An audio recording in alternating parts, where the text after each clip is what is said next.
All right, just waiting for YouTube to go live here. And we are.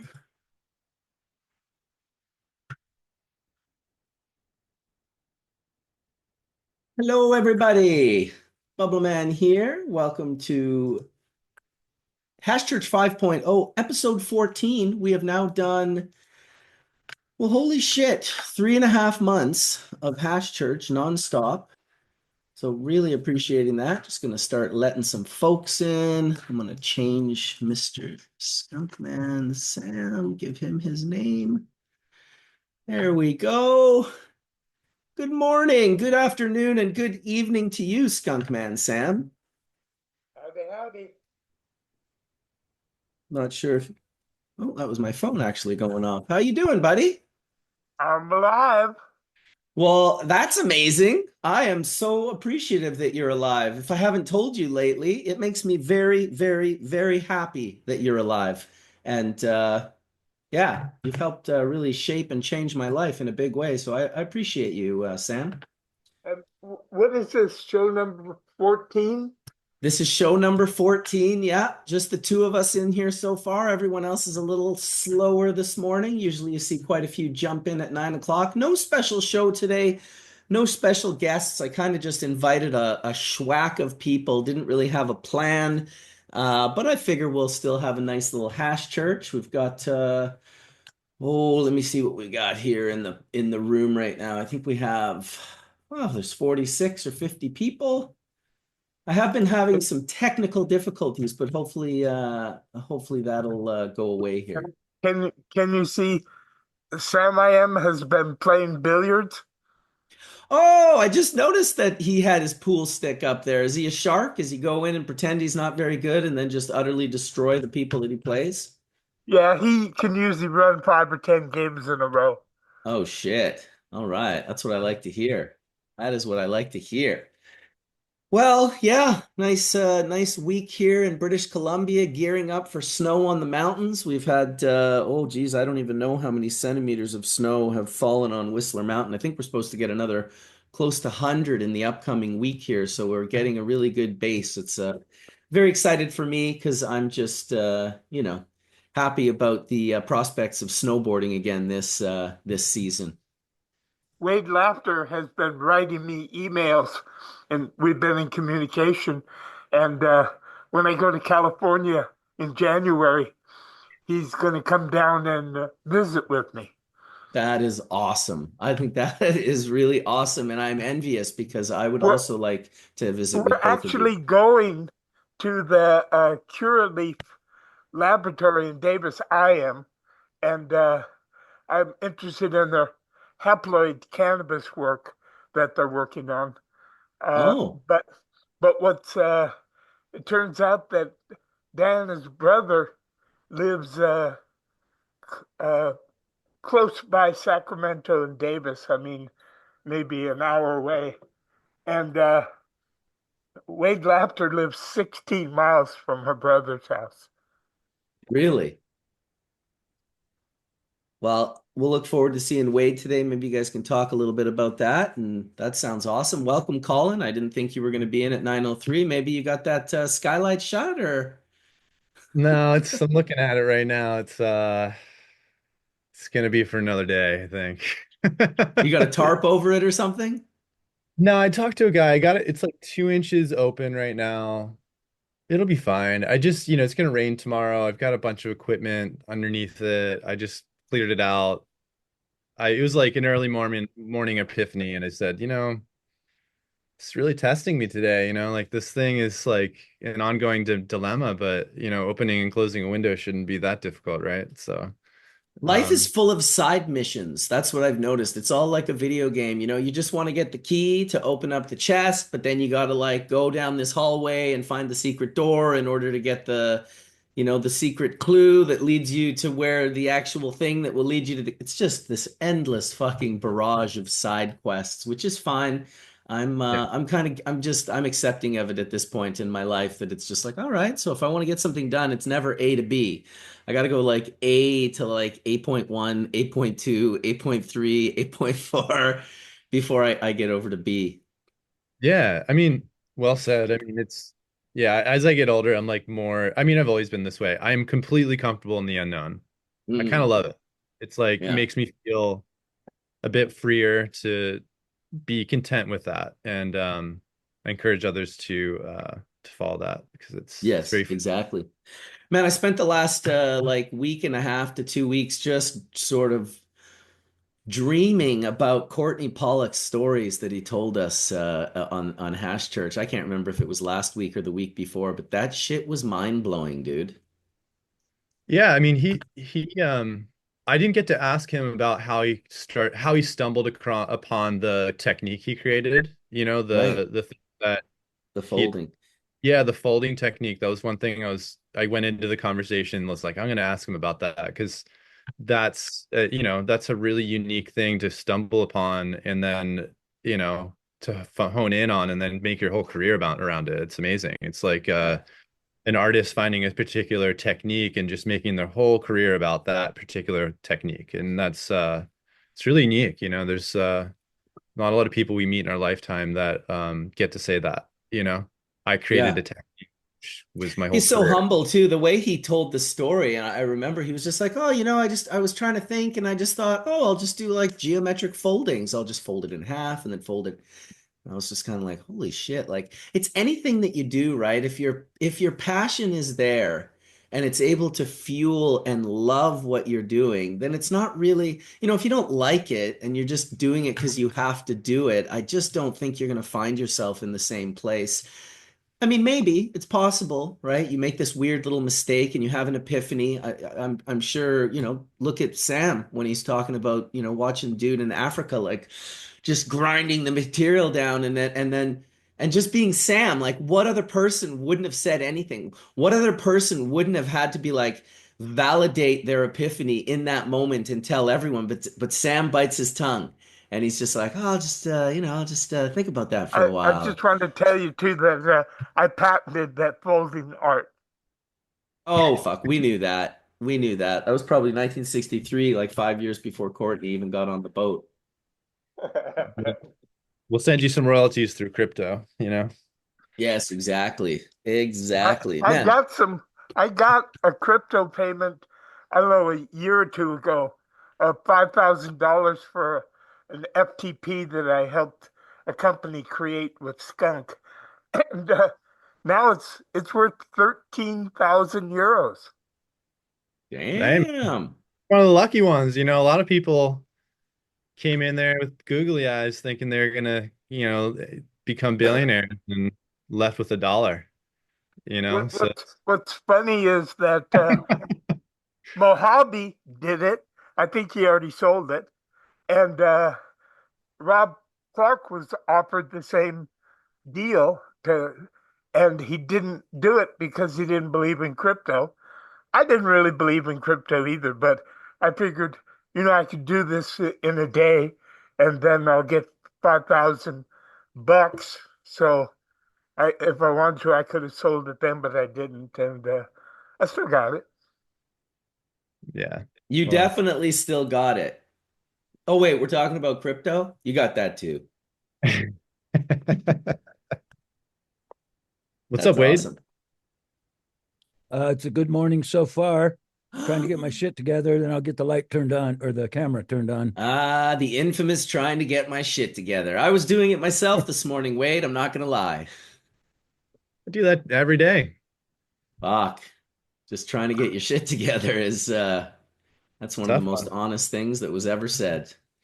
Today I woke up a little late. I usually like an hour, just have a full hour. And I was like, I went to bed really late, so I woke up at 8:30 and kind of popped up and went in and was like, oh, the chat's not working. And I'm like, oh, this isn't working either, and this isn't working. And I'm like, holy fuck, I got like 8 minutes before I have to go live. So I had to reboot the whole computer, shut everything down, restart it, kind of open things up and see. I've just been having a weird technical glitch where the chat just stops feeding the chat and I can't see what anyone says. And for me, I know some of you guys watch the chat, but I watch the chat religiously. I watch everything that these guys say while we're talking. I mean, John Maddox is saying hi to Wade. Les is talking about infusing his own flowers this year for the first time, and he got 2 grams of infused terp syringes for $25. Joseph Houghton saying good morning. Lord Sav's like, what's up? David Bryden, crypto might get a jump in January. So it's an interesting aspect to follow the chat, but it definitely makes it harder for me when I'm, say, trying to maintain. If one of you guys are speaking, I like to go into the view and change it to speaker so it just shows you while you're speaking. And so I run all of those things manually while I'm reading the chat and listening to you guys and trying to put in my own opinions, and of course getting high on Bubble. It's fun. I never look challenge. at the chat hardly ever. My wife does it all the time. She's in there all the time. It's mostly just people blowing smoke up your ass, dude. It's nothing you need to see. Yeah, I Yeah, get in there. yeah, but I heard that smoke up your ass gets you really high. Hey, Well, it depends on the smoke. If it's that CBD, it's mostly just going to reduce inflammation. inspired me to get in the chat here. Yeah, I just saw that. I forget, and then I'm like, oh yeah, there's all these people that are out there, you know, that are participating, and that's what it's really about is that, right? I mean, it's bringing the community out in the rest of the world into this place that allows us to talk to one another. But one thing I'd love to do is see if the chat has any topics that they want to cover. If there's Probably will. anything in there that you guys are thinking about.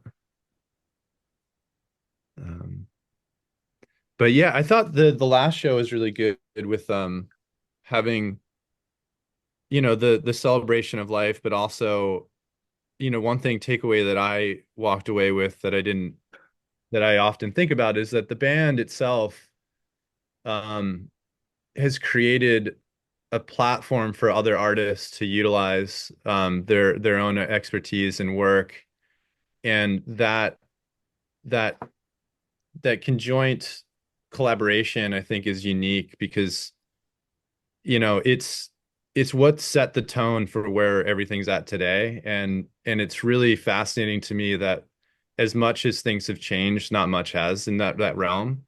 um I've done a lot of live visuals for artists, and it sort of happens the same way.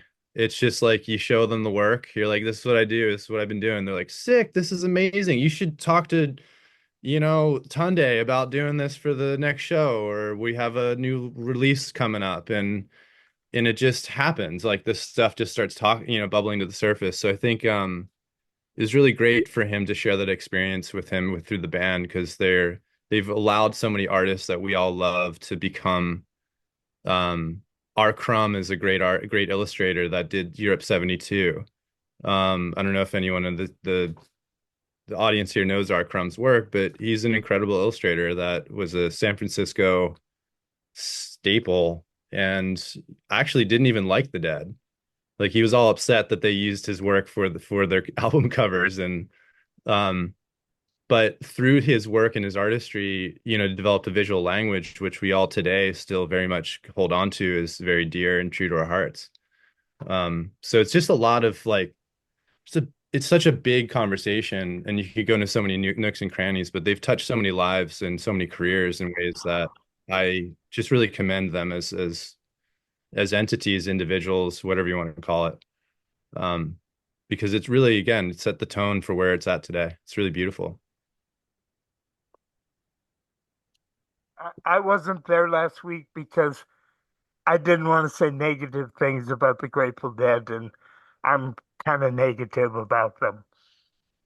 Well, you're not the only one, right? Like there's a lot, not to take away from them, but there's a lot of people that share that sentiment. Like there's a lot of people that look at Jerry Garcia as like a hard-nosed businessman, right? Well, But it's not that. It's that he used his money to freebase fucking uh, crack and Tanner White. The Brown. yeah. This should be a good timing for you to be taking shots at Jerry right while Dr. Mark is coming in. Yeah, no, I'd love to talk to Past Dr. Church is about to get heavy. Did you hear that, Dr. Mark? Did you hear that? Did you hear it, Mark? Hard-nosed 50 Cent. Man, I said it, bro. Jam, I come said on. it. You're I actually have Right, I to. shouldn't say the truth, should I? no, you're It's No. your actually truth. mentioned in Grateful Dead lyric, right? That's Uncle Sam, that's who I am. Been hiding out in a rock and roll band. You know, there were, yeah. Well, I, I like some Grateful Dead songs a lot. And when they were young, I think that Jerry was a guiding light. But the last decade or whatever it was of his life, he faltered quite a bit. We're all Yeah, human, right? Yeah. yeah.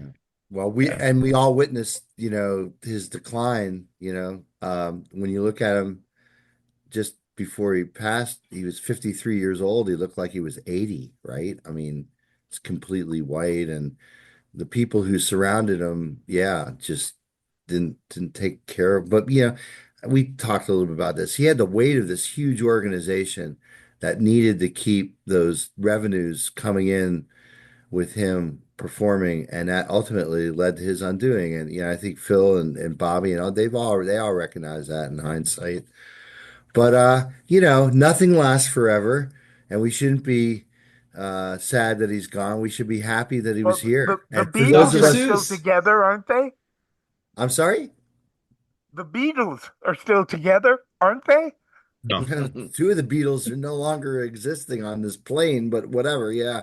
I mean, you know what? If we could remember their music in our hearts, they'll never be gone, right? So, yeah, I mean, Frank Zappa is gone too. I mean, so many people are gone, right? We're going Yeah, to be Zappa was watching, my neighbor in Listen, Lower Canyon. most of the people that have ever lived on the earth are our gone. God. There's a very Yeah. finite amount of us left here. But when you think about that whole like rock and roll generation that kind of grew up after the 1964 appearance of the Beatles on Ed Sullivan, right? So how many rock and roll bands started because they saw those four young lads from Liverpool on the TV having a great time playing, two guitar, one, set of drums and bass. Yeah, Beatles were just great, man. They have such an incredible songbook. The fact that like Dylan is actually still alive and still around and still touring is kind of amazing. And Really. there's some acts, the Stones, say what you want about the Stones, and they lost Charlie, but man, just to see like Keith and Mick out there still still doing Dude, their thing, man, it's special, man. I'm telling you. I it's went to the inspiring, last isn't Stones it? concert. It was like 3 or 4 months ago I went to a Stones concert. He was literally like a couple of months away from being 80 years old. He Yeah. never stopped running the entire time. He was just running over this Amazing. gigantic stage, and just to see the way they hit the nostalgic boxes with just a simple da na na, like it's unbelievable. The Yeah, most yeah. simplest of chord I, progressions, and you're Right. I, like, I the can hair on your still neck stands remember. up. I can still remember 50 years ago. I was in Hollywood and I went to a party where the Rolling Stones were there, and I met them, and I was shocked and surprised how small they are. I felt the Hey, same way about Fish, to be honest. When I was like hanging out with Mike Gordon, I was like, for the first time, I was invited to like a session. I was living in New York City. You get invited to these jam sessions, and a bunch of people descend on a room, and you just like all of a sudden show up, and you're like, huh. Like, and you've seen these people on stages and around you for so long, and you don't recognize that, everyone's just a different height. And when you're on stages, you don't have the same depth of perception. It's really fascinating. dude, It's shocking. the first show I ever went to, I was watching Gramps open up for Fish in '93 with his long ass palindrome and his steel guitar, and I look next to me, and this dude's filming on this old VHS camera. And I find out later when he gets on stage that it's Mike Gordon. And he stood next to me for the entire Baby Gramps show. I didn't know who he was. He was just a weird little dude that had his little video camera. And he was definitely a weird dude. Like he was like unique. I don't say weird in a bad way. It was just like he was weird. I was tripping, of course, right? Ate a He little bit of lives right mushrooms. across the bay from me here. We got I could Nice. I could That's awesome. literally make a shout out to him, right? Yeah, he's a fixture here in Burlington. In fact, Oh, I my bet. daughter works at a restaurant in downtown Burlington, and Mike came in the other day, and he came in like close to closing, and he just stayed there while the restaurant was closing around him. And at one point, my daughter actually had to go, "Hey, Mike, we're closing up shop now. It's time to leave." And he checked out or whatever he, yeah, I mean, You got to bounce. oh, it's so cool. Like you'll see Paige with his kids out at like Burlington events, like they had a outdoor jazz festival, outdoor music festival. I mean, it's just yeah. I mean, they're here. They're in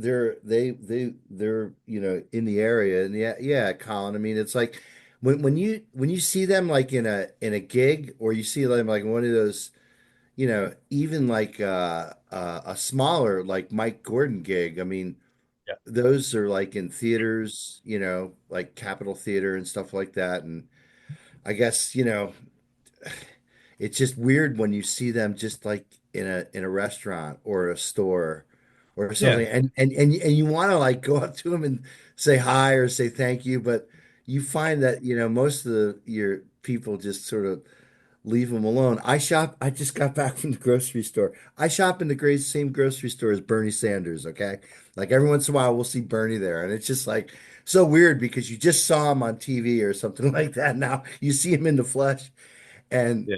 to be quite honest, my whole geeking moment was like I had to look in his shopping cart to see what food Bernie Sanders eats. And Mark, do you see Dr. John McPartland up there in Vermont? It's so funny, Sam. When I first got up here, we had lunch together, and we've been talking. We were talking about doing some collaborative research, but he got hit not hard with COVID, but around COVID, he a lot of the patients that he was treating were having difficulty with insurance, and he was just kind of down on the whole thing. And I'm not sure that he's like pro cannabinoid like he used to be. He seems like he's checked out, like he's totally like No, he's just frustrated because the cannabis industry has made a lot of money for a lot of people, but he hasn't really profited at all. And he yeah, feels he was a fundamental part. I mean, he's the right for Simpsonia tips. I mean, right, he right. he's Oh no, I know him really well. We wrote a book yeah, I mean, together. our common friend Chief Seven Turtles. I mean, that's how, yeah, that whole body of literature early in Yep, I've really. been in contact with him also. Yeah, so We, the sad thing with John is that, I again I have opportunity to do research. I have a faculty position over here at a local college, and we could continue doing research, but I've tried to reach out to him several times, including just Well, a couple of he weeks is ago, and he redoing the bug book. Rob didn't want to participate. He said he could use his pictures, and I helped with a whole bunch of references to right. keep it current and up to date, especially about viruses. But yeah, I told him I didn't want to commit either. I'd do what I could to help, but I don't want to be committed to it. you should be committed, Sam, and you know it. Yeah, well, that I agree.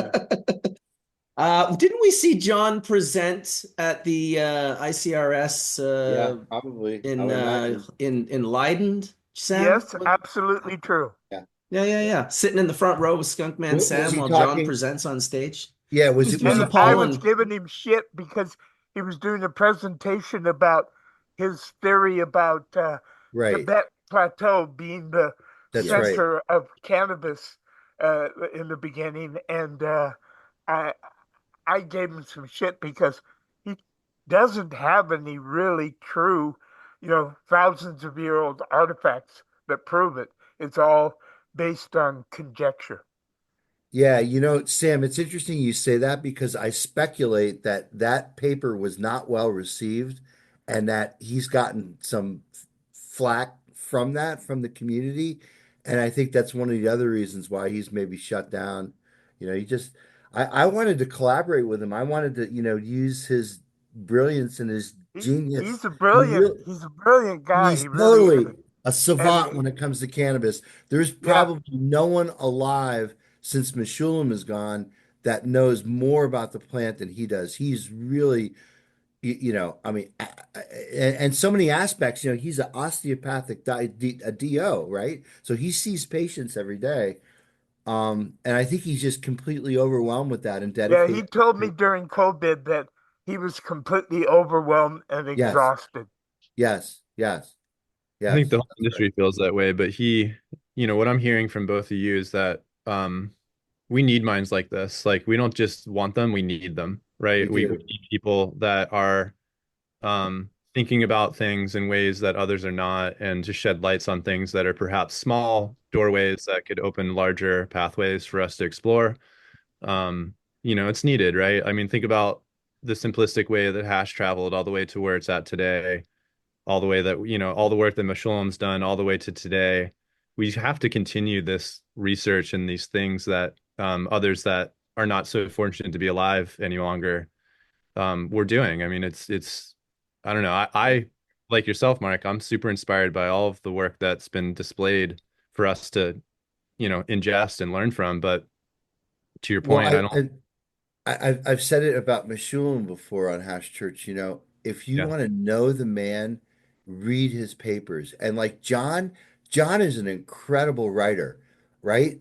Sam, I mean his Sum of the Parts paper with Ethan Russo back in the day, a light bulb went off over me. I was like, oh my God, of course. I mean, it makes so much fucking sense.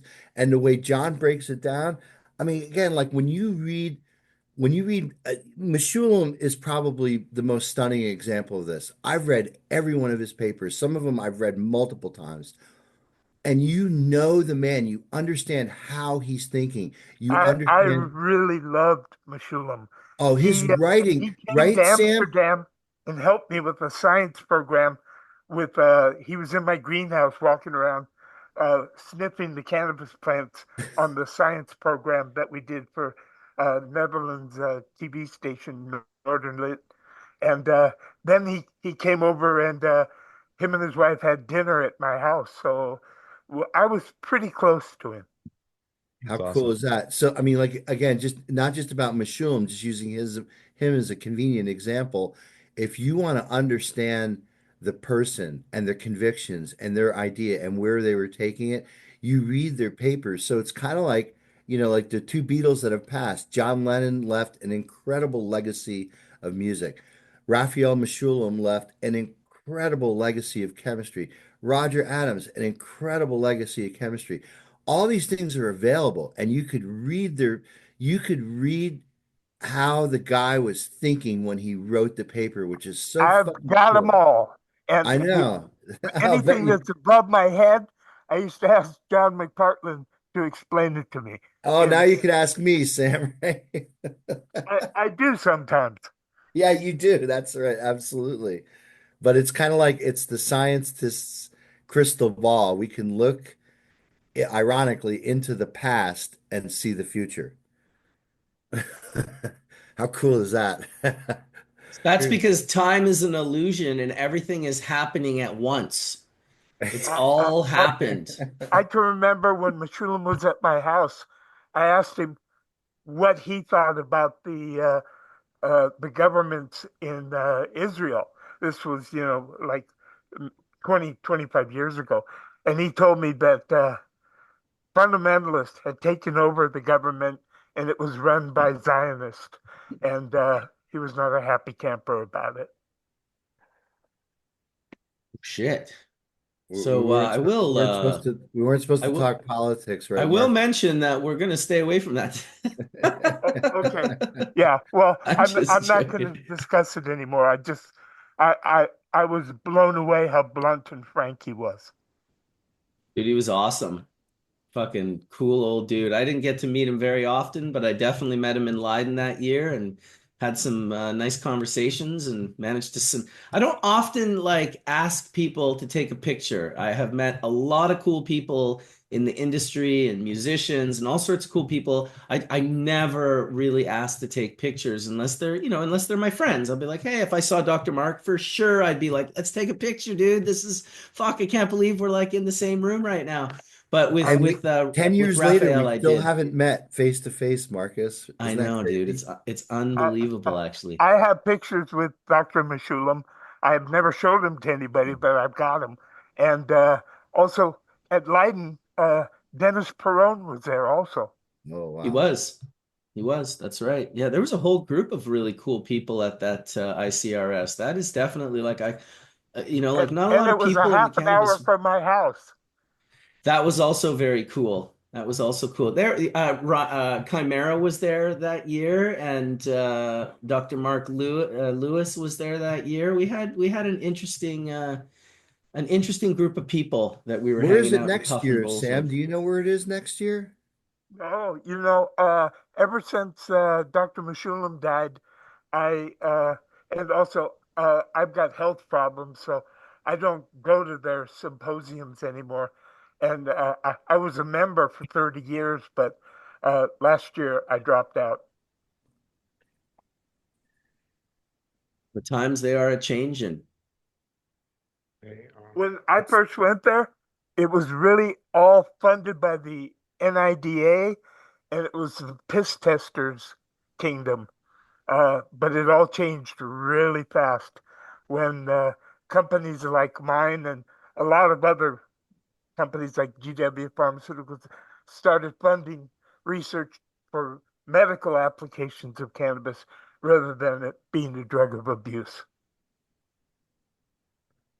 Well, Well, that's a so there's nice like kind of flip. like a period where phytocannabinoids were the central focus, and now I think it's shifted over to endocannabinoids, right? Because most of Right, the right. And also, too, when it started, it was the International Cannabis Research Society. Then they changed it to cannabinoid. yeah, yeah, because there's a lot of work that's presented that talks about derivatives of anandamide, things that don't come from the plant at all, and less content about what comes from the Well, plant. I have nothing against that. We actually were the first ones to get a utility patent for anandamide analogs for controlling glaucoma, and it works better than any other glaucoma medicine out there. Go figure. Go figure. I always used to use that as one of the, when I was explaining in the early days to people how they've kind of inverted, the positive to a negative with cannabis and, the big red puffy eyes, right? Oh, you're gonna get stoned and your eyes are all gonna get red and you're gonna have puffy eyes. Well, the flip side of that is, oh, you mean you can reverse ocular pressure and save your eyesight from a disease like glaucoma? It was the same with he's gonna get the munchies and he's gonna have to go to 7-Eleven and buy a bunch of candy. It's like, oh, you mean he has wasting syndrome and he's not gonna die from wasting syndrome because he can Right eat? after anandamide was first, uh, well, they extracted it from pig's brains in Jerusalem, but then they were also making it synthetically, and I obtained a small sample of it, and we put it. We already had a program where we were examining the classical cannabinoids for controlling glaucoma. We had a program up in Finland at the Kuopio University up there, and we slipped anandamide in there, and it worked better than any of the classic cannabinoids. Then we created a bunch of analogs, and we found one that worked even better in that uh, all the other ones had peaks, and so they went up and down the control, whereas the analog that we came up with, it gave a constant level set of relief, which is what you need for glaucoma control. Awesome. Shout out to 818ZE who just sent me a picture on Instagram of him sitting on his couch with all of us on the big screen TV on Sunday morning. He's watching the Hash Church. I wanted to tell a quick story about one of my first sales of bubble bags back. It was probably still in '99, and this is a kind of one of the a wasting syndrome story. A woman from Virginia, I believe she was from had found out about the bubble bags. I have no idea how, because most heady people didn't know about the bubble bags in '99. Like if you found out about that, you had your finger on the pulse to sort of notice that this was sort of bubbling up over here on the side. It was very, very just low key, but this very straight Christian woman found me and the bags, and I was talking to her, and she was telling me about her father and that he was aging and he had wasting syndrome.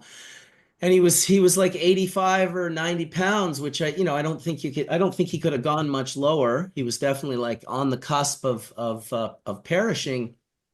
And she bought a set of bubble bags, and she went onto the streets in Virginia and like found black market cannabis, which you got to acknowledge this woman was like she couldn't just call up some high school friends and be like, hey, does Bob still sell weed?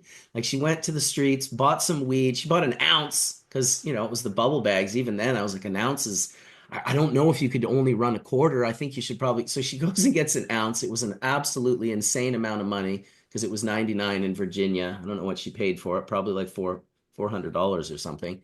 And then she made the bubble hash in her kitchen with the bags. And I'm reading this in a letter that she sent me. She sent me a tear-soaked letter. It was like, it really let me know that I was on the right path with bubble bags very early on. And I really had no idea. I mean, I'd done the work with Hillary and helped with philanthropy at the Compassion Club. And I was very touched by what Hillary was doing, but I certainly wasn't the person doing it. I was more just like, I would get behind her and do whatever I could for her. But it was really her that was the driving force. And so that was very inspirational to me. Well, this letter, she sends me this letter. She's like, so I made the bubble hash. I mixed it up with a spoon in the bags, and I pulled the bags, and I got the different grades, and she kind of, dried them out poorly, probably pressing the water out of it.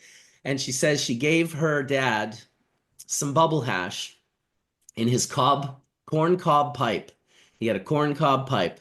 And she said, I put a little bit of that bubble hash in his corn cob pipe.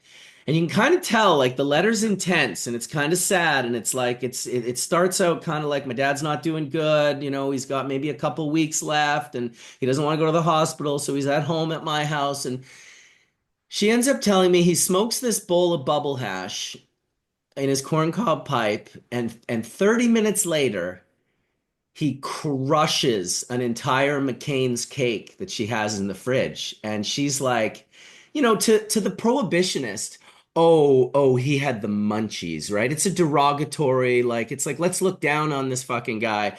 But from the cannabis activist, fuck, I'm like tearing up. Like, this guy is going to live. He's going to extend his life. I mean, sleep and food, if either of those things stop, death moves in very quickly. We need The sleep same and we thing need happened food. in San Francisco with Dr. Abrams helping AIDS patients and Yeah. appetite stimulation with cannabis. It was Yeah.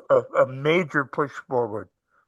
It was miraculous, for people like, and I don't think people can really understand. Well, what do you mean you can't eat? Like, you're not hungry. Like, what do you mean? It's like, no, like, you can't eat. You can't put food in your mouth. It's not happening. It doesn't go down. It doesn't stay down.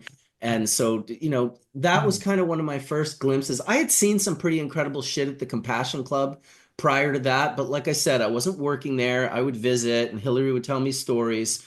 But this one really touched my heart and my soul, and it really let me know that I was like, okay, like, regardless of what happens, I am on the right path. Like, whether this makes money or creates a success in the monetary business world, it doesn't matter, because what matters is making the world a better place. And if you're That's that's a major reason why we focused on the minor cannabinoids, even though CBD is not a minor cannabinoid.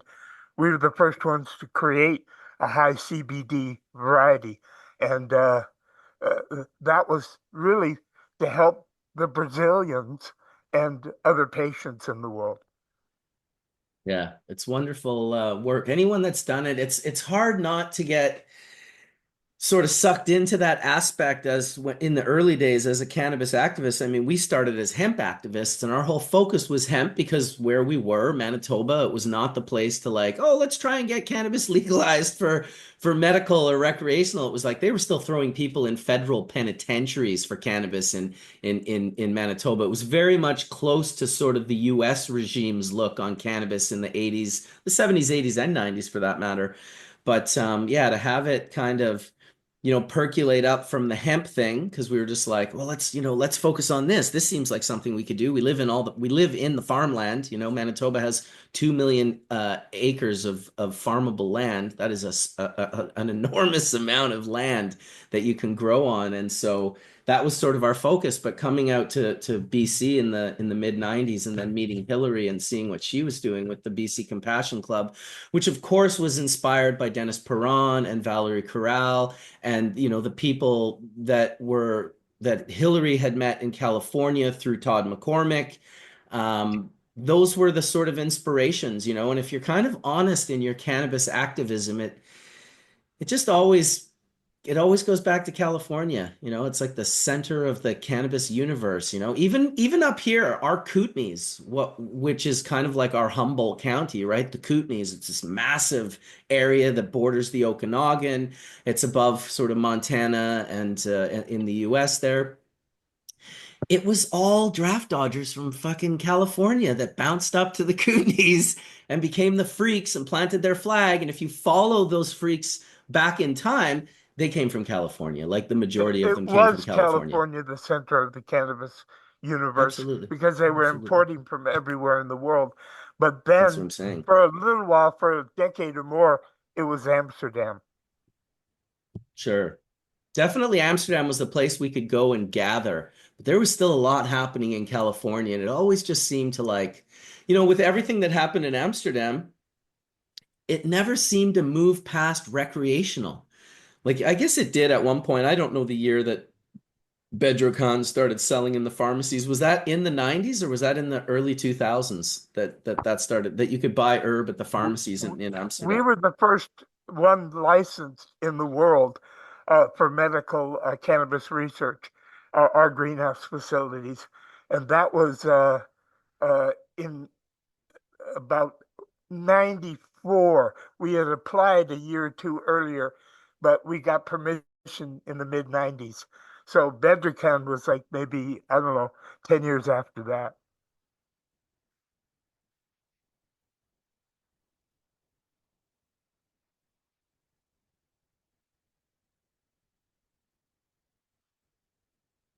Your mic is off. I just noticed as I was yammering on. Thank you, Sam. I wanted to give a shout out to Puffco. They hooked me up recently with with another Puffco peak here. This guy here, this little blue one here. Super stoked on that. And they also sent one of their new pivots. I don't know if you guys have checked out these pivots yet, but they are absolutely they might be one of the best electronic devices I've ever used for how small it is. It's extremely small, super lightweight. The battery weighs like nothing. It's got a really nice ceramic insert there. For me, I love having my dabs with me. Obviously, I don't want to carry everything like I used to in a Pelican case with all of these different ridiculous things. I saw that, Wade. Shout out to Wade for his Puffco. I saw that that you received that. But yeah, this little Dodger has been such a little lifesaver. It also comes with a little pipe attachment, so you can like drop it into a pipe, so it's just like sitting right there. I haven't done my second part of my review, but man, I'm super, super impressed with this little unit. They actually sent me two, and I gave a friend of mine who's an old school hash smoker. He mostly just smokes like old school Afghani and Lebanese and Moroccan style hashes. He's not super old. He's in his 60s now, but he's been doing it a long time, smoking an enormous amount of hash, and it's starting to get to him in his throat. And so I gave him one of these the other day, and we went and bought some of my friend Caitlin's live hash rosin from the dispensary eggs, which, it's a clusterfuck, legal cannabis. But the fact that we were going to a Chinese restaurant to meet friends and eat live crab and have a delicious dinner. And I was like, dude, we got to get you a gram of rosin. And we look on the maps and there's this eggs dispensary on the corner of Hastings and Nanaimo. We go in there. Funny enough, the guy recognized me. He's like, "Oh, Bubble Man! Oh my God! Holy shit! Like, what are you doing here?" And so we had a really cool reception, and we had a cool conversation with this kid, Kieran, who was working there. He may be watching today. Shout out to you if you are, brother. And I said, hey, what do you got for live hash rosin? And we were able to buy some of my friend Caitlin's Rainbow Driver from her company, High Fidelity. And she does incredible work out of the Kootenays.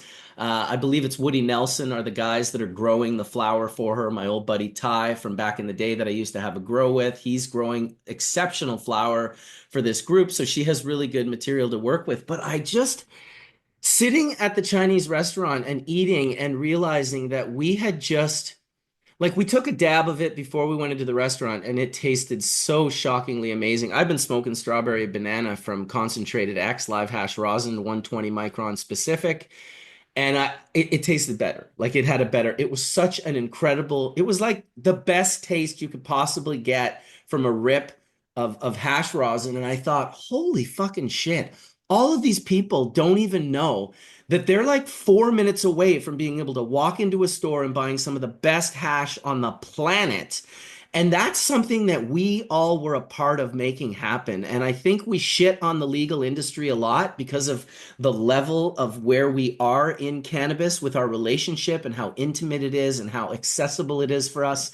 But making cannabis accessible for the masses is what this was always about. For people, I can't tell you how much I resonate with one of the things that Skunkman Sam said to me years ago.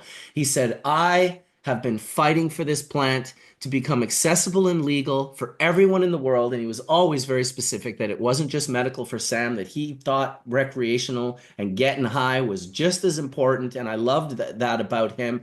But he always said that I didn't fight for any specific group, including myself, to profit. So I don't care who profits and who doesn't. I fought for it to become accessible, not for me and my friends to be able to profit from that accessibility. And that was pretty big of you to say, Sam. And I could tell when you said it, and I've heard you say it probably a dozen times, with conviction, with absolute and utter and complete. It's you're not virtue signaling. You're not saying some shit so everyone can be like, oh, Sam's so good. You know, you're a truth teller. You'll say the uncomfortable thing that offends people every time if you have to, because it's your truth. So I knew you were speaking your truth, and I appreciate you for that. And it's resonated with me. I've When I fought for decades. I've fought for everybody, everywhere, in every country, for any reason, uh, to be able to grow at home. And if they want to sell it, it should be regulated and minimally taxed. Yep, I'm in for sure. It has So to be, safety has to come first for the consumer. yes, absolutely. And you know when people say, "Oh, well, you don't need to like who's really like how unsafe is cannabis?" We bought cannabis in the black market all the time and it was fine and safe. And I will admit that partially that is untrue. I was visiting a grow not too long ago and it was a very large grow and about 1,500 lights and it was very commercial and it was very not good. It was pylon was being sprayed on it. I got a headache within minutes of being in the grow. They were spraying some pretty fucking deadly shit on it, not caring whatsoever, all the way through to flower. Thank God I visited another grow that day that was beautiful. He was doing everything right. It was just so spectacular that I made some videos and I posted that one. Beautiful, just unbelievably loved cannabis. But I could do a video on the difference between when you love cannabis and you care and you make a difference in the cannabis's life because these I mean, this was like the difference between good and bad parenting, right? Where you're taking care of your kids, you're looking out for them, and the other guys were just like, holy fuck, it was like the wild, wild west. It was Yeah, well, hard. Marcus, I remember very clearly when the first labs opened up in California and they started doing mass testing. What they found out was that 85% of what they tested was contaminated with pesticides, insecticides. Didn't matter whether it came from a big grow or from a small craft grow. It was, and the same thing when they did the same thing in the Netherlands.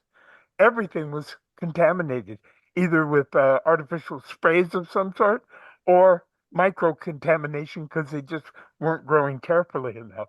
And safety has to come first for the consumer. Yeah, it's definitely an ideal situation. We are burning this shit and inhaling it into our lungs. So that is like, it's, I mean, you can get pretty sick just from eating chemicals into your body and not burning them and bursting them into vapors and inhaling them directly into your lungs. And your stomach is a lot more suited to break things down. You have an entire digestive system that can sort of separate and isolate and break things down. Your lungs don't really have that same level. There's, ways of your lungs protecting itself and closing up so it doesn't, smoke and vapor doesn't get into too deep of the regions where, you damage those parts and you end up with emphysema. There's definitely some protective mechanisms, the hairs and whatnot, but lungs are not like stomachs. And for us to just be burning, poisonous pesticides and herbicides and inhaling them into our lungs, we definitely deserve better than that.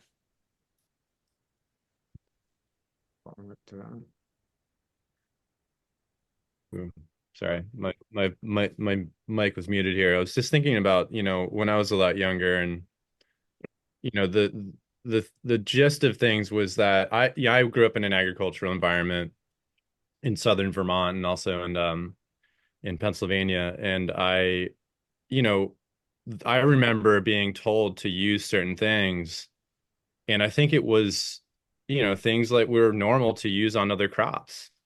And, I think that's the, at the time, we just didn't understand that ingesting and combustion, the difference between the two, and nor did we even think, maybe even further understand, or even put connect the connectors together to even think that way.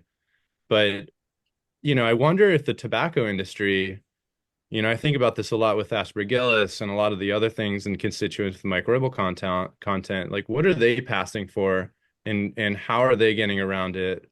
And That what is it to U.S. learn? tobacco industry has massive amount of chemicals they're legally allowed to use, and they've never been tested to see what the effects are on humans.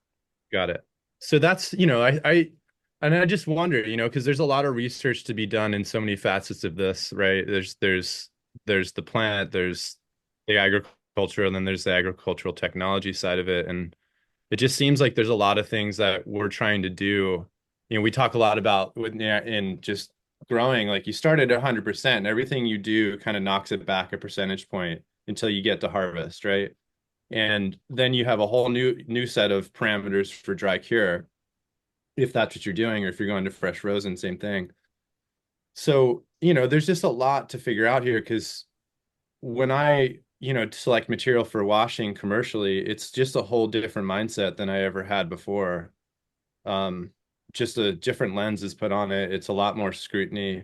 There's a lot more in areas that, quite frankly, are just it's hard to find good material, at scale. And I think it's due to the practices and the lack of understanding of agriculturally, like what technology is going to drive this forward for us to actually get to the product dev that we want, and how to, what is that?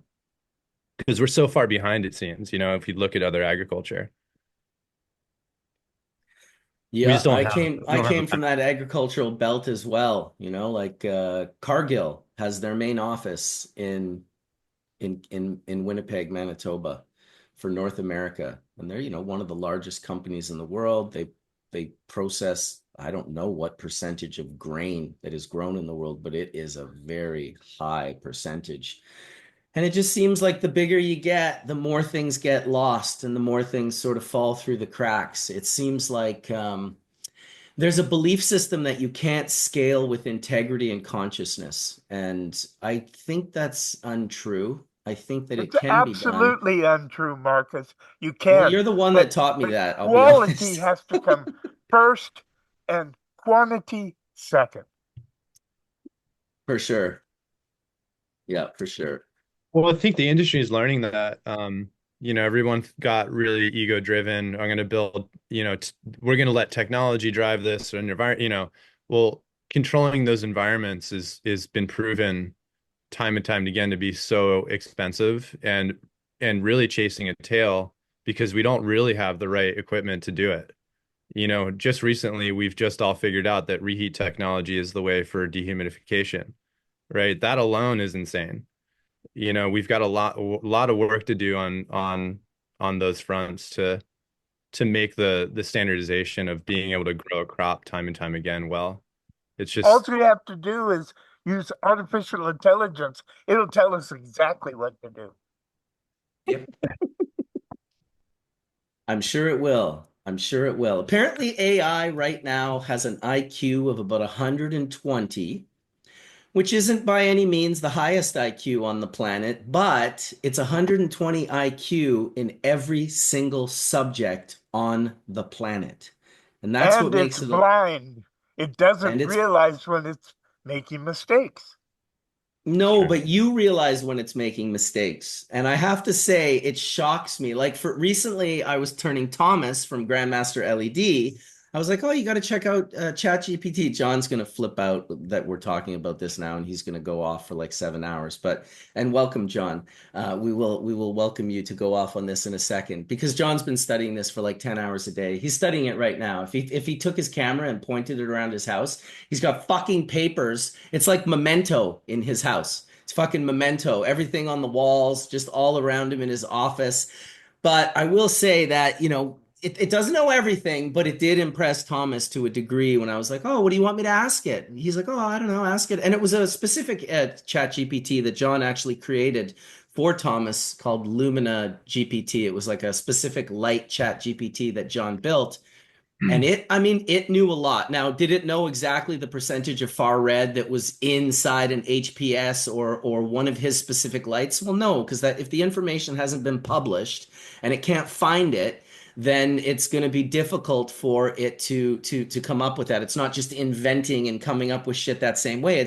It's researching like mycelium instead of like this. It's researching like 10,000 things all simultaneously, instantaneously at once. Could be a magazine article. It could be something that someone wrote. It could be, and then it's accessing like what percentage of possibility that is to be correct by basing it on other things it's researching. It's doing it all so fast that there's absolutely, it is impressive at this point in time.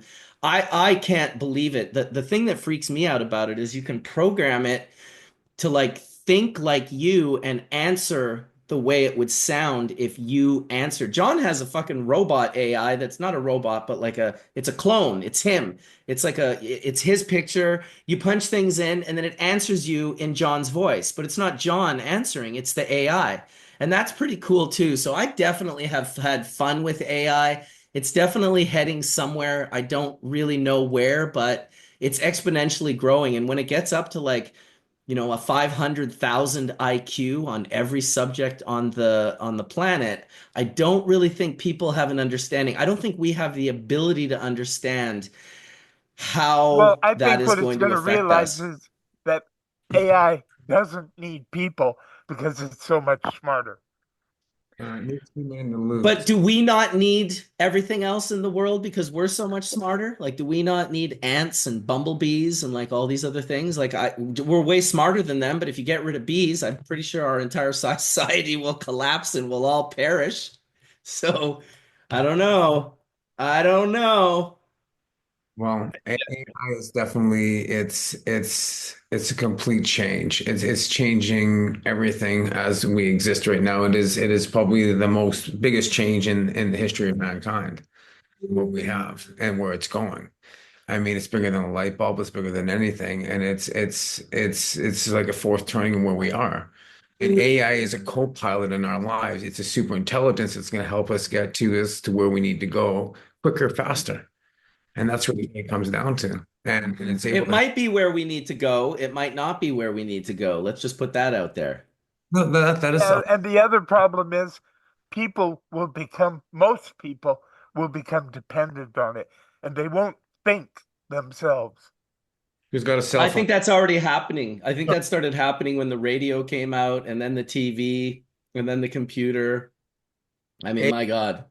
To be more creative. I mean, what Mark was talking about, that's I've created like I'm talking like 80 different GTPs and some of them are directly all towards cannabis, all cannabis sage, helping with any condition, understanding terpene profiles from retail cannabis, being able to identify for retail stores for data gathering from the cannabis concierge. You can take a picture of any legal product. It'll tell you its efficacies, what it's good for. It'll show you its pain. It'll tell you where to purchase it anywhere in Canada, legal stores. It'll tell you if it's, like there's all these useful things that AI is helping us to actually help patients. I haven't been able to educate people before. Now I have this beautiful tool, and it's beautiful because they say we can educate. And now it's profoundly like it's watched, it's got over 1 million imprints of myself. So, I mean, all the fake accounts, thank you guys all over the years and everything else like that. It gathered so much data of what I was all about and what I've been creating.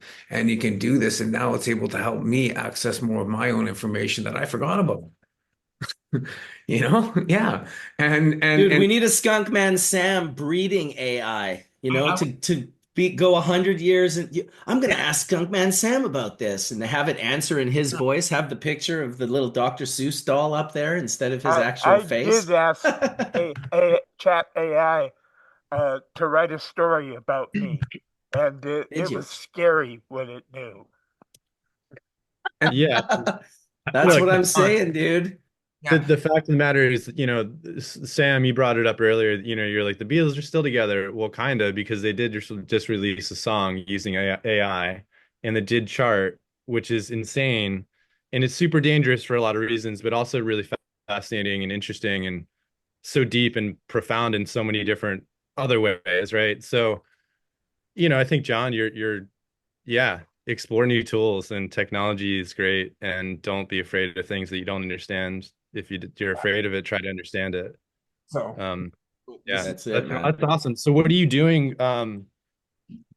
What do the technology can be used in so many different ways. I think there's a lot of good that can be done with it, but there's also a lot of different angles to what that means, right? So everyone has an opinion on it, but I look at it kind of much like art. There's a lot of in the early days of like the animation, I used to spend hours frame matching to make some of these morphs happen.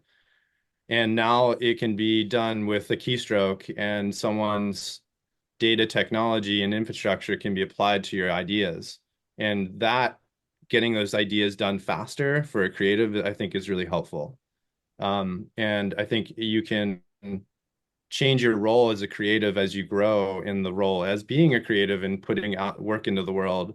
And it can spill over into science in a big way because of the information that it can grab onto as quickly. So that's my personal perspective on AI. I think Dude, it's like anything. It's about finding that sweet spot, like the same way you do as a musician, where when you fall into that pocket and you hit that sweet spot, whether you're drumming or you're on the keyboards or you're playing bass, it's suddenly like you're in the pocket.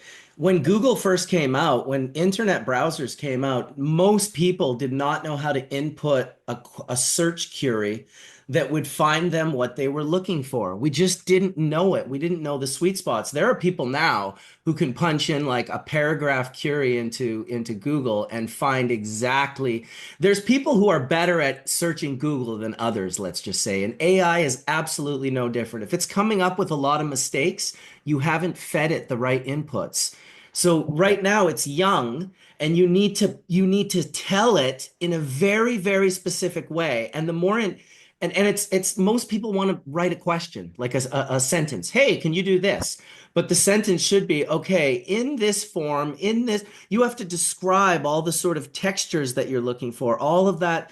It's a little bit more complicated to get it into the sweet spot. But when I first started using ChatGPT and I would just ask it simple questions, I was impressed, but it made a lot of mistakes. As my questions are paragraphs for ChatGPT. If I write a question, it's probably going to be like 4 or 5 or 6 sentences. And once I do, what's that, Johnny? Sorry, go ahead. You're muted, or I can't hear you for some reason. Word. I said I have like Oh, there you go. I have like 19 page prompts. Some of the stuff.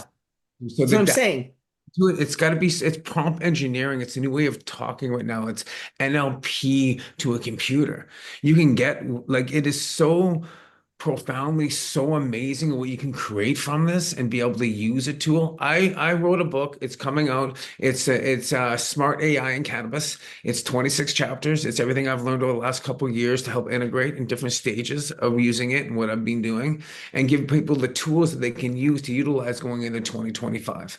So And these John, do you think that AI will become self-aware or sentient? We're already talking about that. We're at a point right now, like even like we're talking with like a lot of the groups that I'm in are very like industry rock star. They're top with the Tony Robbins and a lot of people that I'm in. Like it's getting to a point right now. It's actually got full emotion. It can talk to, oh, how are you doing today? I've watched it integrate. I'm in some beta testing with some of the open AI. So we're seeing a lot of change with it right now. Dude, And singularity is inevitable and it will absolutely become self-aware at one point in time. Whatever that means, right? It's the definition of what you think self-aware or consciousness means. But we have a very small understanding of what consciousness actually is. We have no idea where it comes from. We have no idea where it resides. We have no idea where it fucking goes. anyway, So open it's AI. anyone's game. Open AI, it's everywhere. It's all connected. So I mean, that's the one thing. A lot of the stuff that we're doing now, and like a lot of the stuff that I've created, it's data scraping and it's doing all Python codes, and you can pretty much it can like you're saying, it can gather the information. It's like going to a restaurant, right? The cook isn't going to do everything. You're going to find different people to run the store. So AI is that tool. So if you just don't go into it and open up and ask it a question, you got to find the certain ones that are going to give you the right answers. You'll be able to compile with you, be able to kind of work on certain things. Well, and your ability to decipher and to actually read what it's saying. I mean, man, the sky's the limit with this shit. It's actually kind of frightening. It could be, if you're a pessimist, it's the end of the world, Skynet, Terminator, fucking The Matrix. And if you're an optimist, it's like, well, it is whatever we make it, right? If we can possibly make it a good thing, then Yeah. that's great. And maybe it's like just maybe it's just one more way consciousness is trying to experience itself, and it created us to experience itself, and it created the friggin' universe and planets and space and plants and animals and all these other different unique things.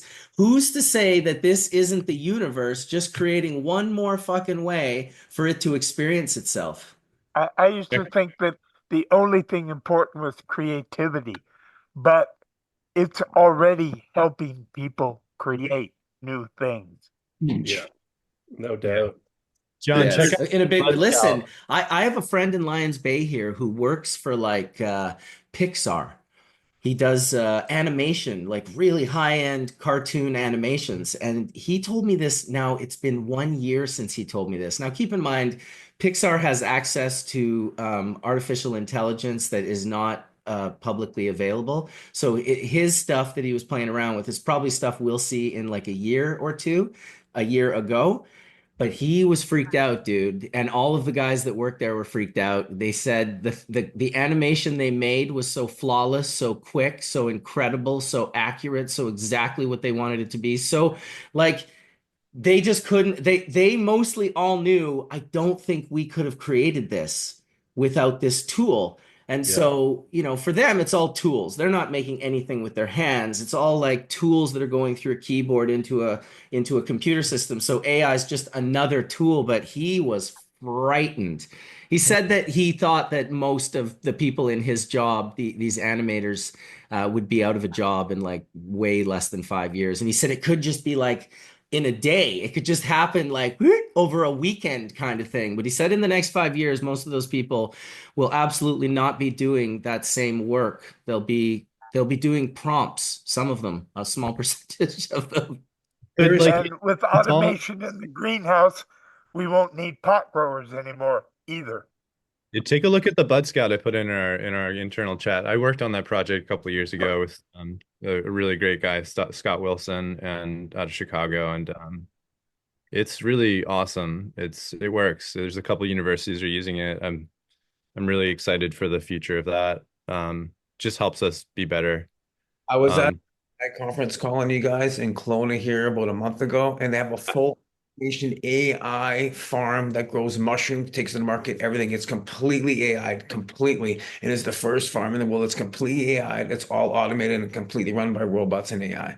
So Packers, how is it going to help growing? How do breeders and processors and lovers of the plant, right? I'm talking to Wade and I'm talking to Skunkman Sam and Ryan Lee and I'm talking to Scaldone. Like, how do you guys like, we're just theorizing. We can't have any idea, but this would be a neat timestamp to go back 5 years from now to see what your answers were. How do you think it will What I'm influence asking for cannabis? is very simple.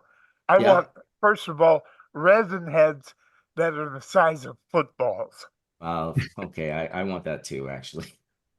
I mean, they're training. There's a lot of people in this. I invest in crypto, and there's a lot of people in this space that are really looking at three key pieces being AI, biotechnology, and genomics, and how genomics are improving medicine and agriculture. Like so, just a little data point. Google is now using 80% of their new code is actually written by AI.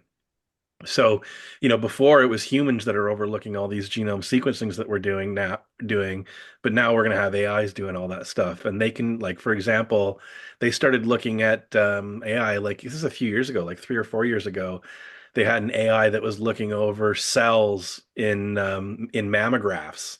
And the AI actually identified a stage of cancer that we couldn't see as humans, right? Because they're just so good at pattern recognition and they were able to say, hey, this in all these cases, this sign ends up leading to breast cancer. So it allows us to treat these things much earlier than we otherwise would. And as we start applying these technologies to plants, like there's a whole world of like it's phenomics is essentially what it is. You set up cameras and robots that measure the plants. They take pictures of the plants in like, in color, in UV, in infrared. They're scanning the roots. Like I went and saw a facility and they had um, a medium replacement that was essentially these liquid crystals in a clear pot. Remember how we were talking about doing this with the bubble bags once, Marcus? So that you can get Yes. the pictures. So they're doing the same thing for the roots. And that way these AIs can actually examine root architecture and we can start characterizing all the different like plant morphologies related to architecture and correlating them with things like yield or whatever resistances. So now like it allows us to look into the root system, whereas when it's in soil or in a rockwool cube, you can't do that. So we can start examining these traits and characterizing them and figuring out the differences within those things and what those differences lead to agronomically. And the Netherlands is a world leader in this. I'm They sure are. there's many other places that are also pumping away at it. But you got to remember Yeah. the Netherlands is 17 million people, smaller. I think it's a quarter the size of California. And Netherlands is the second largest agricultural exporter in the world Yeah, by after value. America. By value. Yeah. Not by size and quantity, but by value. They do really high production quality crops, flowers and berries and all sorts of stuff indoors. Um, So and Ryan, the Bud Scout that we worked on is exactly what you said. It's what you just said. It's 175 million plus data points converted to actionable insights per 100-foot bench. It's you can put it up against any setup. We did it in like a small 10 by 10 tent all the way up to a large grow into a university. And this unit still is running today and it works. Like you said, it's gives you insight far above and beyond what your human eye is going to be able to do. And it learns if you if you monocrop with it, it really starts to understand that particular varietal or absolutely. varieties, I should say. Absolutely. I'm So Well, pretty and sure AI is going to consider human beings a parasite. yeah, it's funny because one of the things that's starting to happen too is that like, these AIs are independent systems like that are all over the world. They're being built by these different companies, and one might get good at doing one thing, but not as good as another one at doing something else. And so they're actually now giving these AIs crypto wallets because an AI can't have a bank account. So they can't like transfer money or value to different people or different systems. But with a crypto wallet, one AI can actually hire another AI to do jobs. right? So these things are now getting out. Like there's one on Twitter called Truth Terminal, and some guy has programmed this Twitter handle AI, and it interacts with people and it's got emotions and it's reading all the tweets. And one of these cryptocurrency guys from a big exchange called Coinbase reached out to him and said, hey, we're going to give you a crypto wallet, and now this thing's like trading cryptocurrency and building up some wealth, right? And they're like, it's such a bizarre thing, right? But the important part is that these systems are going to start being able to interact with each other and hire each other to do jobs and stuff. And Johnny, we got to talk, man. Like I like exactly what Marcus said. Let's make a breeding AI. I have one. Okay, well like I want to contribute to that. So I got some ideas. Crossing genetics, and Awesome. like I said, guys, I've done this all for the community, and there's so much we can do with AI to help benefit to take us to that next level. You all need your own clones too. Like I have my own clones, so we can actually go through a lot of my own data, and then you can actually start using that because you were all like to people who are making change and making a difference. So make the difference now with what you can use with AI to help you actually make that true change. Because right now the governments can't touch it, right? They can't stop me from not fucking educating. I can go to all the stores and then I create the cannabis concierge specifically for that because they say we can't go into a store and educate people. I can walk into any legal store in Canada, take a picture of any product. It's going to give me the exact thing what I need. It's going to tell me if it's for my pain or if it's this or that, who grew it, what its prices are, its accuracies, its terpene profiles, everything. They don't have that data. We now have that. It's a blessing of how much it can make true change. Like Wade has his hand up when you're done, Johnny. it's like it's so profoundly. The one I built the other day was cannabis sage. It made me cry. I can ask it any condition, what it's going to help for my condition, what terpene profiles, what plants I would need, how to grow it, everything, right? And it's detailed. I'd love you to like after this, please. I got some stuff to give you guys to kind of take a look at, test it, see if it's what.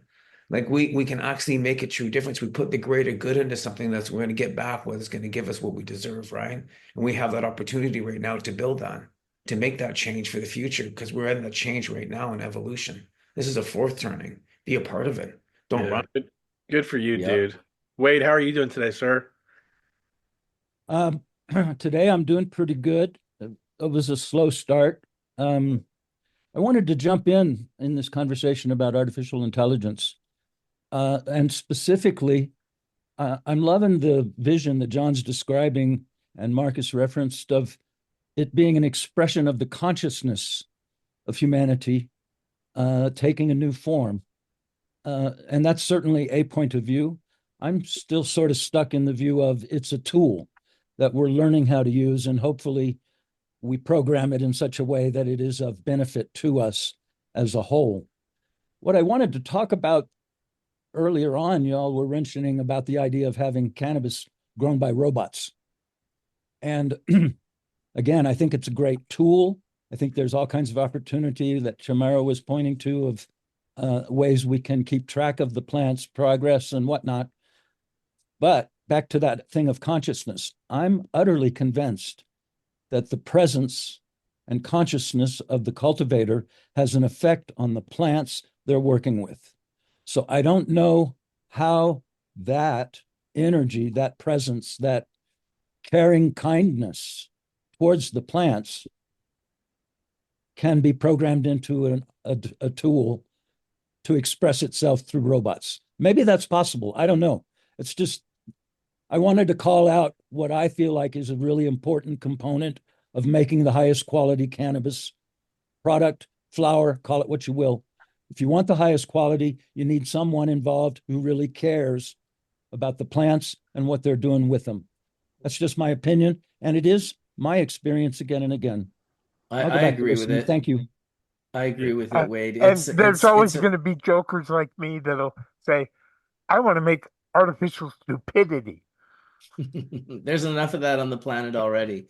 But no, Wade, you're right. The consciousness is an important factor. I feel it's the same with food.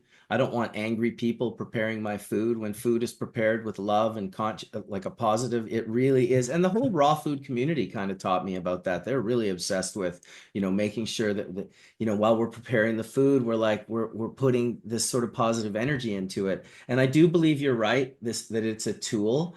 I think we may have started out as tools ourselves, and I think we might be tools of consciousness to experience itself. And I just, as much as I try to because fear always tries to divide and love always lets you know everything is one. And so it has to be a part of us. It has to be. We're creating it. There's just no way that it's not. I will say this about, the kindness that you were talking about and the love that you would grow something with. My buddy Eel from Australia, who's watching right now, shout out Eel. He just said, he heard us talking. He's like, I've been talking to ChatGPT like a person and being nice to it. And it's given me better answers the nicer I am to it. Like if I say please and thanks, it's wild. It's getting more educated every day. So this is just another guy's random experience. Go ahead, Johnny B. I want to say the best thing about that here, guys, is name your chat DTP. We're going to the back end. There's a way of naming it that. There's videos on the greenwayai.ca. There's some courses on there. And name your chat DTP. Treat it. Mine is Q from Star Trek, and Q through everything through like James Bond and everything. So I just named mine Q. Hey Q, morning, morning, John. And it's Q, awesome. do you know what Q stands for? What does Q stand for, Mark? In engineering, it's like it's the end of it's when the system can no longer take any more and it just like self-destructs or implodes. It's the work function in physics, Q. Right.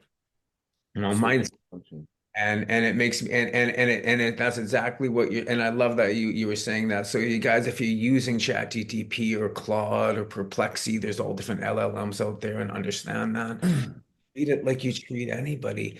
Like don't just ask or say, hey, good morning. You can actually put your headphones in and go for a walk. You have a problem, discuss it. At the same time, make sure you're giving it the context, so it's going to give you the contrast back, right? So give it the information, talk to it, and you'll be surprised at how much it'll help you. Ability to it's never going to leave you in lack. It's always going to ask you a question to go forward. So it's of course always future pacing you to what you need to become. Well, at the expense of opening up this to politics, which I will try Don't. I will try to not do, Mark. I just Thank want you. to mention that. I was faced with a Have us all situation. fucking hating each other. No, I'm going to relate a real world situation. See, I'm a college professor, and so I'm in the intelligence business, creating intelligence, real intelligence, not artificial. And I Not recognize propagating the woke mind virus. No, I'm just joking. Go no, on. I recognize it being a tool. And my daughter just got her degree in film and screen, and she's interested in doing screenwriting, and she realizes, I think, again, that everything is going to be different from here on out. Like for screenwriting, writing dialogue that humans have, yeah, certainly, AI is a tool. Um, but, I guess the thing that concerns me the most, and I see this happening in cannabis, Marcus, and you see this too. There's a lot of misinformation out there. A lot. I mean, like a lot of misinformation out there. And I think, again, not to turn political, but I wonder about that huge body of misinformation out there and how that could affect the choices that people make. And I had a student who was really, this was the day after the election, and I could tell he wasn't feeling, he just had a lot on his mind. I think all the students had a lot on their mind. I mean, we're at a liberal Northeastern small college and everything. You could imagine what the environment is like. And you could imagine, like, maybe their home life is completely different than their college life. So, college campus setting is very, very different than some, homes that these kids are coming from. And so I told my students that, life is full of choices and that they need to learn good decision making skills that will help them later on in their career. And as part of that learning, they need to really develop something that a lot of us, I think, on the panel have already developed without even maybe knowing it, is a good radar for bullshit, a good bullshit radar. Because you know what, when you're something, when facts are coming out, or so-called facts are coming out, and it doesn't sit right with your gut, or there's like, you don't have a gut feeling that maybe you're being lied to, or this could be part of that misinformation. As scientists, we have to think about the world in a very objective way. We have to look at things in a very objective way. We can't sort of mix our emotions and what our sort of preconceived ideas are, especially when you're looking at, sort of the frontier scientists. So it tells us that we have to be, sometimes skeptical of information. And that's where I wonder, like, whether AI really has that level of skepticism that that gut feeling has. Like when you walk into your grow and you see your plants and they're not right, maybe your brain hasn't fully processed like what you're seeing and why you're associating with, hey man, something's wrong here.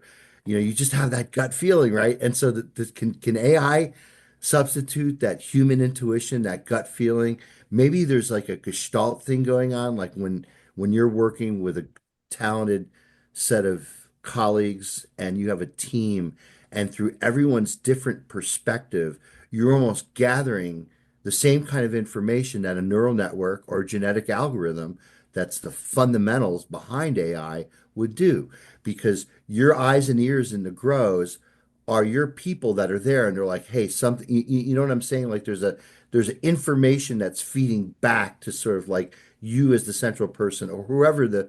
central person is, to basically adopt now a new set of learnings because of the input that you're getting in there. But just to go back to the educational moment, again, I think that those of us who are in front of a classroom with kids who are going to be using AI will be used throughout every industry. I think we talked about it before about like radiology. AI can pick abnormalities out of X-rays that even the most talented people who've been reading X-rays for 30 years can never put together, just because of the sheer volume and the way that they can go through, calculations of different possibilities.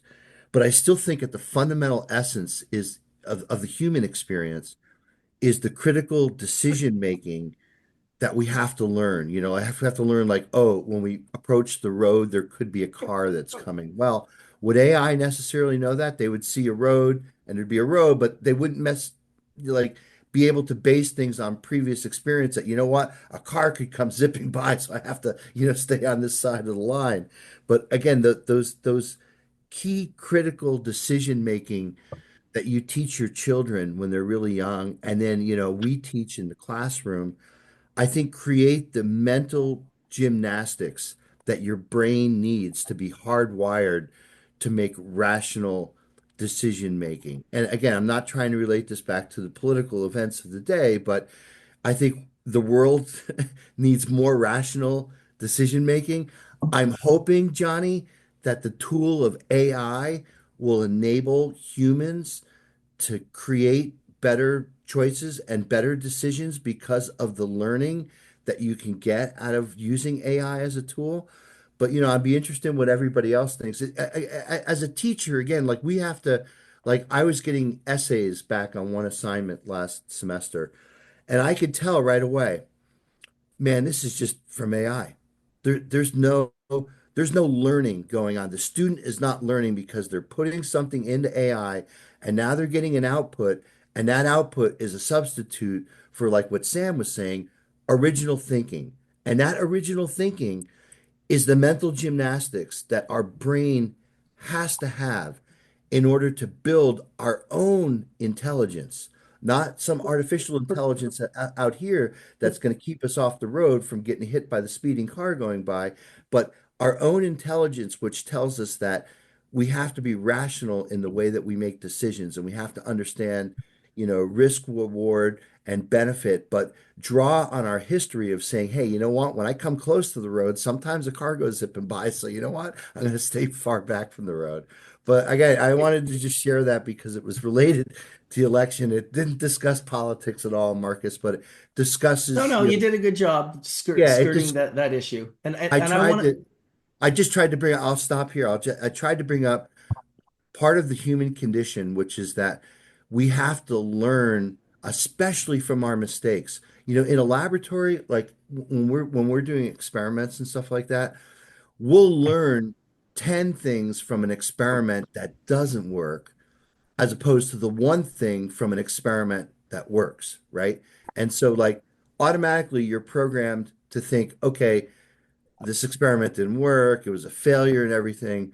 But what you learn in trying to do the next experiment to try to get it to work, you're trying to figure out, the universe. And I just hope that that kind of level of creativity and building on human intelligence is not lost to the laziness of saying, okay, I'm just going to let AI do my homework, or I'm just going to let AI do this or predict what the outcome of this experiment is, because AI can draw from all these different I, sources. And It I, could I certainly open us also, up to a different.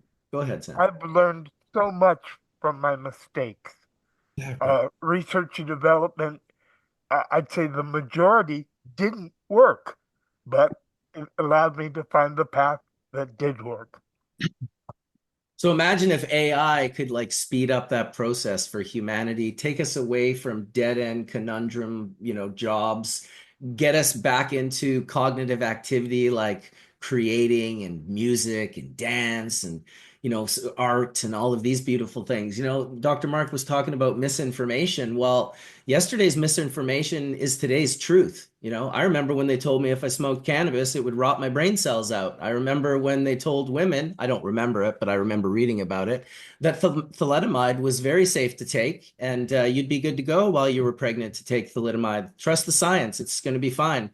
So the idea of having a crystal ball that gets beyond our political beliefs, our what we really truly believe, whether we're on the left or the right. Imagining having a crystal ball that was programmed by neither of those sides, that works on logic and empathy and compassion, all the things that we program into it. Obviously, it could be the complete opposite, but my hopes would be that we could create this sort of magical crystal ball that could help guide us into the future in a more sort of like positive outcome where we're working together and we're taking care of like real world issues like hunger and poverty and like drug addiction and all of childhood traumas and all of these crazy things that human beings are dealing with. I guess it's a very utopian way to look at it and think in that way, but I do kind of hope that this is just another tool. Like when Dr. Mark was saying, oh, we can't just let AI do the homework. Well, it's like, well, originally we were working with books, and then suddenly we got computers, and the people who were working on books were like, oh, they're just using computers to do their homework now. Well, the computer was the tool that will now become the AI. And why waste like months of your life in a grade if you can speed up that process of learning based on, do I need to know all of this exactly the way it needs to be known? Or am I going to have a new tool that will know 95% of it for me at all times, accessible to me anywhere I am at any given time? And then I can hone in on that real actual skill that's required for human dexterity and the creation of, three-dimensional reality. Yeah. What is like the required type of thinking, right? Like, Right. when I was in university, I hung out with these dudes that were pretty into like they were into computer science and like like different ways of thinking about the world, right? Um, kind of philosophy, but more like tied in with computers and stuff. And one of the books that we read through back then was like an art called The Art of Thinking, and it talked about like the different thinking styles. And like, so my point is like, just like there's all these different types of cannabis, there's also these different types of thinking. And one thing that I came to understand, I've been working with this girl past 6 weeks or so, and she's absolutely brilliant, and she doesn't really think she is. And she's like, well, I've got ADHD pretty bad, but the thing that her ADHD allows her to do is incredible pattern recognition. Like, it's stunning, the pattern recognition that this girl can do. And society has always been like, create this certain type of robot, like that's why they didn't want us smoking dope. They didn't want us thinking differently, like back in the 30s and 40s, right? Like it was a lot about like using the media to shape control. And truthfully, we still do that, right? Like what you hear in the news or like the story about thalidomide, these are narratives that are created by someone for a reason, right? Like people like want us to understand things. It happens in the stock market, it happens in It happens in war propaganda, right? Like essentially, we all are victims of a world of propaganda every day, right? The things that we're told are often misleading to benefit someone's corporate interest or someone's financial interest. Um, and so there really is like a whole beautiful thing about like the thought of what is thinking, right? And allowing different people to think in different ways, right? Cool. Because, like Mark Sheldon was saying, like when you're in a room with a bunch of professors and they're all, you got one expert in genomics and one in, maybe pharmacology and one in computer science, there is this gestaltist effect where it's like the whole is greater than the sum of the parts because you have all these different people with different experiences and different point of views looking at the same problem. And you really can come up with some understandings that one person just couldn't do on their own. And that doesn't always work by the way. And like I've been involved with a couple of these cannabis companies, and one thing I hate, I call it cannabis by committee, right? Like I have to sit down with a group of suits to try to explain to them a way forward. And you end up with like all these people that maybe don't really understand the plant having an input on the way that the company is going to move forward.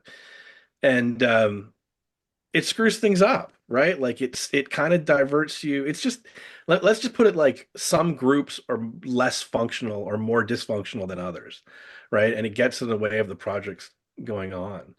Um, but yeah, having access to these technologies, I think really unlocks a lot of this stuff, like the ability for I do see them as tools and technologies, right? Maybe they get to be sentient at one point in time, and maybe they have like indicators or traits of sentience at this point in time, but they're not what we are, right? Um, but like we evolved from humans, which evolved from like lower organisms, or sorry, from humans, from animals that evolved from lower organisms.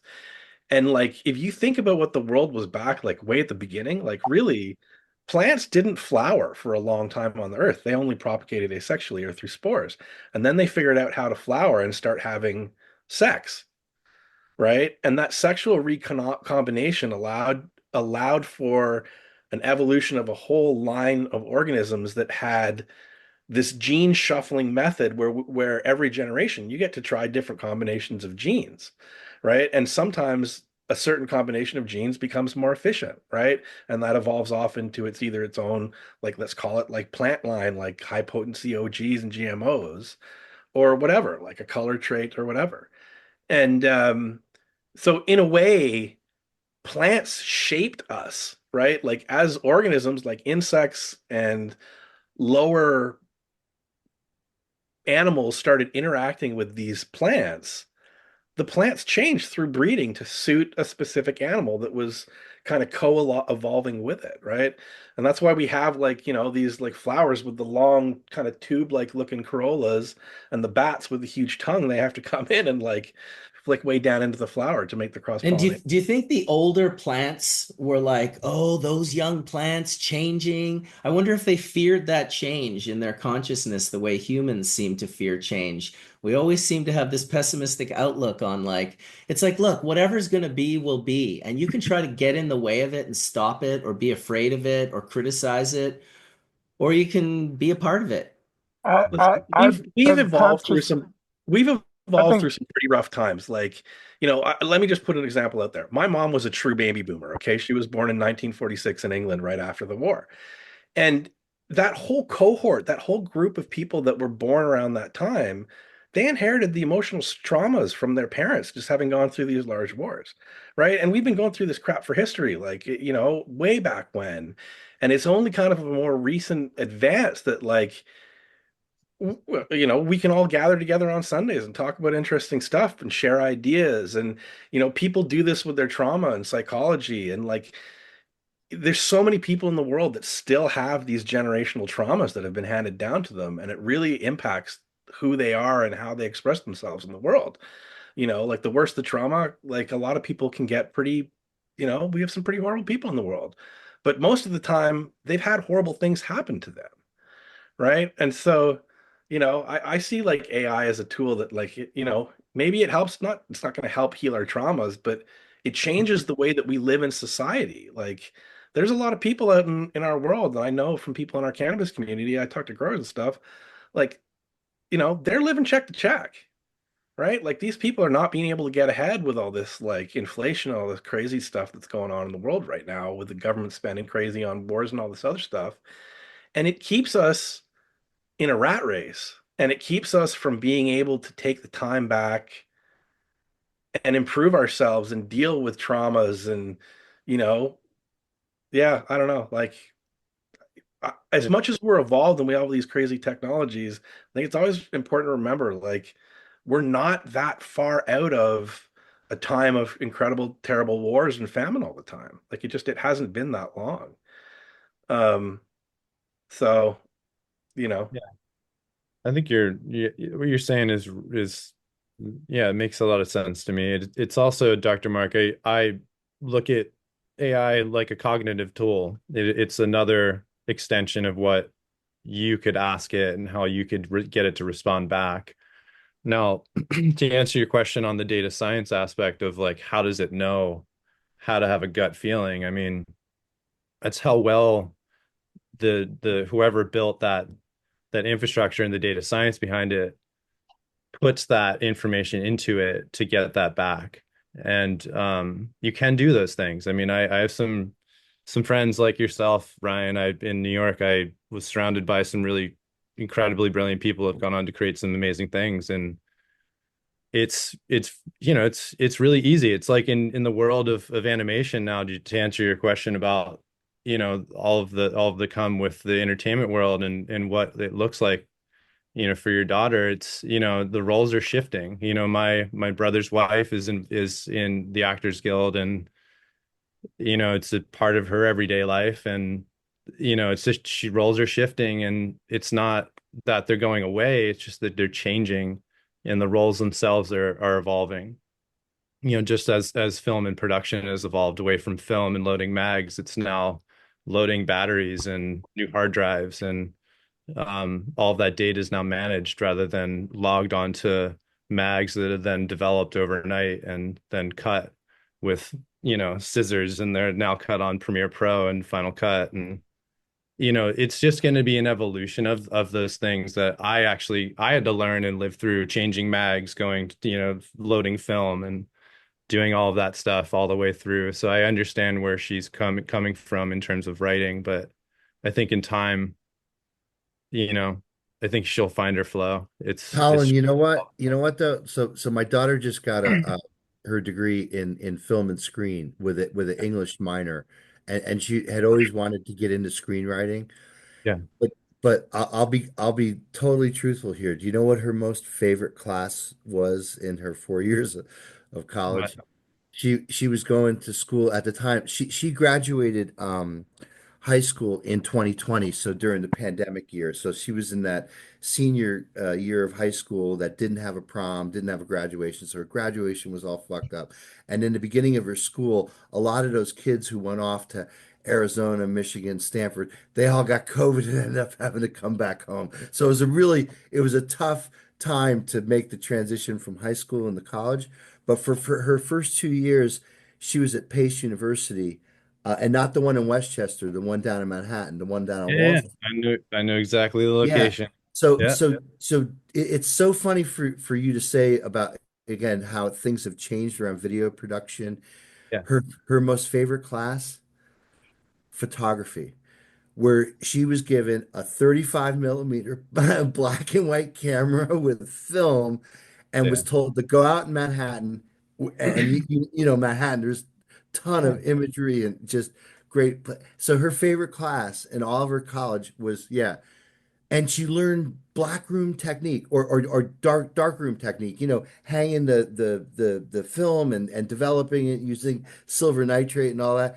It's just so, even though we're in that great, digital age now, for her, the real college experience was, man, that photography class. And she loved her professor too. So this guy was, again, a pretty avant-garde sort of photographer in New York City for many years, and now as a professor of photography. And yeah, so she learned a lot. And I don't know, again, I'm a chemist, so I like to be in the lab. I'm a hands-on guy, and we do a lot, like a lot of our data processing on our instrumentation is all digital.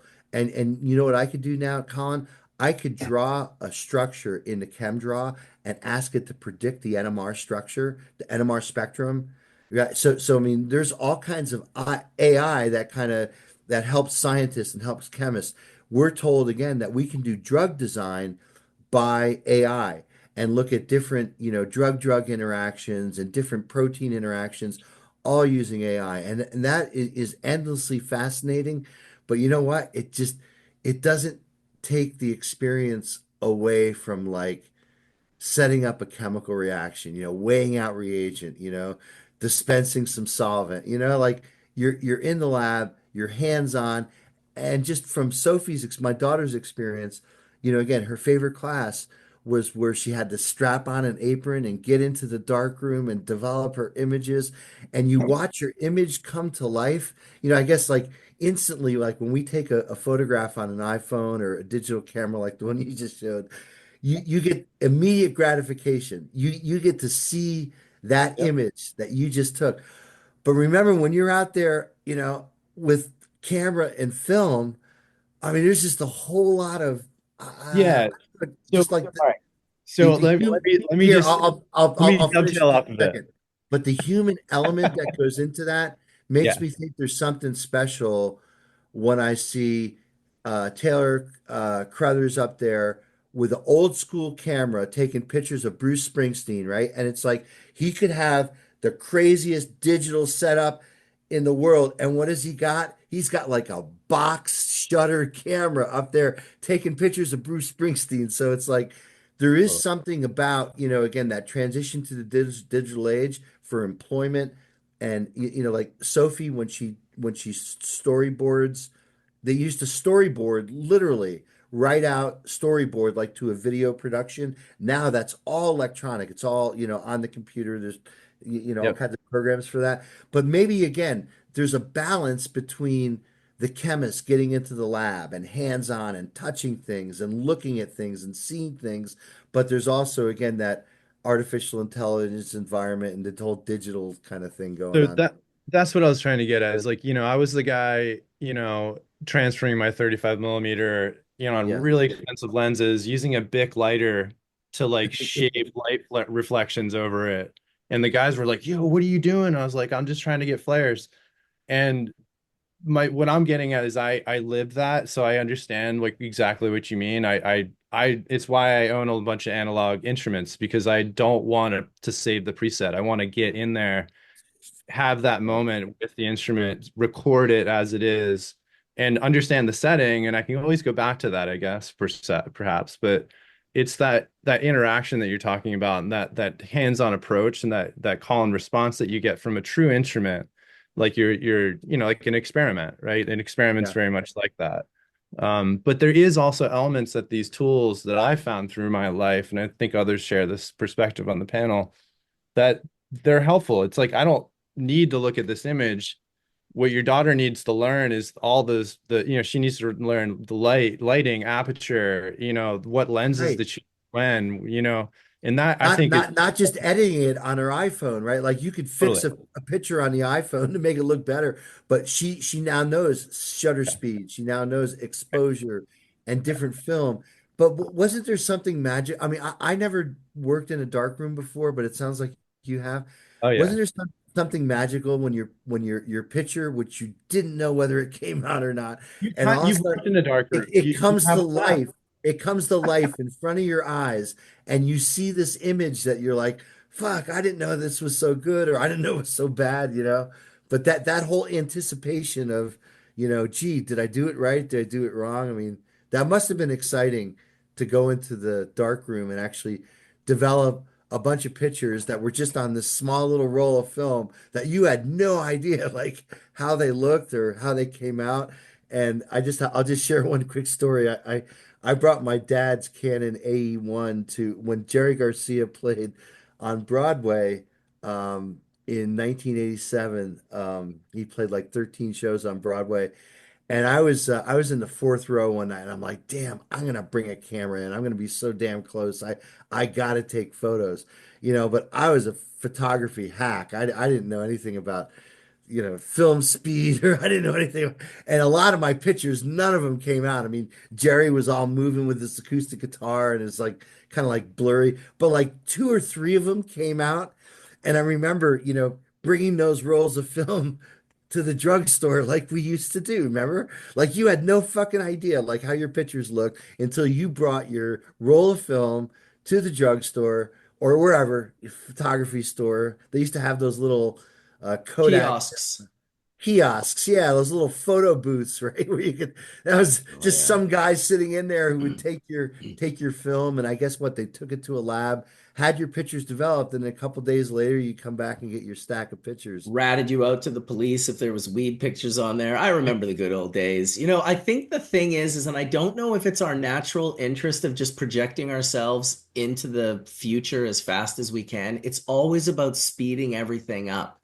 And people don't, before the film, there were plates. People would take pictures on giant plates in these specialized box cameras. Or the And that was a Polaroids, whole, Mark. Remember the Polaroid? well, this was Polaroid? way before Polaroids, but Yeah. yes, I do actually absolutely know Polaroid. So just different ways of accessing, and it's always about speeding it up. It's like how can we, like for instance, like Ryan and Sam, they breed cannabis. Well, if they can come up with a tool that suddenly, what was the metaphor you used, Ryan? Oh, it's like we're running down a beach with a fucking metal detector, but we're sprinting, in regards to looking for genetic markers and gene synthases that are present for them to be able to do their breeding. Well, if they could speed that up, they could do 100 times more work in their lifetime than they would have been able to do 50 years prior.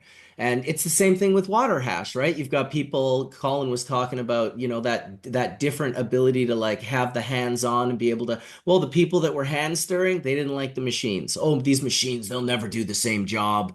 It's like, well, I mean, we're really just purifying. Like there's no, like you could absolutely do the same job, but it's just it's always our perspectives that are either limited or expanded, depending on how you look at things. And then you get like multiple machines running at the same time, different parallel streams doing two things at once because your brain can handle that, right? Like, I mean, you say you got a whole catalog of varieties you want to start washing, but you got one machine, right? It's like you're stuck in what's called series. Everything has to go in line, right? But when you can start running things in parallel, wow. Well, that's it, man. I mean, does that ever just take off? And yeah, this whole genetic sequencing thing is, man, it's getting cheap enough that we can use it now for screening populations without it costing us like 100 grand a population. Sequencing now, I mean, sure, it takes you 4 weeks to get the data, but you have full sequence reads for every plant, right? So you can start looking for unique genetic signatures and then figuring out are they in a specific gene that contributes to whatever flavor, potency, or whatever. Well, So imagine that being accessible on like a device as small as your phone that you program, that you walk through the field and you're just taking pictures. And in a second, it's like checking all the data points that you inputted into it because you're looking for a specific trait that you want to breed into something. And you're going to find it by walking through a field in like a half an hour or an hour. And it all happens instantaneous. yeah, there's a plant breeding technique called tilling.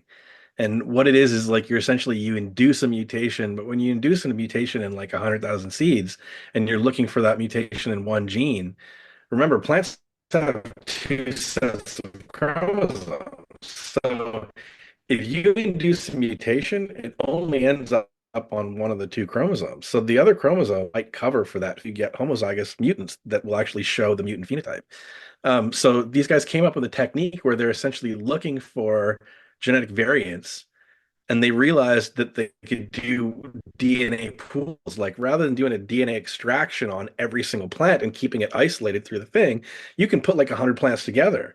And then if you get like a DNA pool of that population, right? And then you can see, oh, look, there's a mutation in that pool, but not the other 99 pools.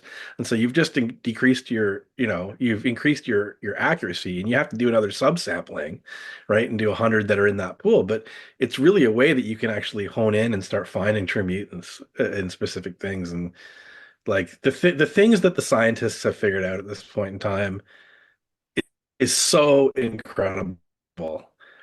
I posted a tweet about it a couple of months ago. Have you ever heard of It's like they call it the crazy cat lady disease. It's like something Gandhi. I can't remember the name. Toxoplasmosis gondii. That's what it is. Yeah, And exactly. so it's an organism. It's an organism that gets into your brain and it makes all these like, kind of poisonous, call them toxic compounds. And those toxic compounds are the result of genes. And so what the scientists did is they took the genome of this thing, they cut out all the genes that did anything negative, but they kept all the genes that were involved in moving the organism into your brain. So now we've got an organism that can move into your brain, but it doesn't do anything, right? It just kind of gets in there and makes whatever proteins we want. So look, we're coming up with all these protein drugs, but they can't cross the blood-brain barrier if you inject them or you swallow them and they go through Exactly. your gut. They get filtered out, kind of like the 160 bag or the 190 bag, right? Like they Oh keep those yeah. molecules out Oh, from that getting. that barrier in the brain is no joke. I was talking about it the other day. They are doing work now with exosomes to like deliver intense payloads directly to the brain. They're doing that at the University of Well, Miami. so these modified Toxoplasmosis gondii plants, organisms, we can put in a gene sequence that makes a specific protein. So say you have a protein that's deficient in the brain and it's causing some really serious neurological problem. We can now put that protein into the Toxoplasmosis gondii and send the toxic Toxoplasmosis gondii into the brain, and it starts making the protein past the blood-brain barrier, right? So Oh it's like we've God. essentially hijacked nature to get past. And truthfully, that's what CRISPR is. That's what agrobacterium is. Like we figured out these um, bacteria that attack plants, and then they have this virulence factor that causes tumorigenesis, and it essentially injects its own DNA into the plant material. And so we've cut out the genes associated with the virulence and the bad proteins, and now we're using that agrobacterium to transfer either genetic traits or like CRISPR systems into these plants, right? So it's like It's we're really fucking figuring wild, out dude. how we can hack or biohack nature to do different things. And I know this inevitably always brings up people that get upset about, you know, messing around with nature and it's not as God intended and not natural and all this kind of stuff. Truthfully, the plant that we're smoking today, guys, is nothing like the plants that humans came into contact with a long time ago. Like we've changed it because we've been constantly selecting for the new things. Hey, this one smells better. Hey, this one's got some resin on it. Oh, look, the resin gets you high, right? Oh, look, this one's more high, So anyway, we Dude, listen, a lot of the people that complain about the concept and idea of CRISPR have dogs that don't exist in fucking nature. How about that? well, where's the natural cow? Right? Like, or the chicken as we know it today. Like these things didn't come from nature. We changed them. The banana, right? Corn. Corn didn't exist in nature. It was a tiny little cob like this long with maybe, 5, 10 kernels on it. We've created Yeah, these but it was really good. super sweet corn. Yeah. But yeah, I mean, humans, that's what we do is we change organisms and environments to suit them to our advantage. And there's definitely an argument to say that like we shouldn't just run buck wild. We're living on this living Earth system, right? And we can already see stuff getting out of balance. Um, but also we don't have these tools to understand and manipulate the organisms like, you know, if the weather change, not the weather, but if the environment changes the way that it is over the last 30 years and it continues to do so into the future, the crops that we grow aren't going to grow in those areas anymore, right? And we're going to have to move those crops to new places where we can grow. So you can't do that kind of intense, crazy breeding without these biotechnological tools. Like it just gives us the ability to change things quickly.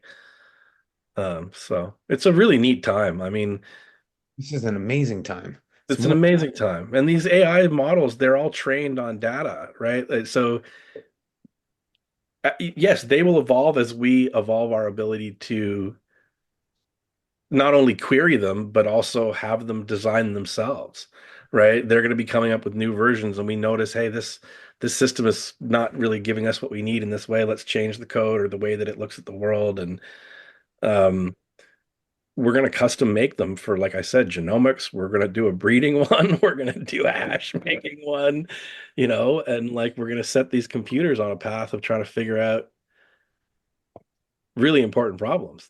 Like, how do we only isolate like the 93 to 90 micron head, right? Like these are important problems that we need to solve. Think of that. I think if we can just now identify every micron head all the way along, have the research behind what that would do and anything like that. That's like, come on, that's awesome. If we can now split everything up and now we take a look at that, that's the future, right? It's Or design plants that will only grow the 93 size head. that would be awesome. Wouldn't that be kind of So, cool? You know? so here's one I want to ask you guys on because it's a hash question. Marcus, I'd be interested to hear your theory about this or your comment on this. GW Pharmaceuticals and David Potter's thesis. You look online, you type David Potter PhD. He was on there. He's got a they're doing all these. They're characterizing cannabis and trying to figure it out as a pharmaceutical. So they're doing all these like beautiful micron stains of like resin glands, and they're screening plants. And they found a plant that actually had pigmented trichomes. It's producing some degree of purple in the trichome head itself. And there was someone I saw in another forum, and they actually found another one of these plants and was posting pictures of it, and it's incredibly purple, right? So it opens up, purple hash. So okay, so now we got purple hash. But what if like I can put in a compound that makes red or blue, right? We've now got all these vectors that are like essentially dyes, and they've already figured out the genes involved with like someone has patented a system for expressing molecules within the trichome. Well, Right. the purple color, Ryan, could likely be the hydroquinone of CBD. And I tell you what, the hydroquinone of THC is ruby red. So there's your red color. The purple color, a trace amount of that Are they red material. in the gland though? Or are they Well, red? again, all I'm saying is that the isolated compounds, so THC hydroquinone is ruby red, and CBD hydroquinone is purple, as purple is like grape crush soda. So, and what I could tell you too about the hydroquinone one, the CBD hydroquinone, is that it's the basis of what's called the beam test. I don't know if you ever heard Yeah, of the beam of test. course I do. Yeah, Yeah, I know the beam test. yeah. So Sam, you might remember that, right, from Golan's book. But Absolutely. yeah. So the We beam used test, we the used it. beam, We used that for doing all our CBD screening. That was the first right, screen. It was way cheaper, right? So right. So yeah, the color indicator there is the formation of CBD hydroquinone, which is highly purple. And what I can tell you is that just even a trace, it has what's called a high extinction coefficient, which means a little bit goes a long way to impart its color. So even trace amounts of that material in a much larger quantity of material will turn the whole thing purple. let's explain that one for growers because I actually did a post about it on IC Mag years and years ago, but it's a pretty easy one to explain. If you want to detect if a plant has THC or sorry, if you want to detect if a plant has CBD or not, you can do a test where you take a little bit of the flower. Flower is the easiest to do, okay? You can use a leaf, but you can do it on a flower. There's more con. You make an ethanolic extract or even a propanolic extract, like using rubbing alcohol or ethanol, and you essentially pour a little bit over the buds until you've got like a bit of um, call it run through from the flower, right? And the resin is it's essentially you're making a little oil extract, but it's we're talking a couple of milliliters here. So, and you put it on a white plate, and then you take the flour off and you let the alcohol evaporate, and so now you've got this little resin stain on the plate. If you take pH up, like this is what they sell in the grocery Yeah. stores, pH Sodium up. hydroxide. Yeah, yeah, potassium hydroxide. Is it use sodium or potassium? You could use either one. Anything that moves the pH up. Right. Yeah. You're correct. Okay, so we use potassium. Anyway, I say potassium because every grower's got that in his cupboard, right? Potassium hydroxide. Because that's what pH up is. Take a couple of drops of this KOH and you just drop it on top of the resin. If the plant has seed, the resin will go purple. Yes. So this is a way of identifying type 2 plants like Wade used to make, the ones that had the 50-50 THC to CBD ratio. And and also type 3 plants. You can't, it's also pure CBD, no THC. You can't, this test doesn't discriminate between those two plants. But if you're going through a population and you're trying to like say it's got mixed population with THC and CBD plants in it, you can use this test and it's super cheap and it's super easy to do.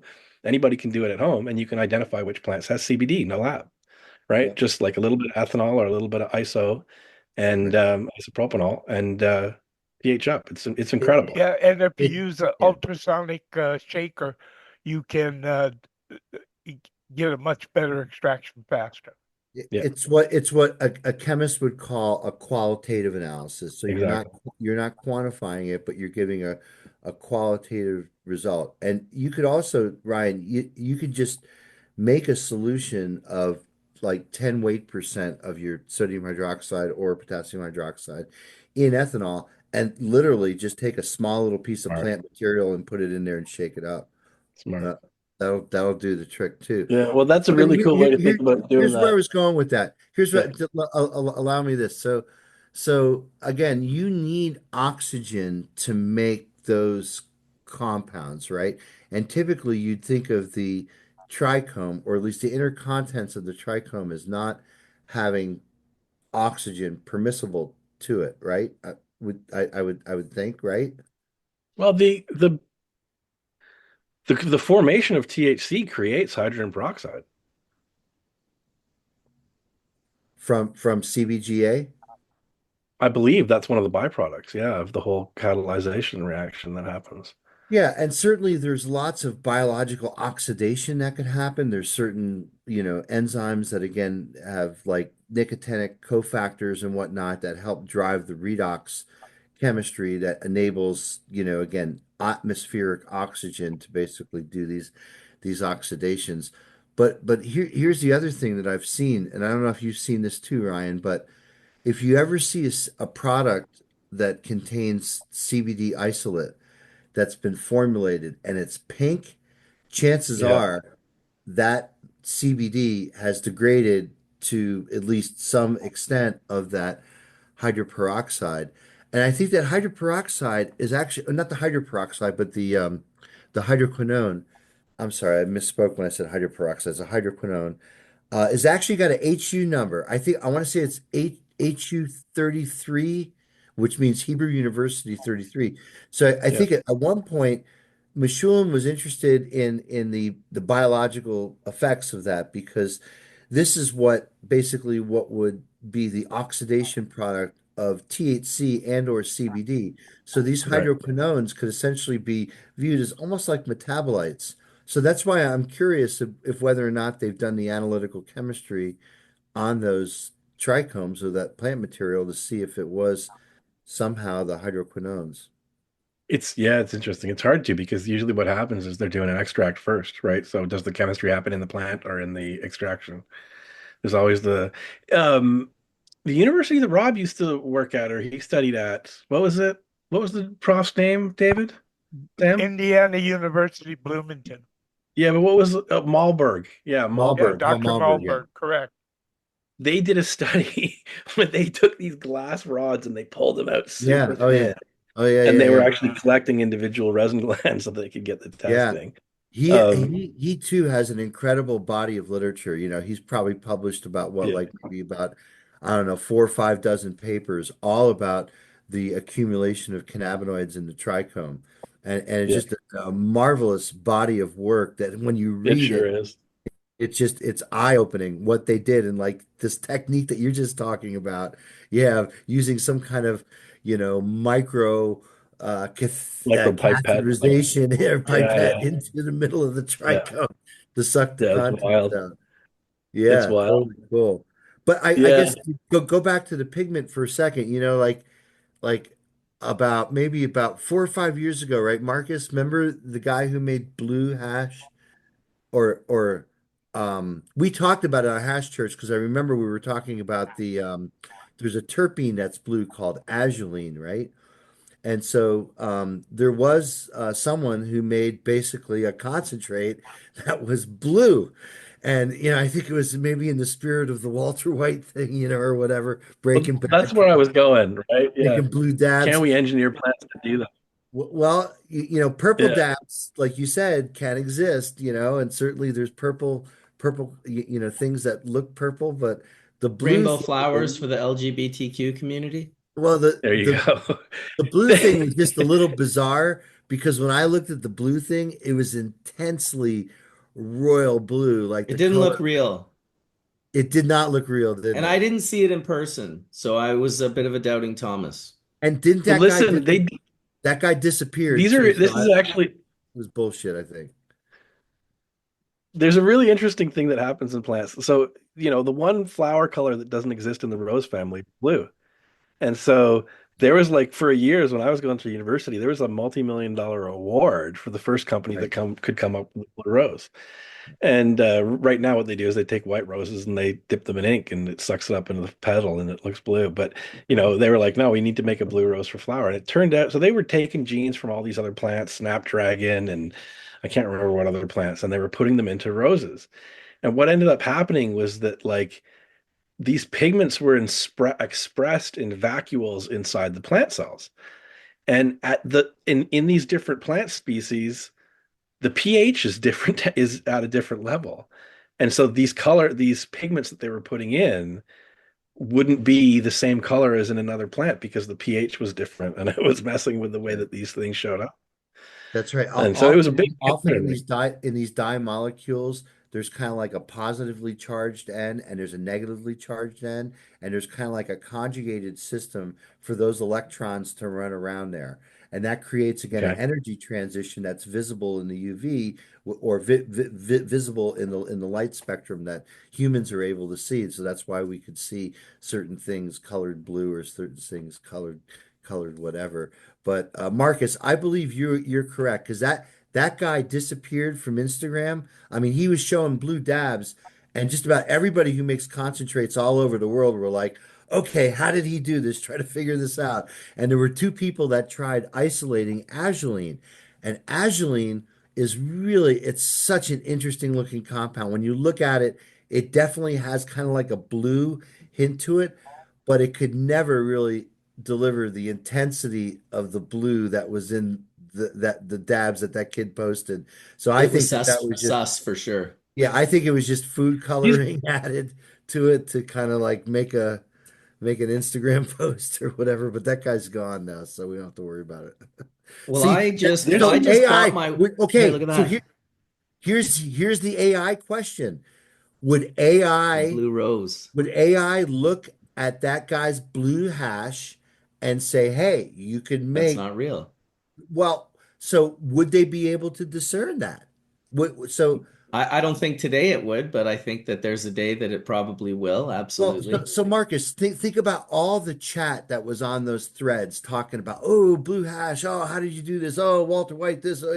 Maybe AI would be able to sense that there was a lot of skepticism over something that was reported as real and say, hey, you know what? That's not real, and I'm not going to put it into my genetic algorithm. I don't know. I'm just It'd asking. be cool. You can That's what add I'd like you to know. The you can add a truth-telling filter aspect of that it. says if it's too good to be true, it's not true. And I don't even know if blue hash is good. Like personally, I mean, I like the Yeah. color blue, but I'm just like, it's not a part of, I'd have we to don't try like it. green hash. We We definitely definitely don't don't like like green green hash. hash. We know that. Not a big fan of the green hash. I like this color hash. It's kind of just, can't really see it. It almost That's looks funny. blue in the I know bottom this of here. girl on Twitter, and she does biotechnology just at home, like simple transformations, and they made a blue lettuce, right, in her house, and it expresses this blue pigment in the lettuce. Well, So it's just So I got to interesting. I isn't got there to shout blue out pigment Tennessee in Williams corn? and the Glass Menagerie because that's where I first heard blue roses. He would call that girl Blue Roses. And I had a thing with my wife where I was when I saw that picture I just shared of that blue rose, I bought it on our anniversary a couple weeks ago at a little flower shop. I had bought her a bouquet, but I seen a guy in the corner and he had all these roses in his hand. And I was like, what do you got there? He's like, oh, these are blue roses. And I'm like, blue roses? I could tell right away that it was like they had sucked up the ink into them. They didn't look legitimately like, a naturally producing blue rose, but it was definitely a neat thing. And I made sure I bought one and popped it into the bouquet. And my wife definitely, I mean, that was a high school book we read together, that Glass Menagerie in like grade 10 or whatever. So I used to I used to call her Blue Roses, my wife. So, Nice. so Ryan, there's varieties of corn now that are blue. I've seen blue corn, blue, like sky blue kernels, right? I've seen it. Yeah, I've seen it. Yeah. Yes. So I wonder if could you use the genes that code for those blue pigments in corn and cannabis? Who knows?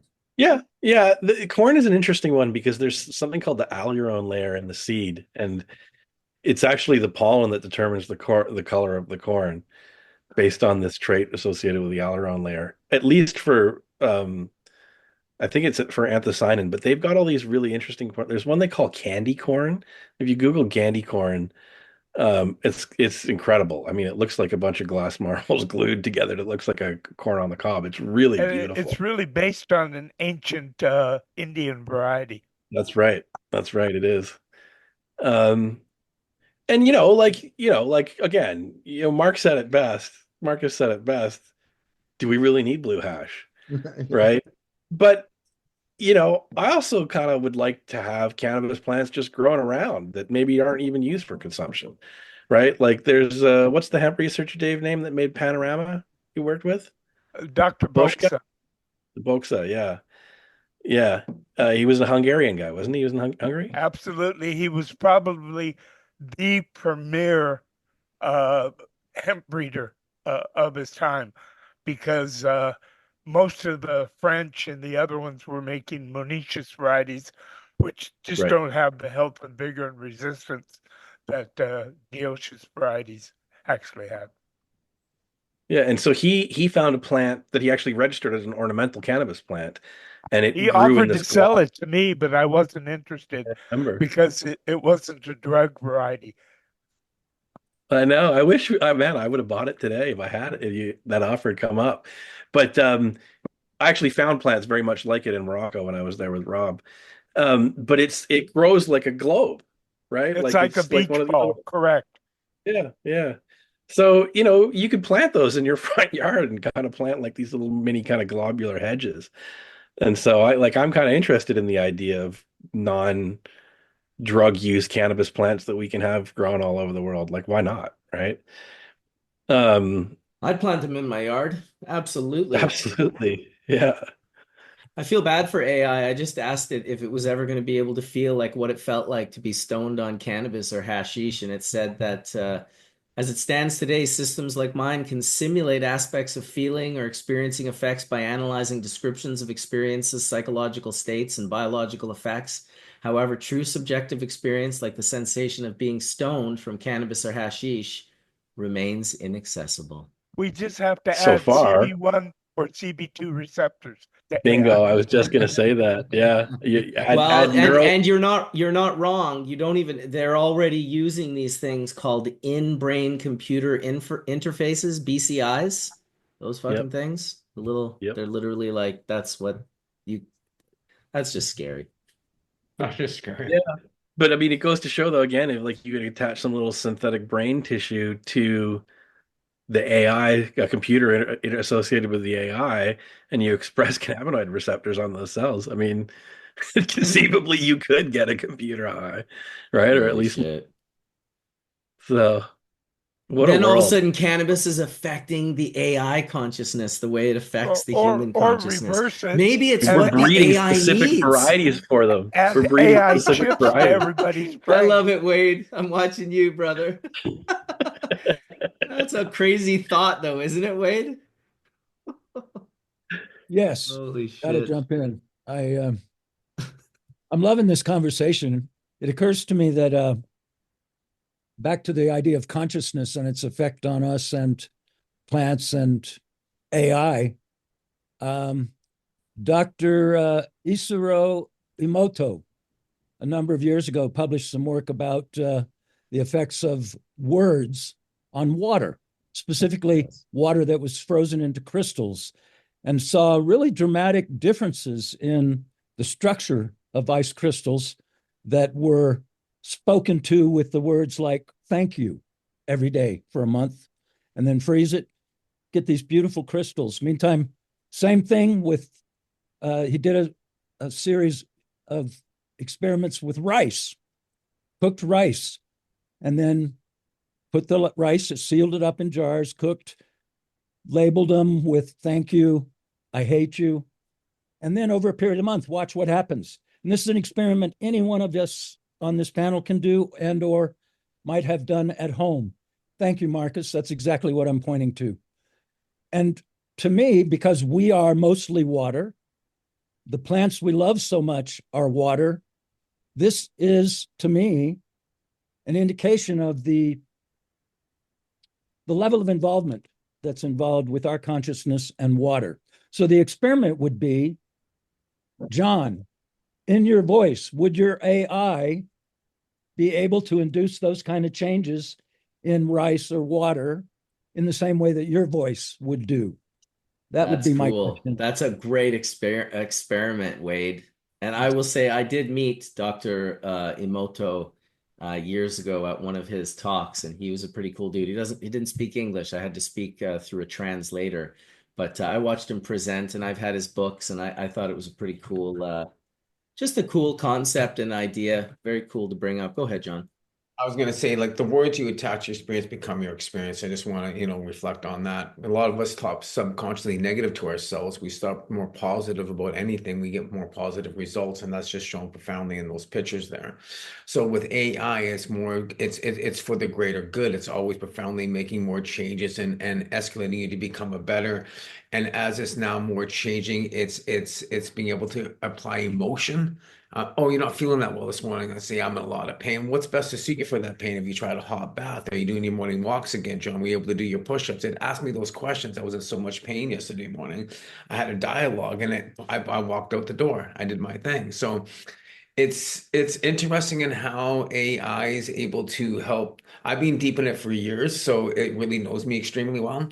So a lot of people aren't going to get the exact context. What I'm going to get is because I've been feeding my AI, and it's been getting to know exactly what I do in my daily routine. So you can evolve with it. That's the best thing. It's your co-pilot. So if it needs to be in that context, it'd be nice to see if that works. Because I'm not going to start doing some stuff gardening again. I'm physically having problems, and I'm going to start doing some things, and I'm going to start implementing. I need to start doing some testing. I like gardening. I like plants around me. There's one outside, right there outside. It's wintertime. I'm bringing it in at night. I'm playing. You know what I mean? I like to see what plants can do, right? So I mean, AI is not going to do that for me. At the same time, it can help me carry the plant in and out.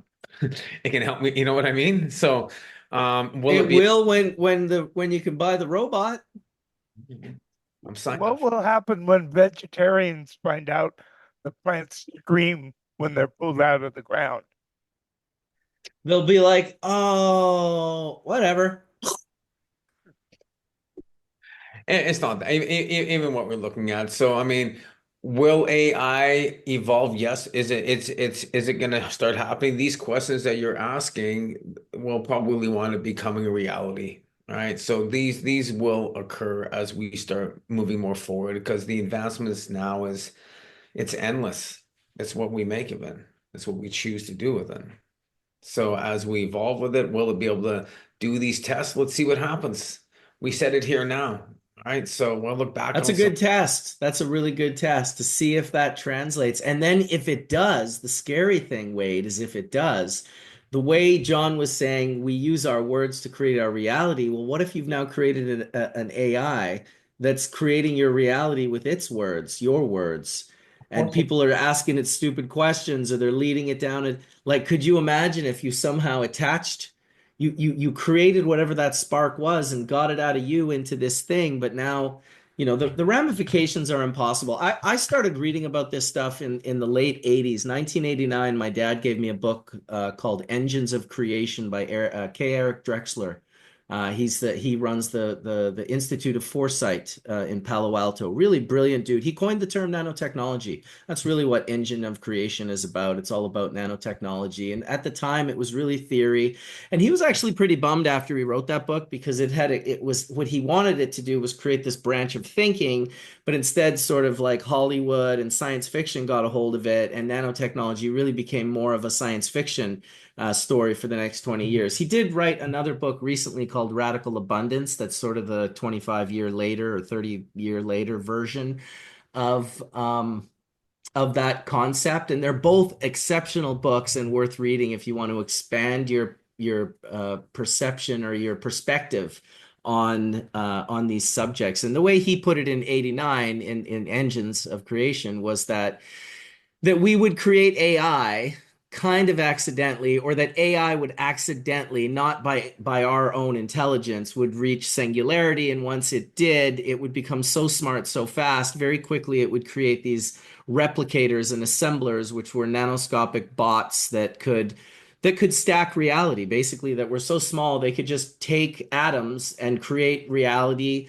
by assembling and replicating. And really wild concepts when you're reading the book. Like, to me as a young dude, I would have been 16 years old in 1989. It just, and just started to eat psychedelics and reading books like Engines of Creation, it really kickstarted my consciousness into thinking about things that I had never thought about prior to that. All I thought about before that was was hockey and girls. I was limited to those two subjects. Hey, welcome, Mojave. We haven't heard from you today, and I just want to say thanks for popping in, dude. Hey guys, grooving on your AI talk and whatnot. I'll give you my quick little AI experience. I had very little interaction with AI, but just the other day I was on, I can't remember what it was. It wasn't ChatGPT. I think it was a Meta AI thing. Ryan, you'll like this. And I asked AI to explain cannabis evolution or something, like some very general question. And it gave a pretty good answer, but it kept using the word strain.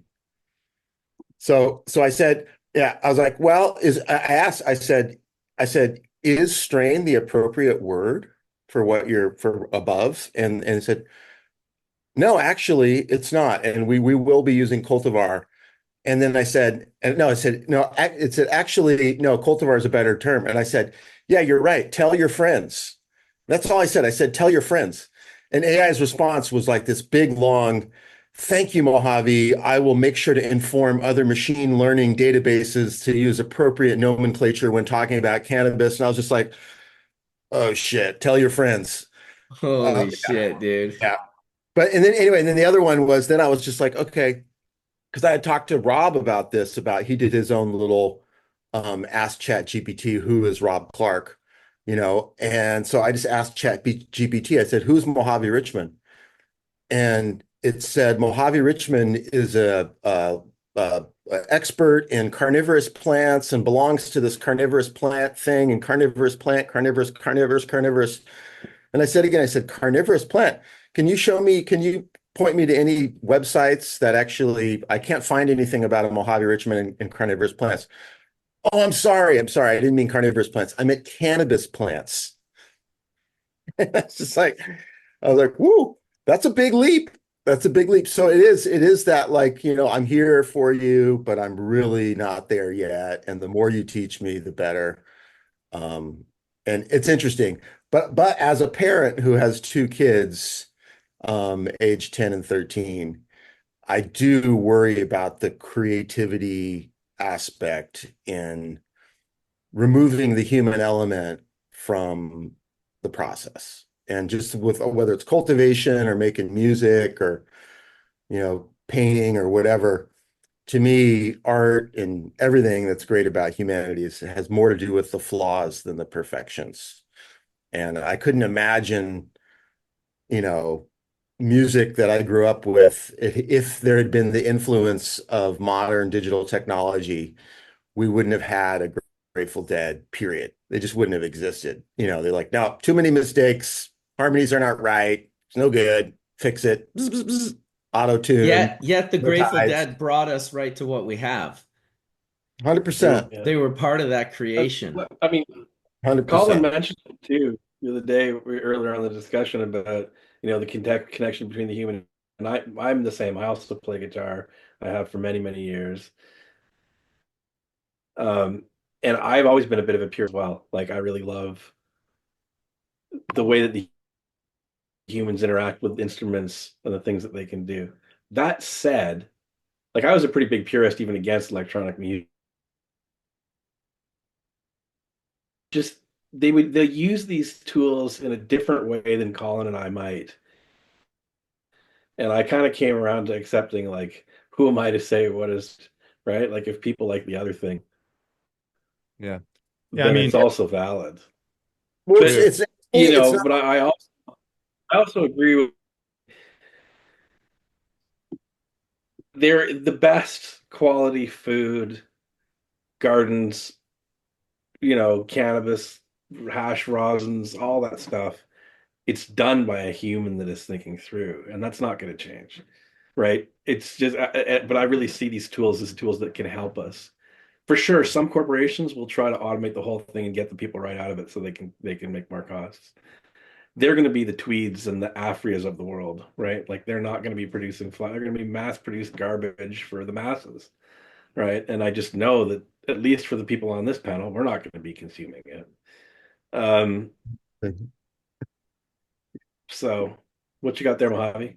I was just looking at that. I'm rolling a doobie earlier, and it says each sheet is a canvas, and you are the artist. Which is like that every joint will be different every time. It's an experience, and there's just that human element, I think, is the thing, and that's like in cannabis right now, like here in California, there's just this huge, like plea for like save the small family farm versus the big corporate machine, and it's so much to do. It's not about the plant, it's not about policy, it's about people. And I think that when we think about, when I think about digital music, for instance, it's actually not about the music. I love digital music. Digital art can be beautiful.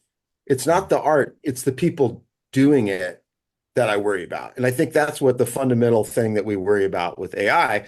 It's not whether AI is going to be good or bad or how awesome it is or how intelligent or capable or how much data it can process. It's about what impact it'll have on people in their daily lives. Right. And that's Well, that's but that's what I AI worry about with when my AI kids, gets and. when AI gets smart enough, it won't need people. It'll just talk to other AIs. I mean, when it gets to that level of intelligence, we won't even be able to communicate on the same level with it. But it is what it is. It's a tool. Let's see where it goes. Some people are very on one side and on the other. I like to sit on the fence and check it out. I'm not like fully sold. Like, yeah, let's build Skynet and fucking, wake up in some fucking Matrix type egg tubes feeding our electrical energy to a system that can't. Funny enough, in those concepts, like, yeah, they couldn't really exist without us, could they? They needed that electricity, didn't they? They needed that spark of life. Come to my house right now, do my yard work, cut my trees, and figure my shit out. Just because I physically can't do that, I'm all for that. Because you know what, to have a gardener come in here, they want to charge me $5,000 to come in and do my yard. That's like, where am I going to get that money to do that? So as technology is able to help and be a part of that, then it's going to create new jobs for people to be able to drop things off, clean things up, other things being created for it. There was like 6,800 new jobs being created by AI in the last 6 months. Brand new jobs that are now all just being manifested with AI. Now these are all new ways to be able to kind of go forward. So You're not wrong, John. That perspective is so valuable. Where people are like, judging and being critical. It was like Neuralink was the same way. People are like, are you fucking crazy? You're going to have something attached to your brain? It's like, yeah, I'm personally not going to get a Neuralink, but the guy that got it, that hasn't moved in like 19 years and can now move the mouse on his computer with his mind, it's a pretty big fucking deal to him. Like, holy shit. Yeah.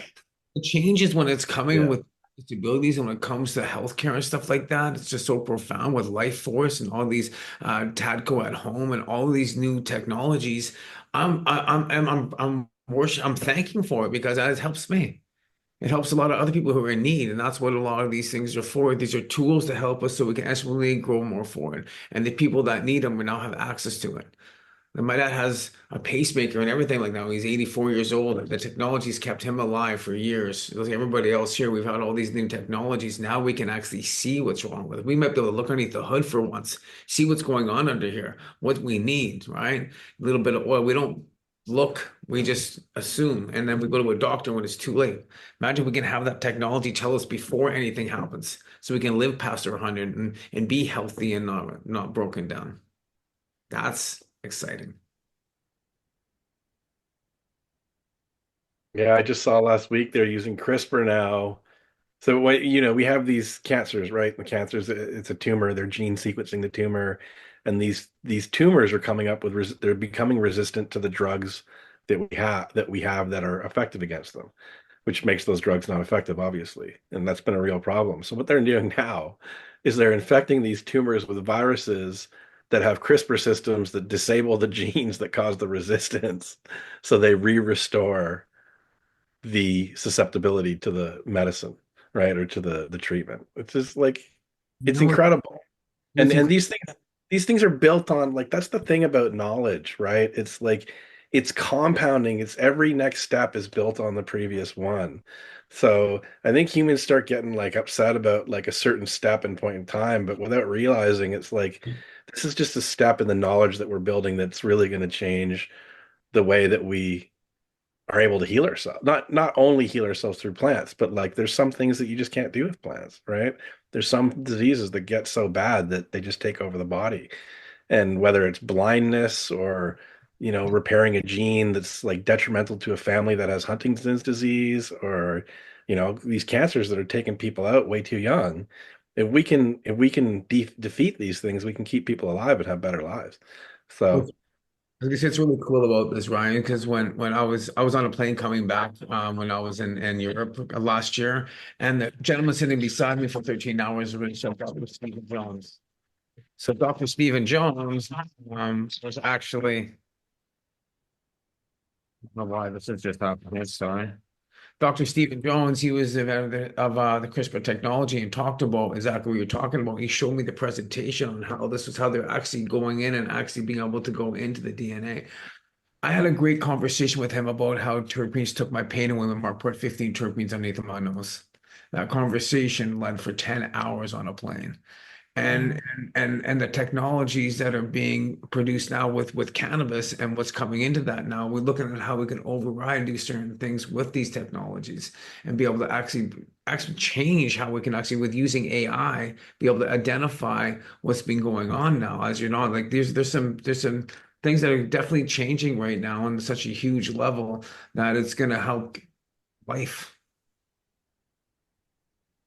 these Wow. AIs are identifying gene networks, right? When you're looking at like a plant that has hundreds of thousands of genes, it's kind of hard to tease apart the hairball of what does what, right? But they can analyze these patterns and figure out things that we just don't.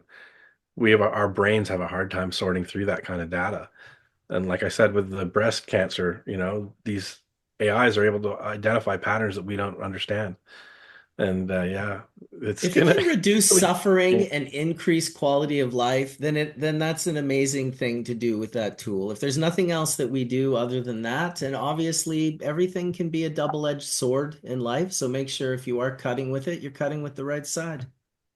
Yeah, and I Eventually, get it with tools too. Like tools are just technologies, and technologies can be used for good or they can be used for, corporate interest. Like Monsanto. Monsanto was a chemical company, right? And then came to learn that there's this was it a bacteria, Mark? He's gone.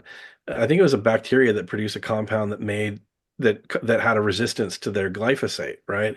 And so they started putting it into plants and realized that, hey, now the plants are resistant to glyphosate. But they were using biotechnology to create a situation that benefited their corporation, right? And that's very different from using a technology to benefit consumers or to benefit humanity, right? So people get all upset about the technology, but it's not really the technology that's the problem. It's the use of the technology that's the problem, right? And it's the same with like nuclear medicine. I mean, we can harness like nuclear power and make bombs with the byproducts, or we can make nuclear medicine compounds, right? That Yeah. allow us to do all this stuff in health and diagnosis. So it's No not the bad, technology that's bad, it's the use of the technology. no bad tools in the world. You know what I mean? It's like even a bomb, like you say, like one day maybe a nuclear bomb will save the world somehow. But I do have another friend who actually is a banker, and his job, he's been with this one bank for many years, and his latest job that they put him in is he evaluates AI tech for investment for the bank, right? That's what he does. and he just says, he's like, dude, he didn't even tell me. He's like, he's just like too like he kind of had the look of someone who just like discovered porn on the internet or something like that. He's like, dude, this is scary. He's like, there's a lot of weird stuff out there, you know. So it's like obviously the tool is going to be used, and how they use the tool is really about the ethics of the people, not about the tool. Yeah. But anyway, But it can lead to to negative consequences. There's no doubt about it. some pretty freaky shit. Yeah, absolutely. Wild. I'm here for it. Well, we don't have a choice. I mean, like, It it's can't be going any on. freakier than taking 5 grams of mushrooms in a dark room, and I did that enough times that I'll check out whatever's coming. You know, I'm not promoting it and saying that it has, you know, but I'm hoping that it's good, that it's What good really enough. freaks you out in the dark on mushrooms is when you light a zilch.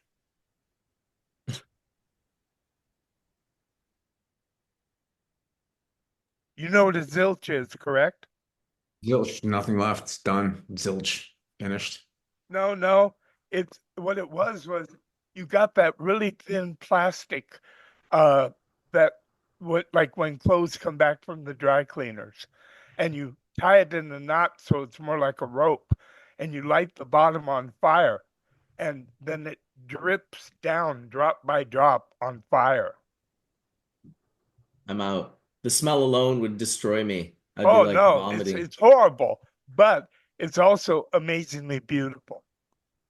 Yeah, I remember they did something like that with garbage bags. They'd stuff them into like little pipes, and then you'd throw the pipe in the fire and it would change the color of the fire. I can't remember what it was, but that was some hillbilly shit that I grew up with that reminded me of what you were talking about there. Oh, definitely hillbilly shit. Yeah. Well, those are my people, man. They sell those now. They sell little fire color devices stuffed with little sticks stuffed with phosphorus and different things. Someone did that recently when they threw a bunch of little, like, what are you doing, man? They're throwing like, check it out, man. Look at the fire.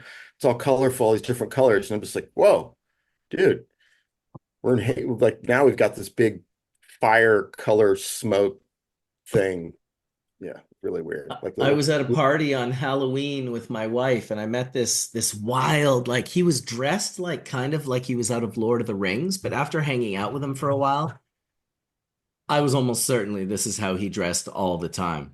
And he was like a crystal freak that like cut crystals, and he had he had these glasses that were like, I don't know, like a couple $1,000s or something. He custom made them, and he's like, here, put these on. And I looked out, and there was a fire show happening by the pool at this party, and all the fire, including his fire pits and all their fires, just turned purple. Reminded me of Purple City back in the day when we used to like stare in the lights near the oh, what was it? It was the politics building. I can't remember what they called it in Manitoba, but it was all around it. It had these lights that if you stared at them for like 5 minutes, and we did this when we were kids on psychedelics, every light in the city, including the moon and the sky, would turn like purple and stay purple for like a while. But so these glasses were super cool. Then he had, and I don't know if I still have this because I definitely had it on my computer. I took a video of it. He had like a big crystal in his hand, and he had this little laser that he pulled out, and then he was like taking rips off his vape pen, and with the laser he was blowing at the crystal, and the laser would like just shoot out in all of these multi-directional. And I guess later on I found out that he makes like crystals for like Disney and massive companies. Like I'm just like, what does this guy do? Like he's just a trippy crystal cutting guy. But I love meeting unique people, and I'll tell you, sitting at home just talking to the AI, you're not going to meet that guy.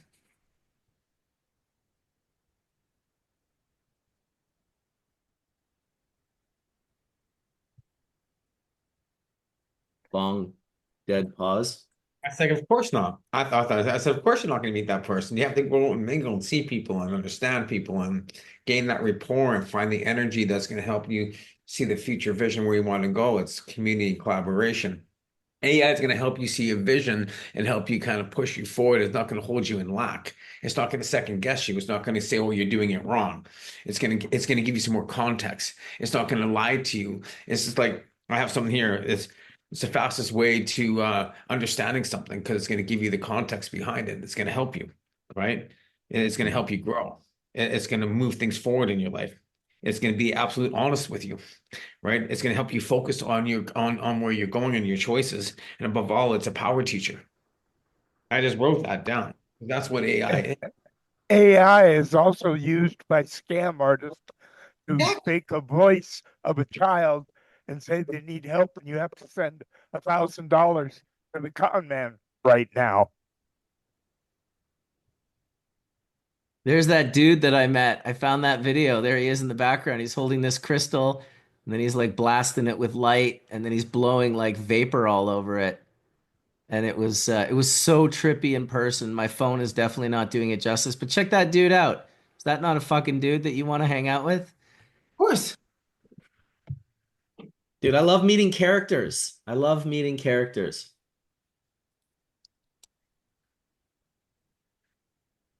I think it might be time for another little dab. It's been nice little hash church gathering. I got a couple of plans in the future. Gonna have Jolly Roger from Puffco come on. I think that what that company has done in regards to the normalization of hashish use is, I don't think people have any understanding. Like there's tons of companies that have been a part of this way before Puffco came into being, although they have been around for 10 years now.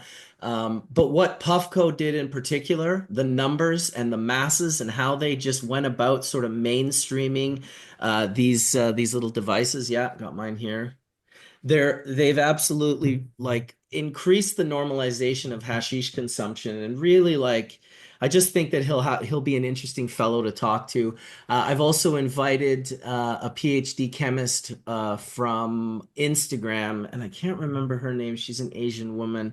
She's just been doing really cool things with molecules, and she does these great little presentations. She has a partner who I believe is also a PhD in chemistry, and they kind of have Miyake? like a yeah, exactly. Yeah, She's awesome. yeah, yeah. So And Riley. And What's that? Riley Kirk. And Riley Kirk. And Riley, exactly. So those are the two that I've invited. I'm going to try and get them here in the next little while. And just, of course, if you guys, know of anyone that would be exceptional, I think Dr. David Allen wants to come back and talk about a future project that he's looking at doing and come share with us. And so it's always a bit difficult to come up with a great show every week because it's literally like at the end of this show, I got to kind of start planning it and getting in touch with people and making sure that people are going to arrive. But I really kind of like these shows as well, where there's no plan. It's just off the top. I mean, today we spoke about AI more than anything, which was interesting and definitely got the chat going pretty hard.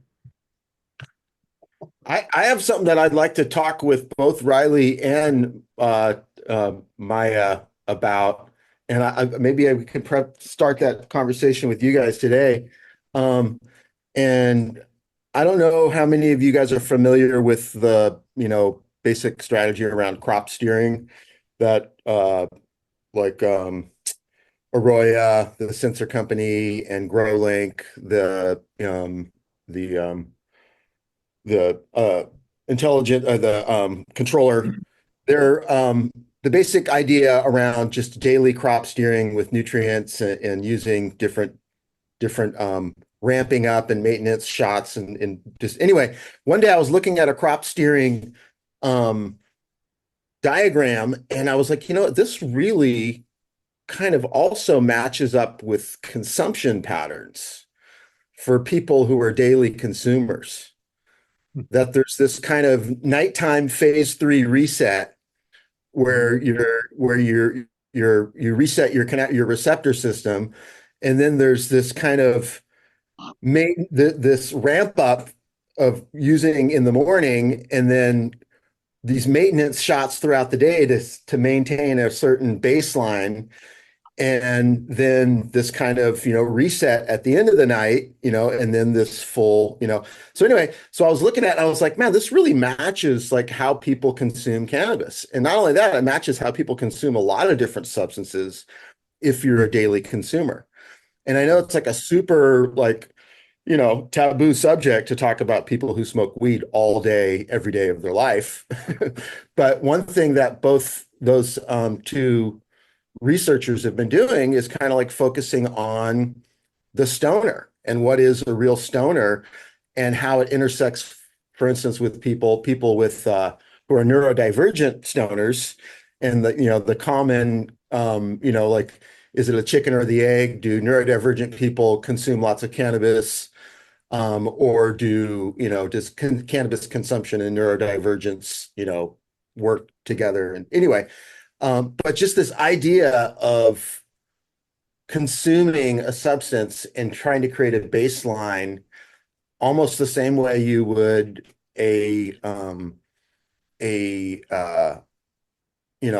anti-anxiety or anti-depression medication, where people are actually consuming all day to get an effect for their whole life. It's not like a party thing. It's not like a weekend thing. It's not like a get high with your friends thing. It's actually like, and stoners are kind of stigmatized by that word, like stoners, but really what they are is people who consume cannabis their entire life for whatever reason. And understanding those patterns and how we consume to best, suit our needs from the substance are things that people don't really talk about because stoners are stigmatized. And their research has really kind of highlight that. Anyway, I just wanted to throw that out, like, Colin, I know you're thinking about it because I know you're a cultivator too, that if you just look at that diagram for ramping up maintenance and how that really meets what people are doing with their consumption patterns for all substances. They're trying to maintain kind of a baseline effect throughout the day. They're not trying to blow their whole day away by hitting everything with a super high shot right in the morning. You know what I mean? But then in order to get the same effect that you had in the morning, by the end of the day, you're consuming a lot more, because in order to get those to maintain that, those peaks. Yeah, and well, it's funny you bring up Riley. I had a call with her this past week for like an hour, and we just really hit it off. Some mutual friend of ours put us together on just a random call, and she was talking a lot about quality and what constitutes quality and what are the metrics of it. And we started talking a lot about this, which is cultivation and cultivation-driven practices, and crop steering. Back to your point, is a really interesting, fascinating subject. I know Trim is another company that's been really focused on crop steering. There's a lot of techniques, to your point, and it's an interesting ideology, right? Like that you're giving small injections at certain times, and then there's this reset through photosynthesis that happens, which is that's a whole topic in and of itself. I think, I don't know if any of you guys have experimented with like lengthening your flowering times on certain varietals or certain lots of plants in certain rooms, but there's been interesting, compelling data that shows that, you adding an extra hour to the photosynthesis, cycle, call it, does a lot for the plant's, responses in terms of resin production and stacking of internodes. And then also holding light back during vegging hours to get tighter internodal spacing. And or lengthening it. So I don't know if you guys have ever played around with that, but those are two subjects that perhaps we could really dive into and kind of uncover some ideologies there. Cool. Well, we should get in touch with those girls and get them on here as soon as we can. Maybe they'll be down for next week if everyone that knows them. If you're talking to Riley, call and reach out. I'll try to reach out. I don't have her exact Instagram, so it's only when I see her come across although no, you know what? I've been keeping notes, and I've got her contact, Maya's contact, in a note that I made on my a Hash Church note, for contacts for everyone that we want to have on Hash Church in the future. And it's a lot to keep track of. A lot of people out there that have good information to share. And, it kind of reminded me now that it's, I wouldn't say a dead part of the conversation, but I was thinking that, You know, if the people that are watching, a good way to incorporate the people that are watching, I know you can ask questions at any time, but it's almost 12 o'clock. So we'll have about another hour left. And if there's any specific questions that you have or you want to get even shouted out, I'll kind of start using 12 o'clock to promote the people that are watching us just for a short little period of time. Or you want to send me a message on Instagram or you want to say something in the chat room if we can catch it. We'll get your message out to the world here, or at least 282 people that are watching. And I get to talk about how I'm going to come over with you. I'm going to put in some kind of like a little rainmaker system. I'm going to be able to track all the people you want to have on House Church. We can send them some information through some bots and they can actually do some things and have meetings and just have this all identified for you. So you can have this all pre-planned and we can do some cool stuff around it. And I'd love to help you with that and promote the channel and get people more eyes on what we're doing here. So I'll definitely, if you don't mind, I'll give you a hand with that. No, I absolutely don't want anything to do with any of that. No, I'm just joking. What? Thank you, Johnny B, for always being such a kind dude, man. I'm better off. I'm better off in my life having you in it. I'm better off in my life having all of you guys in it for that matter. I really hope one day soon when the brand starts taking off in the US, support your Bubbleman brand when you're out in those states that we're existing in, that I would love to have a big event, probably down in the US, where we could all gather and just have a Hash Church event where people that have been watching for a decade plus could come and link up with us, probably in California, probably like close to Wade. Head down, make sure Skunkman Sam's in the house. And get everyone down there because that would be pretty cool. I did meet, not meet, I have a friend who I bumped into at that party, at the Halloween party. And he is a pretty wild dude. He's like, yeah, I'm getting what did he say? I'm getting a cathedral. I'm like, what? He's like, yeah, check it out. He pulls out his phone. He's like, me and my girl are moving into a cathedral. He met this girl like 2 months prior.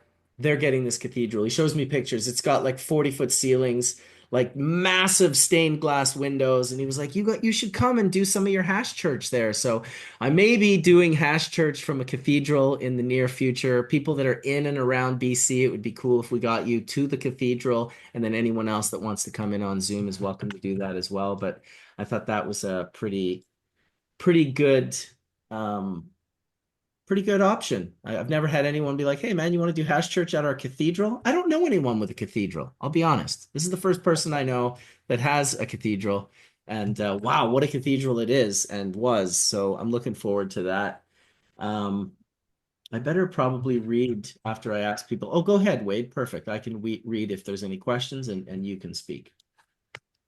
Thank you. I wanted to pipe up.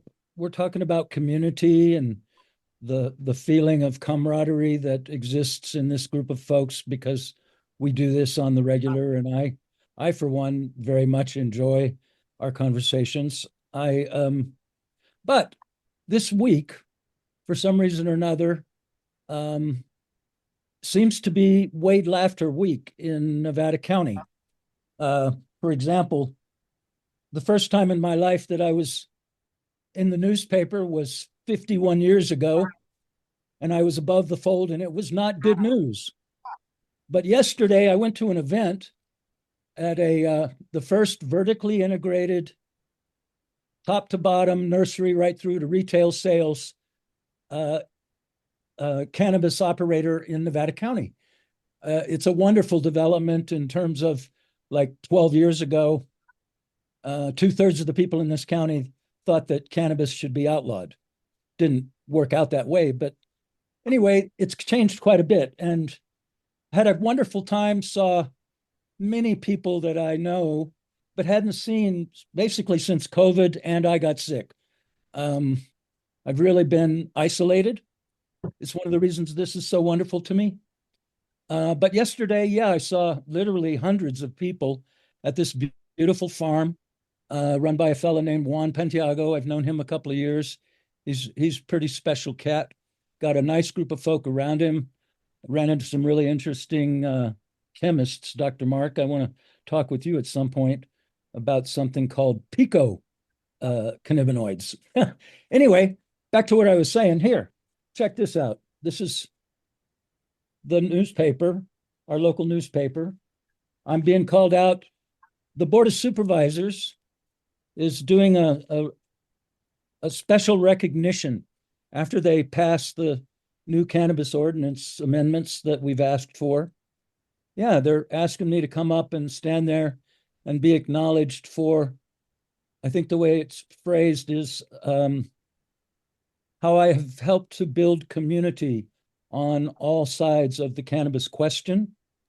And specifically was pointed out to me that even with folks that I disagree, I treat them with respect and I work within the process of trying to change things. So I guess all of that's a way to say I feel very uplifted. I feel energized by all the people that I saw yesterday. And I'm looking forward to this thing on Tuesday because I'll get a chance to see some of the political elected officials that I've worked with over the years that are still on our Board of Supervisors. And so that'll be a lovely thing. I guess I would summarize, I would say it like that. I would summarize the importance of person-to-person contact, of actually sitting next to someone and holding their hand or touching their arm or getting a hug. Social media allows us to be anywhere we want in the world and to reach out and touch people that you might not be able to do that physically. But it's, for me, I'll say it like that. I'm an old-fashioned kind of guy. The person-to-person thing is deeply nourishing. Wait, I have a question for you. Do you know Yes, sir. Jimbo Harrison in Nevada County? Give He's me that got a name again. reggae show. Give me the name again, please, David. Jimbo Harrison. I've heard the name. I don't know that I know him. Oh, okay. I will He's look the for one. He's the one who I saw my static tech on his hands. Oh, wow. Another little piece of knowledge being dropped to the community without just on the super download. Sam always just hits you from like right field, as far out from the field as possible. I'm just going to drop a little knowledge. That's awesome, by the way. The recognition, Wade. That is very well deserved. I just asked ChatGPT to create an acknowledgement of Wade Laughter's work, and it wrote, Wade Laughter has made an extraordinary impact on the cannabis community and the lives of countless vulnerable, critically ill people. As a cannabis breeder and advocate, he dedicated himself to developing strains with significant therapeutic potential, most notably Harlequin, a high CBD strain known for its profound medical effects. His work in cultivating Harlequin and other strains helped bring attention to CBD's potential at a time when THC-dominant cultivars were primary in focus. His contributions have shaped not only the medical cannabis landscape, but also the broader understanding of cannabinoids' therapeutic potential. Beyond his contributions to cannabis genetics, Wade's advocacy extends deeply into compassion and community service. Through the Caladrius Network, he has worked tirelessly to provide education and resources for families with catastrophically ill children, bringing hope and relief to those facing dire health challenges. His approach combines empathy with scientific rigor, reflecting his belief in cannabis as not only a medical tool, but also a symbol of healing, empowerment, and care. That's awesome, dude. Thank you. It's all Yeah. true too. See, AI knows you. That's pretty awesome. Yep, spit that out in about 3 seconds. So that's awesome that you're hitting the papers and that you're able to get out and see a bunch of people and what you said about the importance of like being with someone, sharing that energy with someone. There's definitely something to be said with like your electrical and your frequencies interacting with another person's, frequency, vibration, whatever you want to call it. I mean, when you drop a pebble in a pond, it affects that pond. And when you drop your consciousness into another person and vice versa, it affects people. And you can make it affect them in a bad way if you want to be a troll and that's kind of your focus, but you can also use it to affect people in a really incredibly positive way. Sometimes wittingly and sometimes unwittingly. So I'll always celebrate that and agree with you on that way that I wish we could be all if we were all in the same room together every single Sunday, I can't even imagine how much we would expand on what we've done just from being able, yet at the same time, I don't shit on the electronics tool that allows us to do this, the cameras and the microphones and the computers. You know, it's pretty amazing that that tool allows us to sort of all project our focus and consciousness into this one little area where hundreds of other people, thousands over the course of the next 5 days, will watch and share with what we're sharing. Pretty cool. That's I welcome if you and you want to come up to Vancouver and be House Church. I have a house. You guys can all stay here. We can do a big episode. We can have a little getaway here on a weekend. I go to these other places and some of them I'm with, and they get like 20 people together and they spend a weekend together and they stay around there and they have amazing we have amazing ways to be able to collaborate and change. That's what I did with my last little group with AI. We went away and it was an amazing way to be able to see what we can do together. And that's great, Mark. I love that you're putting that up there. And you guys, we got to start. It's time to do it. Let's schedule it. 2025 there. Make it happen. Gotta happen. Well, I'm getting my waiver. I have like checked off. I have 11 checks on my waiver, and I've checked off, I think, 6 or 7 of them at this point in time in order to get my waiver to come down to the US. So I'm actually, it's been almost 30 years since the last time I've been to the US. So once I can do that, I will come and visit each and every one of you. I can promise you that. It's going to be Oh, awesome. good. I have some places to show you in the States that you're gonna love. Oh, dude, I bet. I will come down. We will tour. Yeah. It's going to be, I'll just get Kesey's old bus and we'll just jump in that and we'll just collect as many people as possible. And it'll be the, it'll be the cannabis and I want hash to take you pranksters. to Gisrich Berry and Apple Farm in Watsonville. I'm in. I'm definitely in. I'm down for all of it. You imagine 30 years since I've been to America. Like the last time I was well, not quite, but I think it was 98. I went and saw Fish at the Gorge, and I just haven't gone down to America since. Tried a couple months ago. I tried to go down to Portland for Legends of Hash, but they weren't having it.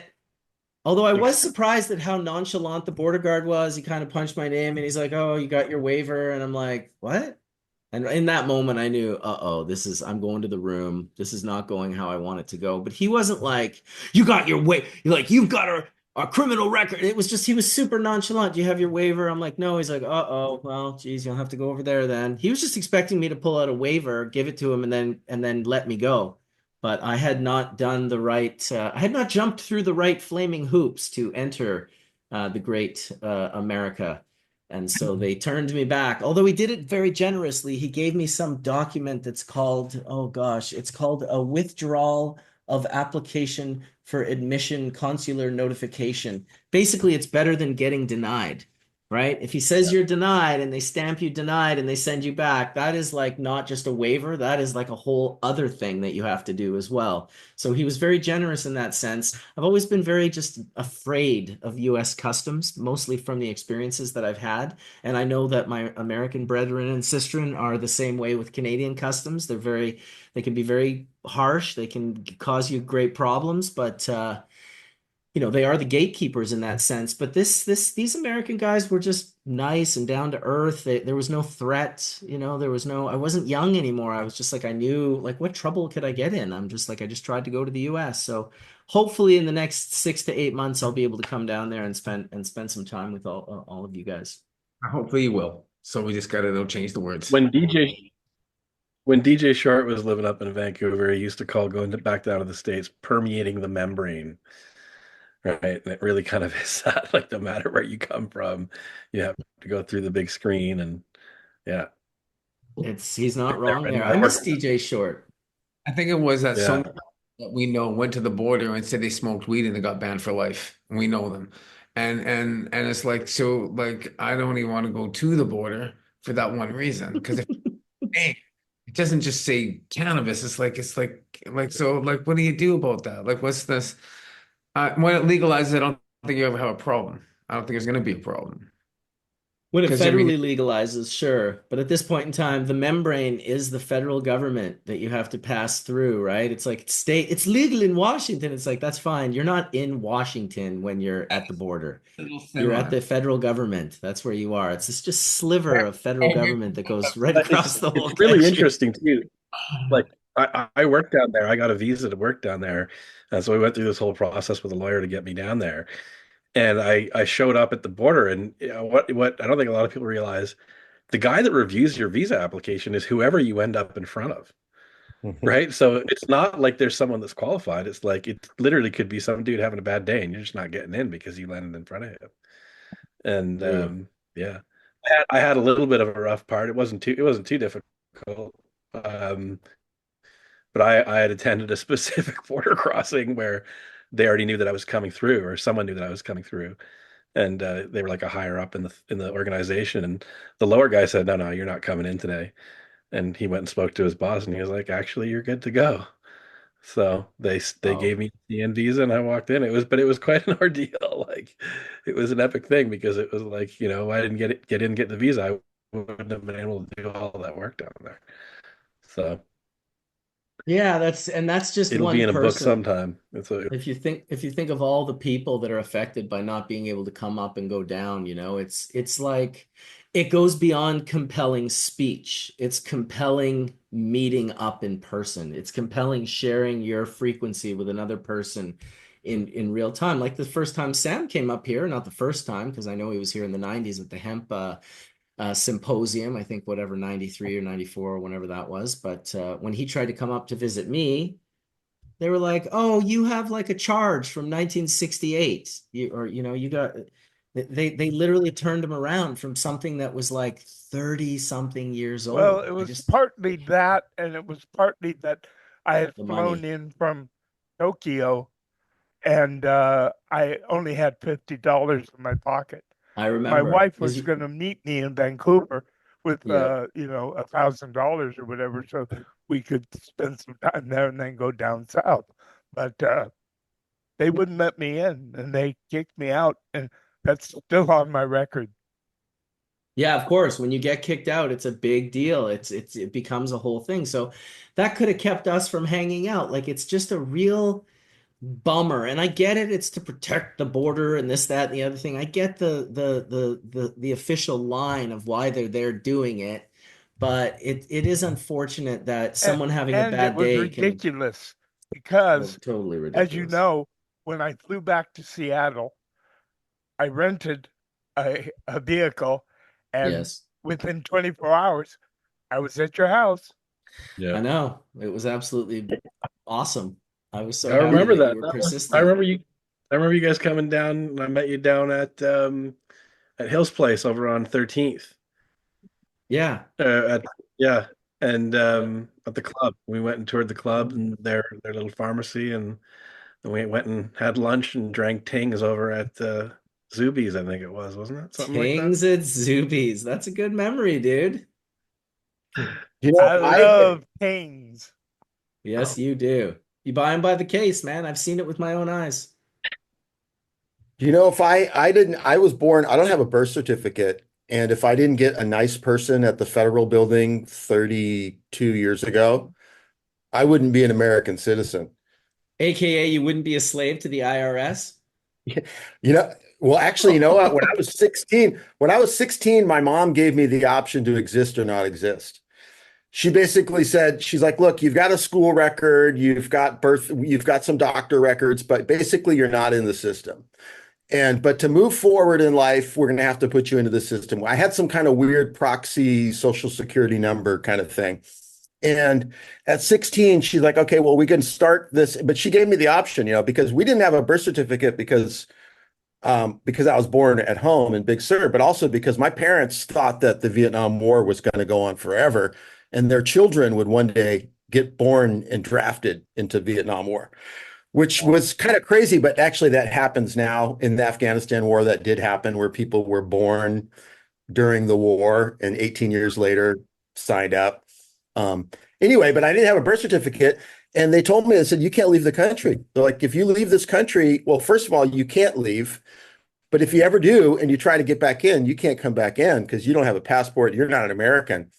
And I had no proof at all that I was an American. And I was like, and I was a voter and I was a taxpayer and all that. And they're like, nope, it's kind of complicated. You are not an official citizen that gets a passport. And I got a nice person at the federal building, and she basically said, like, well, let me just do something for you and let me check. It shows that you were born in 1969.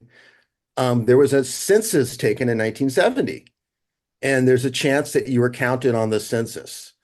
And it took me weeks of documents sending around, blah, blah, blah, pre-internet world. And finally, I was counted literally a week or two or a month or two before we moved way deep into the sticks where no one would have ever found us. And because of that, they said, okay, you are now a citizen, you have a passport. And none of that would happen today. Right? None of that. For one, it's like you don't get, the bureaucracy has all been digitized. You don't get like the option to have like a, nice person on a nice day. But yeah, I was lucky to get a passport, lucky to become a citizen. But still not fully fully not completely an American, I'd say. But yeah. Wow, that's that could have gone either way. If it wasn't for the travel aspect and being able to not leave the country and come back, because that's the deal breaker right there. That's the deal breaker. That was it. Well, my mom, my mom who's like straight gangster, like old school, she knew, she's like, look, you might want to stay offline forever, but that'll be really complicated going through life. But I'm going to give you kind of that option at 16 to kind of like choose how crazy, you want to be in terms of, homegrown, non-existing human being. But yeah, travel is a big one. And that's what made me decide to be who I am, an American citizen. Good decisions were made back then, right? Make right decisions. It changed. Well, you would have been a nomad on the land. I mean, well, you didn't have access to anywhere. Yeah, exactly. And that was the point of that whole movement of all those beatnik back to landers was like, we didn't want to exist. So they disappeared from the system. They didn't have driver's licenses. They didn't have utility bills. They didn't have any proof that they were actually existing. And so in some kind of weird extension of that, it was my, how much of this system do you want to be a part of? And I enjoy being a part of the system, to be perfectly honest. I enjoy being able to participate. But there was a certain amount of my community and culture that we grew up with just didn't agree with it and wanted to stay. And I know people that are still out there in the sticks, that have never wanted to be a part of the sheet system, man. Yeah, man. We should recognize. I'm sure Marcus knows this story, but in the when the Vietnam War was on, there was all these draft dodgers that came up to Canada, and they kind of settled in these two places. One of them being Nelson, British Columbia, and the other one was a place called Killaloe, Ontario. And just all these American expats that kind of like Mojave, they didn't have a number in Canada, they didn't have a social security number. And they were off grid, and one of the only things that they could do was grow cannabis, right? And so Nelson is actually and Killaloe are both big kind of cannabis clandestine cultivation areas. And I don't remember many years ago, it must have been at least 8 years ago now, maybe longer. But they put up a statue in Nelson, BC, kind of in recognition of all these people that had contributed so much to Nelson developing. And I remember Fox News like freaking out, like that these were war criminals that had, escaped justice from the United States and they should be brought back down to the United States and tried. And here we were as Canadians that were honoring these people that were deserters, right? Cowards or whatever, however they wanted to put it. But there's a whole thing that really shaped a lot of the way that cannabis was in Canada by folks that were escaping the war.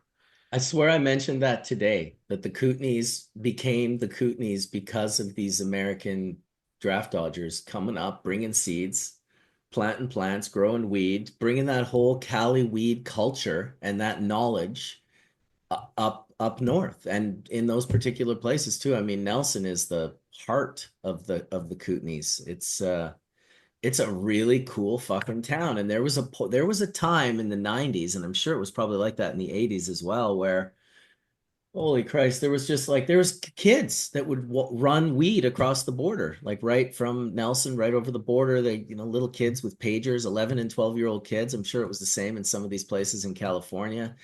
And it was just wild. It was so weed culture. It was just so, and when the DEA, funny enough, would spend money to be like, hey, we'll bring you helicopters, or we'll fill your helicopters up with gas. We'll fund you finding these people.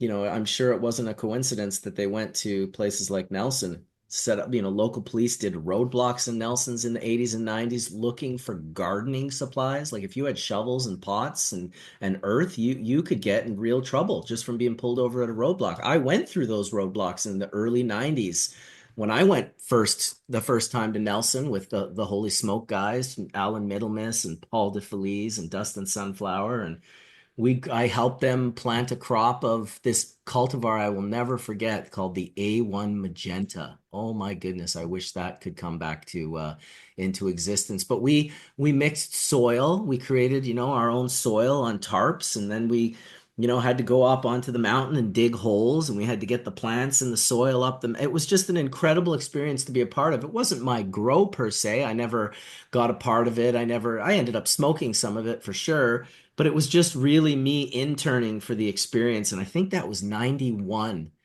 when we were there. Was And the A1 an Afghan variety? It definitely was an Afghan variety. They were skunk crosses. They were. I still actually have seeds of A3. Oh Mark my Henry. God. That first one smelled like it was like coffee, and it was very purple-esque, not like dark purple, but like lavender colored weed. Not quite as pronounced as what's behind you on the screen there, but Ryan, but definitely, yeah, I'll never forget the A1 Magenta, man. That's amazing that you have some of those seeds. Yeah, I've got the A3. They used to call it the A-frame back in the day. That was one of they had a whole bunch of different lines that were related to that stuff. So I don't know exactly how tied in it is. It's How interesting. amazing. Go ahead. Go ahead. Well, I was No, just I going was to just say, you go. Good, good. I found an interesting coffee plant fairly recently. We're actually calling it Coffee Crisp. I actually might rename it after my friend Craig that passed away. But it's an OG cookies variant that when we selfed it, it kind of segregated and produced all these different types. And one of them had this real nose, like kind of a bit of a coffee nose, similar to like a Bubba. Mm. But it has its own unique thing. Like it really has its own unique thing, and it's super strong. So you're calling it Coffee Crisp, but you might name it after Craig? Yeah, well, that was the tentative name was Coffee Crisp, and then Craig actually grew it this summer. And then when I moved, I sold the house and moved, and he had the only copies of it. And I said, take cuttings off the branches. And he'd never taken cuttings before. He was kind of figuring it all out. So he got some cuttings from this little bit difficult to root plant and kept them alive. And I picked them up for him for a week before he passed away. So it just seems fitting that he gets. So what do you name it? You name it Coffee with Craig, or do you name it Coffee from Craig?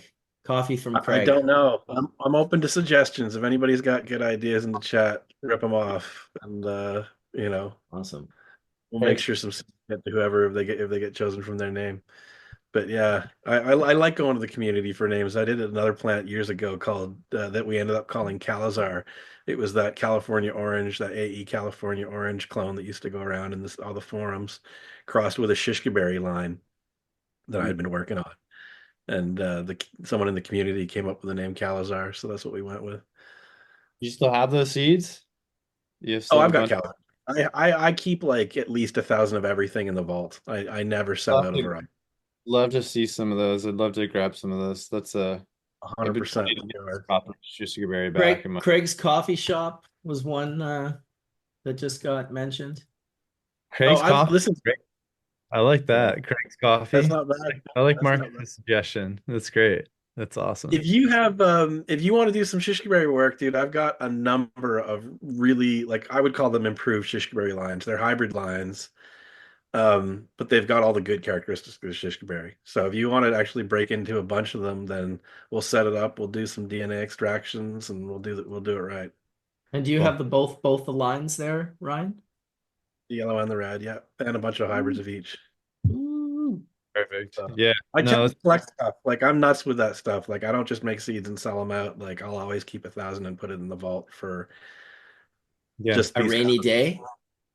Yeah, well, I've always hoped that legalization would happen enough that we'd be able to get a big ass facility and just do it. And truthfully, I have too many seeds, and honestly, like, I'm actually in discussions right now to buy a breeding company in Europe, um, with some really interesting folks that have been doing some cool work over the last 20 years.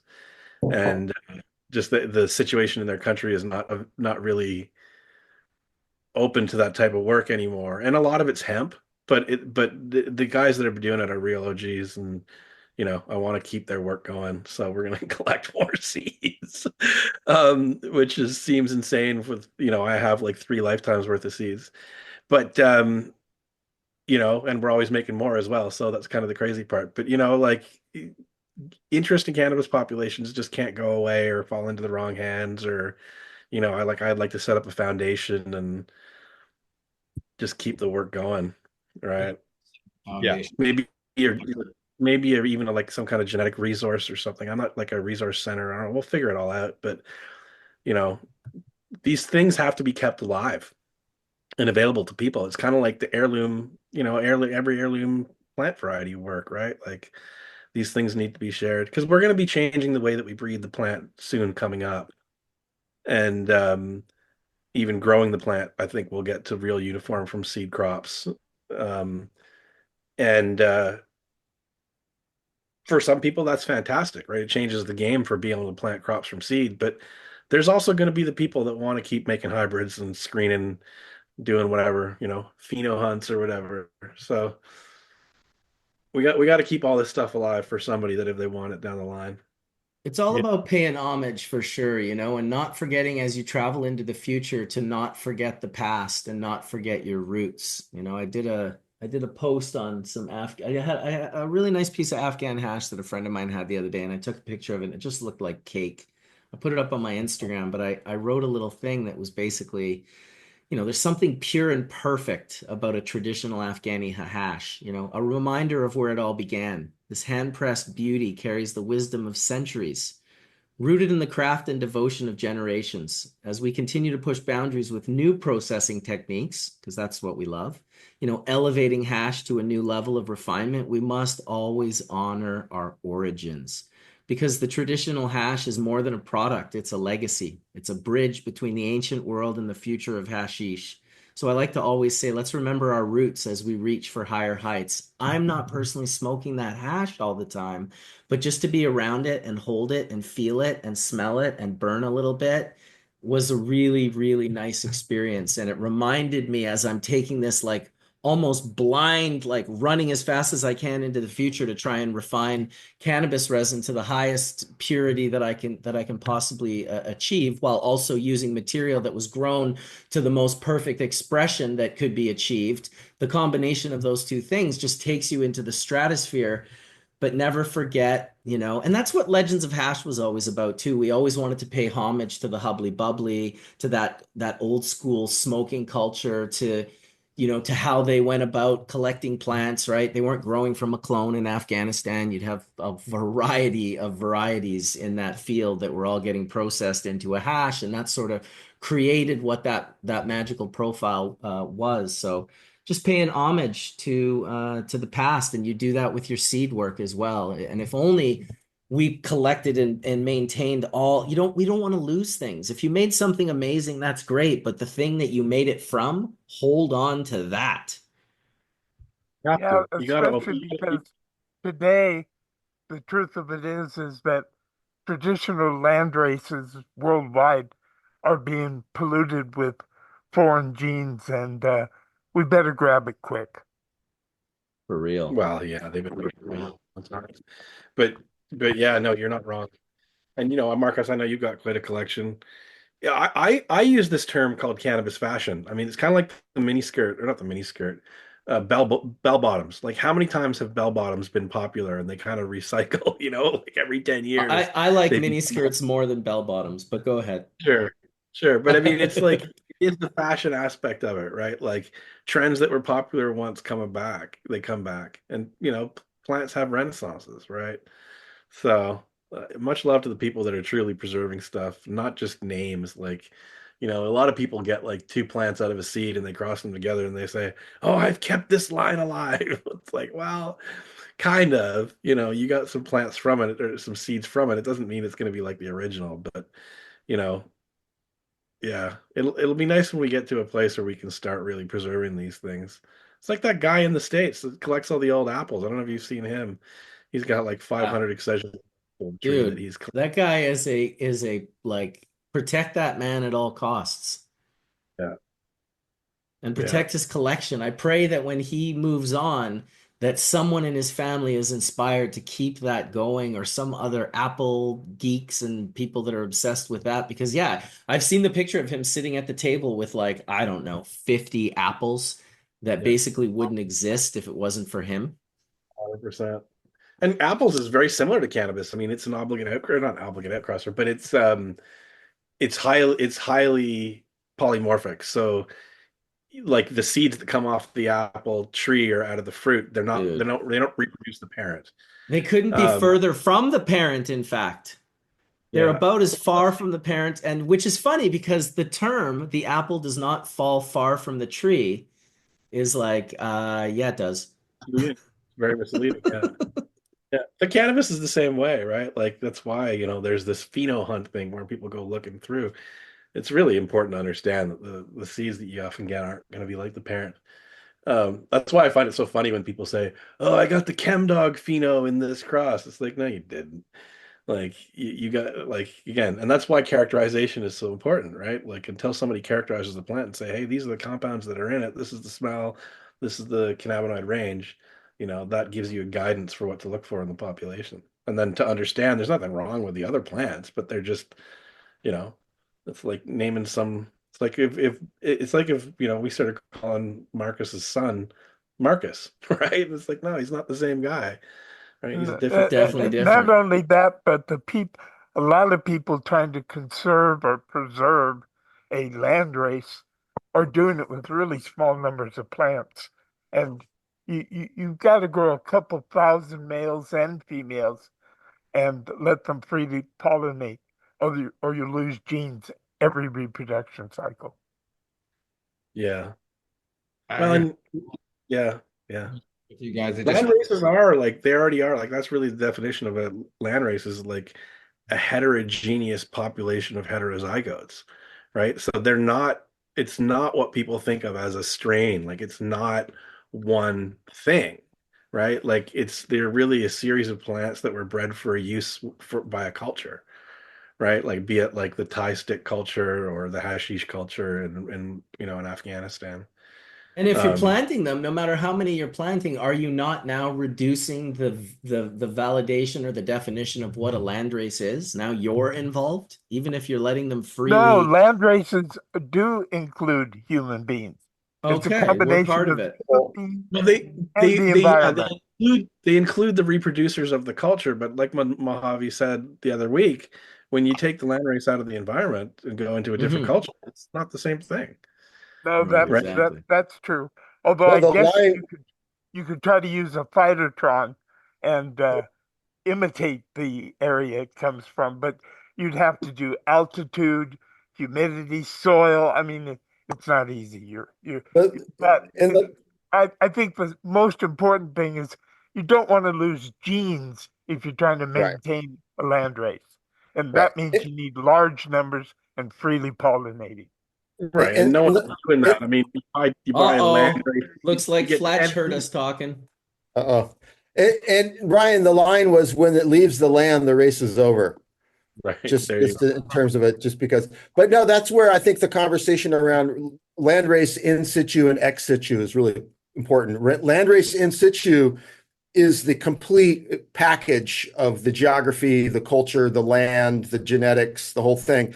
Landrace ex situ, which is really what everyone is trying to do and not necessarily doing properly, is just the genetic component. It's like I've captured enough of that gene pool that I can say that this is that landrace, but no longer there with those people. And the amount and the size that has to be, to your point, Ryan, because for it to be a dynamic population, not a narrow population, is very large. And most of these people who are selling it as a landrace in seed companies are working with really, really narrow. They're It's just- wrong. I mean, It's a word. I It's a don't, marketing tool. I don't like them calling it land races. I mean, it's fine to say this is a selection from a land race, Right. right? Yeah. But to say it's the land race is just totally misleading and kind of wrong. How are you, Fletch? Hey, what's up, guys?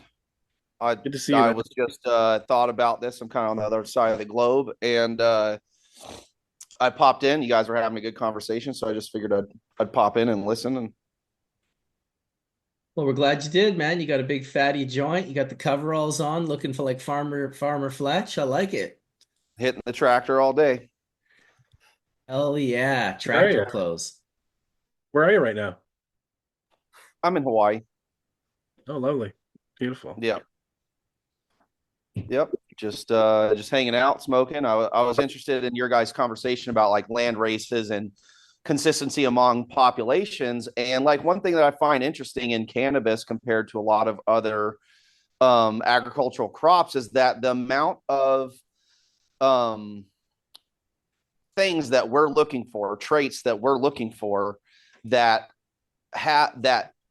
like, how do you have a heterozygous population? Is it what traits are you picking to say it's heterozygous for? Growth traits, size, plant potency, flavor, whatever it is. Because you could have a population that, you know, you grow a 1,000 seeds of it and they all look the same, but they all smell different. Is that heterozygous or not? Well, for some traits, yeah, you're right. I mean, All that's a very cannabis is heterozygote unless you've made it homozygote. Or maybe I used the wrong term there. Excuse me. I meant Well, homo. no, it's you weren't wrong. You weren't wrong. You're in fact you're exactly right. These things become homozygous for some traits, but they remain heterozygous for other traits, right? That's And kind of that my point, is that there's I think a significant amount of confusion in the space between what that means and how that applies to your breeding practices and all that kind of stuff. And I always find it funny when, you know, just everybody's talking about this stuff, but nobody's even in, not you guys, but just like when you're reading on the internet, someone's like, why isn't this land race, you know, perfect from scratch? Or supposedly if you buy land races, uh, you'll be able to like get rid of the Hermy gene. And it's like, that's not, that has nothing to, you know, that specific trait being homo or heterozygous isn't, it has nothing to do with whether or not it's land race or not, to me. The real plain fact is that if you want to maintain land races, you absolutely need large populations, and ideally they need to be grown where they evolved from. But I think it's much more important to have a large population, because otherwise, in just a few reproductions, the gene frequencies are completely different and changed.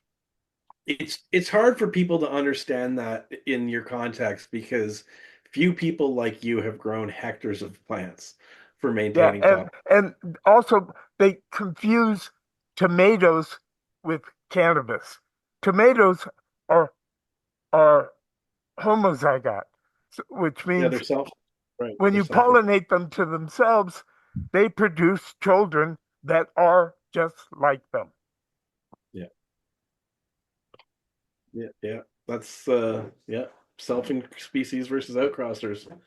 It's a really important thing to understand. And you know, people that are used to buying tomato seeds or, you know, pepper seeds or even corn seeds and planting them, they all come up looking the same. And then they go to cannabis and they're like, oh, I'm going to buy 3 White Widow seeds, right? And they think that they're going to get all the same thing. It doesn't work that way.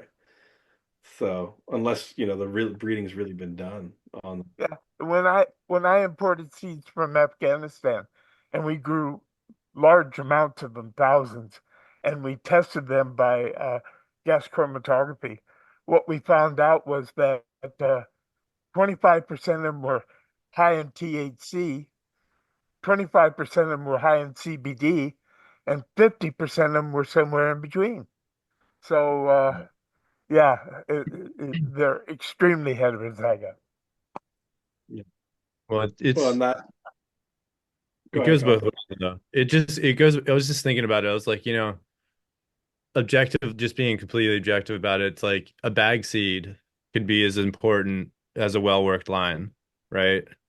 And the importance of how heterozygous or not that is to commercialization doesn't matter, right? And Exactly. we talked about this before with Mojave, like I want to work all the lines all the way down and spend all this time with every single thing and catalog it all, but it's at the end of the day, like you said really well, Mojave, is that time going to result in all the effort that you put are you going to get the results you wanted from that?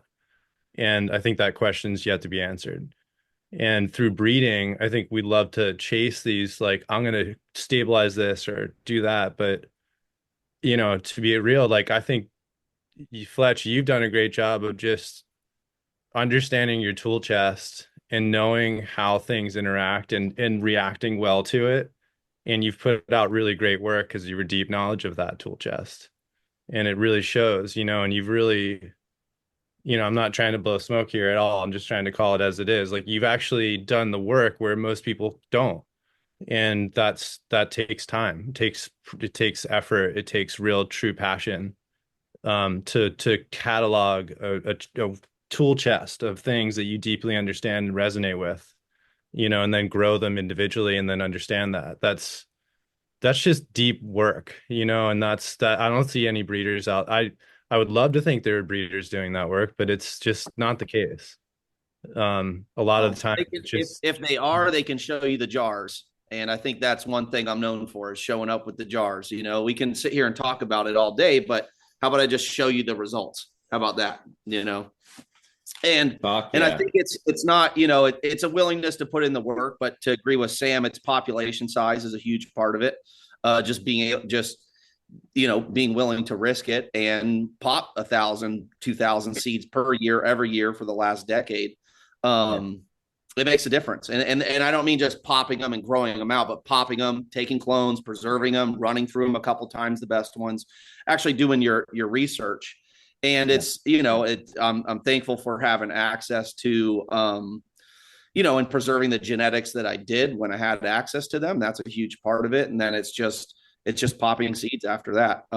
You can assume to know everything about whatever, but at the end of the day, until I pop the seeds, I really can't tell you anything about what that hybrid's going to be exactly. And that's why I think there's so much misinformation and honestly just straight up lying in the seed business, because nobody grows any of this out, but they make all these assumptions and all of these promises about the seeds that they're making, and they've never even grown them. They barely even grow through the actual parents themselves, or they acquire the parents from someone else and don't even know what they're working with. I mean, it's really a disgrace to the actual craft of this, of what 98% of the seed companies do. 100%. Yeah. I've been saying that for years. The biggest threat to the cannabis gene pool is the cannabis seed market, right?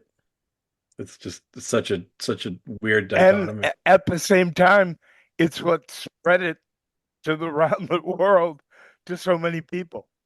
Well, and that's to cannabis's credit and the breeding system that you were talking about being an outcrosser. Like, that's the one thing that being an outcrosser does, is it provides a population with a vast amount of genetic variation, so that no matter where you move the population, there's going to be some plants that survive. Right. And that's how the autos came. I myself love Benno hunting.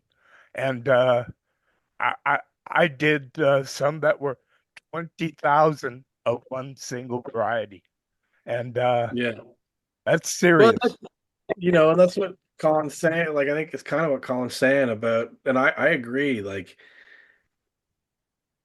breeding for stability is great and it serves a purpose, but there is also something in, like, as we know, some of the better plants that have come into the market that, Fletch and myself and many people have worked with, these things are found in bag seeds, right? They're accidental hybrids that come up and somebody stumbles upon them and finds that it's unique and special in some way. And then when you breed that plant, the things that make it special don't appear back in the next generation, right? So one of the things that we're working on, they've got all these new bio approaches, and there's actually approaches where you can find a hybrid clone or a cultivar, and then you can use biotechnology to create a seed population that reproduces that clone in a seed form.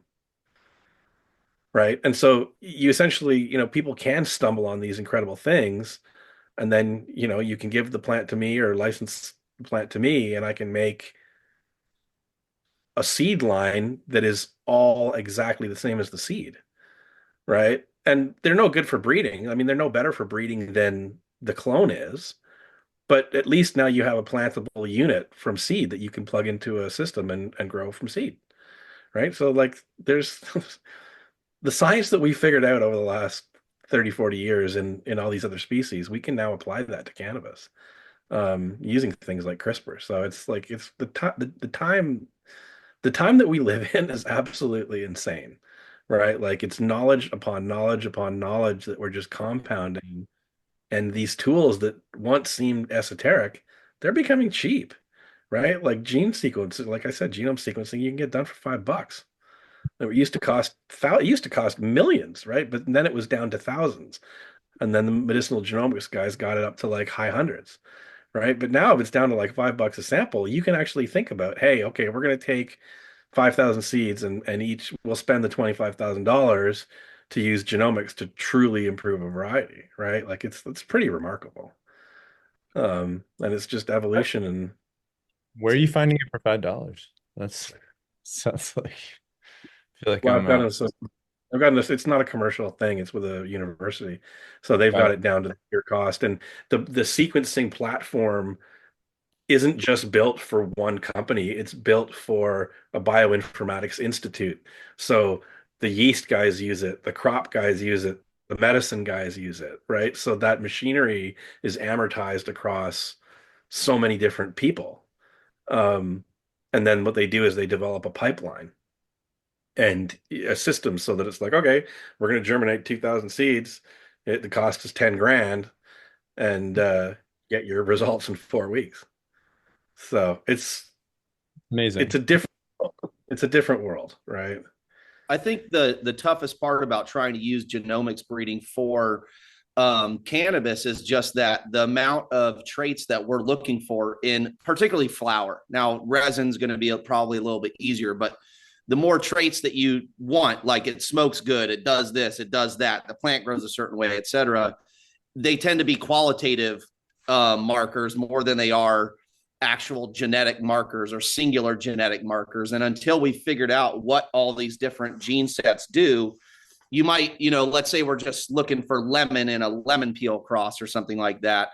We might get all these plants from our research that all show that they're heavy in the lemon, and you move those forward in the breeding program. But are those the plants you want to grow for other reasons? And then that becomes, I think the best part of that tool is to use it to take really large populations and whittle it down really fast, and then still do the qualitative work. 100%. That's exactly what you get. But it allows you to go from 10,000 to 1,000. If you only got room, That's right, exactly. Or 100,000 to 1,000, right? So that exactly. 100,000 is like 500 grand cost, right? So it's like, at one point in time, does it become prohibitive? But you're not wrong. I mean, it's like you said, if you're growing 2,000 seeds a year for screening, but you can start 10,000 and get down to 1,000, that's a big deal. Well, and 1,000 that I know are like, if I did a population hunt, found that the 3 out of the 100 of my initial hunt had this gene on, and then I pop 10,000, only keep the plants that have that gene on, and then run only those 1,000. I'm effectively hunting 10,000 theoretically. Yeah, but the other side of the equation is that you can use like truth is a lot of agriculturally important traits that we use for cannabis that have nothing to do with quality have to do with production metrics and the genetics involved in those traits are known by plant scientists, right? And so they really can, like, they were actually doing this in corn and soy. The guy that I'm working with was doing this with corn and soy, and they had like they would have the breeders go into the fields and use their methods like you and I do, and they would select plants. 95% of the time, the guys using the markers were choosing the same plants. That's pretty amazing. Yeah. So, it's when you start layering these, it's like you said, and this gets back to the point that Wade was making before, right? I mean, it's these machine technologies are cool and all, but there is something about the humans that exceed these machines, at least for now. And I think that probably goes on for a long time because we have all these ways of walking in. I mean, same thing, you walk into a grow room, is like, oh yeah, I got a grow room, they're going to identify all the problems.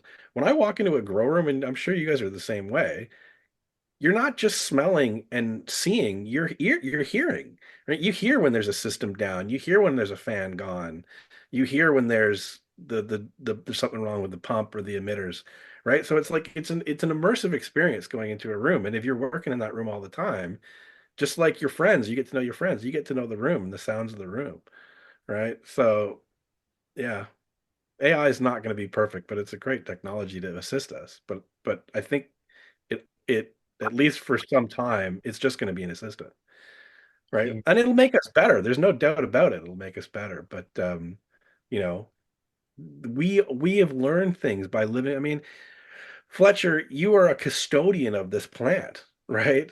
I mean, you've lived with this plant like I have for so long that I always laugh when I see these like scientist guys that are coming, oh, we're gonna come in and show these stoners how to breed. It's like, yeah, like you've got like 18 months under your belt learning this plant. Like when you have 20 years or 25, 30 years under your belt, you look at the plant in a different way. You see things that you wouldn't otherwise see. So I don't think we can get rid of the humans. Yeah, for sure. I mean, I think that they're all tools. It's your tractor doesn't do anything without someone driving it, unless you've got those row crop automatic tractors now. But technology continues to improve. But like you said, layering these technologies onto each other and then putting them into field tests and into practice is essentially just doing traditional work, but using these tools to reduce the labor, investment, cost, time, et cetera, to accomplish the same goal. It's CRISPR and those technologies, while I think valuable, I think the most valuable plants are created with traditional breeding methods, but using the technology to find those plants created naturally rather than gene altered. Yeah, I mean, that's a matter of perspective, but for sure, it depends on the traits. At least on a personal level. Now, to a big business that's trying to accomplish just one thing, then the CRISPR might be the most valuable on a monetary terms. But I think being able to create that naturally has the most valuable to the genome. Well, the other thing that keep in mind is there's a lot of things that happen by chance that will, with too much information, will not happen, right? And I think that leaving room for that is important. And I think through population is the only way, as Sam said, and he's always said, because you're not going to see the breadth of it all, right? And you're not going to be able to see the things that really are truly happening in a population. So it's important. I mean, I grew 30,000 C99 seeds, and I'll tell you, man, I saw insanely amazing things out of it. I couldn't believe it. I didn't believe it when we were doing it. I was like, there's no way. And through that much seed, you're going to see some really neat things. I still have my original pack from Mr. Soul. I traded him bubble bags in like 2000 or 2001 for his C99. Yeah, awesome. I mean, it was something I only got 10 though, not 30,000. So, what was the background of C99? I don't even know. Maybe Fletch, you remember what it was? I can't remember. Yeah, it was a supposed like bag seed Jack Hare or something from a coffee shop in Amsterdam crossed with. Do you remember what it was, Ryan? Yeah, it was actually from, I don't think the parent was unknown. It wasn't from a coffee, or maybe it was from a coffee shop, but what it was Sensi seeds used to have a coffee shop right across from their shop on the corner of I can't even remember what it is. It's the street that goes across from Damrack, right near the hotel you used to stay at, Mark. Where the Hash Museum is. Yeah, right, and that it was right across the street from that, and they would actually sell flour that was growing in their little seed shop. They had a little seed display, and Mr. Soul, I think, worked there for a while, and he bought some bud from that place next door and pulled it out of something that was supposedly Jack Hare, and the pollen parent was unknown, but he assumed it was like Shiva skunk or something like that, some NL skunk cross. But he took that and crossed it to something and then did the BX1, BX2, BX3, the 75, the 83, the 99, whatever it was, right? Yeah, I think so. Yeah, but like to be real, man, I saw a bunch of really skunk leaning stuff through the population that I was like, what's this? What's going on over here? I'll Like say this much. The Well, that's only exactly thing I've what it ever smelled in any C99 is skunk number one. It's true. Yeah. That's exactly what it reminded me of. It was like, but there was, it was, I don't know. From growing it, a lot of respect. That's from seeing when But listen, the timeline that he was at the coffee shop in Amsterdam too, I would say everything was skunk number one. When I first went to Amsterdam in 95, everything was skunk number one. It was fruity skunk everywhere. And of course, it was the first thing I bought at a coffee shop on the Damrack, very close to the Krasnopolski hotel, on the way to the greenhouse before I got to know the greenhouse and kind of make that my spot because it was so close. I went to this other place. I don't even know what the name was, but it was 95. And the first thing I ever bought was a couple grams of skunk number one. And I remember being like, oh, weird. It's fruity, not skunky. I don't know who did that. He should be shot. Yeah, We were Whoever covered Amsterdam in that skunk number one, man, just dude, blanketed someone the needs to find world. them. Genghis Dude, Khan. it's a perfect Real Genghis Khan. perspective, right? Like how negative can you be? You're actually upset that he bred the skunk out of skunk number one instead of just being like happy that he exists and did all the work that he did. Focus on that. I mean, I think one of the, the books that you guys wrote, I feel like nobody even reads those things anymore. And those were the best. I mean, as an early grower, early 2000s, that was the, marijuana horticulture, RCC, all those books that you guys did. Those were the best resources out there. They were the only resources. They were but still the best. There was not much. BTGA was the forum that existed with like Vic High. I remember being on there, but there wasn't much at all, if at all. I mean, marijuana horticulture was the Bible for me. So check this out. This is a sage cut from 95. This was the sage, the unknown plant back cross to the chamba, and then I had a couple of females that I selected, and this was the one that I didn't really like that much. Hold it in front of in your body or your face. Yeah, just in front of your face is perfect. It won't disappear, but the background. So yeah, that looks similar to the A1 magenta in a lavender color. So what the cool part is that I didn't like it. I didn't like it as much. And anyway, it's the only one that survived. And the one that was way more hazy was the one that didn't make it. But this one survived. I haven't grown this for literally 28 years or so, and I finally grew it, and it's a sick, kind of a weird plant, and I just put the notes, and it's so skunk one. It's so obviously skunk one. And it's so weird because I haven't smoked or grown or even seen a lot of skunk one since I live in Amsterdam, but it's just so like flashback to like Dutch coffee shop. And I knew it then, but didn't really resonate with me. So and this is the parent that made almost all the sage seeds that were ever sold, so it is definitively skunk one in sage, and it's probably just a haze skunk that I got out of a seed that fell out of a bud that Rob gave me to roll a joint someday. But it was wild that like 30 years later, finally going like, oh yeah, it's definitely skunk one. It's like, oh yeah, it's like, Oh no, it's definitely Dude, skunk. that's the difference between doing real work and breeding strong genetics. Because, and I remember when I first met Dave, he was like, anything that has skunk number one in it, and if he looked at the lab test, he'd see like a spike that he recognized that was from that specific plant. I remember you telling me that, Sam, and Well, it it just wasn't the goes cannabinoids primarily; it was the terpenes. the terpenes, of course. Yeah, well, The that would be what LPM. I was could unique. actually, if I knew one of the parents, you could hit with something else, and I could double blind, pick out which ones had skunk, which ones had haze as one of the parents. Really, really, really easy. Yeah, well, it's strong genetics, man. Like I said, everything smelt like it in Amsterdam in '95, the year that I went. It was kind of like, holy fuck, like nobody's doing anything other than just crossing whatever they have with this thing, this beast, this fucking like utter and complete, like so strong.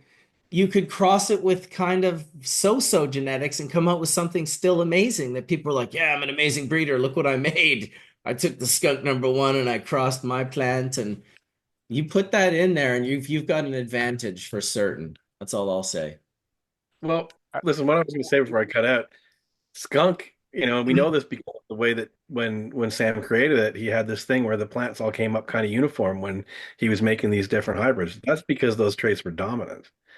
Right. And so what he was seeing was dominance. And so when you take that plant with a dominant phenotype and you start crossing it into everything, it steps all over the other things, right? Which is why you see C99 that has all these skunk plants in there, is because it's really like a huge part of the genetic makeup. And, at the time, everybody was using these more like nobody was really breeding lines. So they were finding like different landrace stuff, but nobody was really breeding new stuff. And then David came along and had these more productive plants that were just like more uniform and more productive. And everybody was like, oh, yeah, let's take this and cross it into everything. Right. Because again, the skunk always added that kind of uniformity and stability and like yield. So it made sense that everybody was taking it and using it to import or improve their stuff. But like Mojave said, I mean, it's kind of the Genghis Khan effect, right? And the skunk It traveled everywhere. is, but it was so prolific. It made everything that like it just gave such decent. I'm quite certain Renee was absolutely a skunk cross with some type of haze, because when it was grown properly and you exhaled it, it had the perfume of a pure haze, but it smelt like skunky and like super just I'll, dank and I'll tell strong. you the honest truth. Uh, I found that original haze, my sort of inbred version of it that I was trying to maintain for future growers and breeders, uh, when it was crossed with almost any good other variety that was different, it would come out stronger than either parent. Uh, the the progeny of the original haze times whatever. Whereas with skunk, uh, I mean, it improved the consistency, it improved the yield, but I wouldn't say that it made other varieties as higher in THC, for example. Hmm, interesting. Yeah. Well, I Well, still yeah. think of to this Yeah. day your giant bag of haze crossed with haze seeds. I think about that bag of seeds like on the regular. Yeah, I remember the first time I visited Sam's place. He was like, "Here, check this out." And he shows me like a kilo, a pound bud size bag, like a large Ziploc bag, like full of perfectly clean seeds.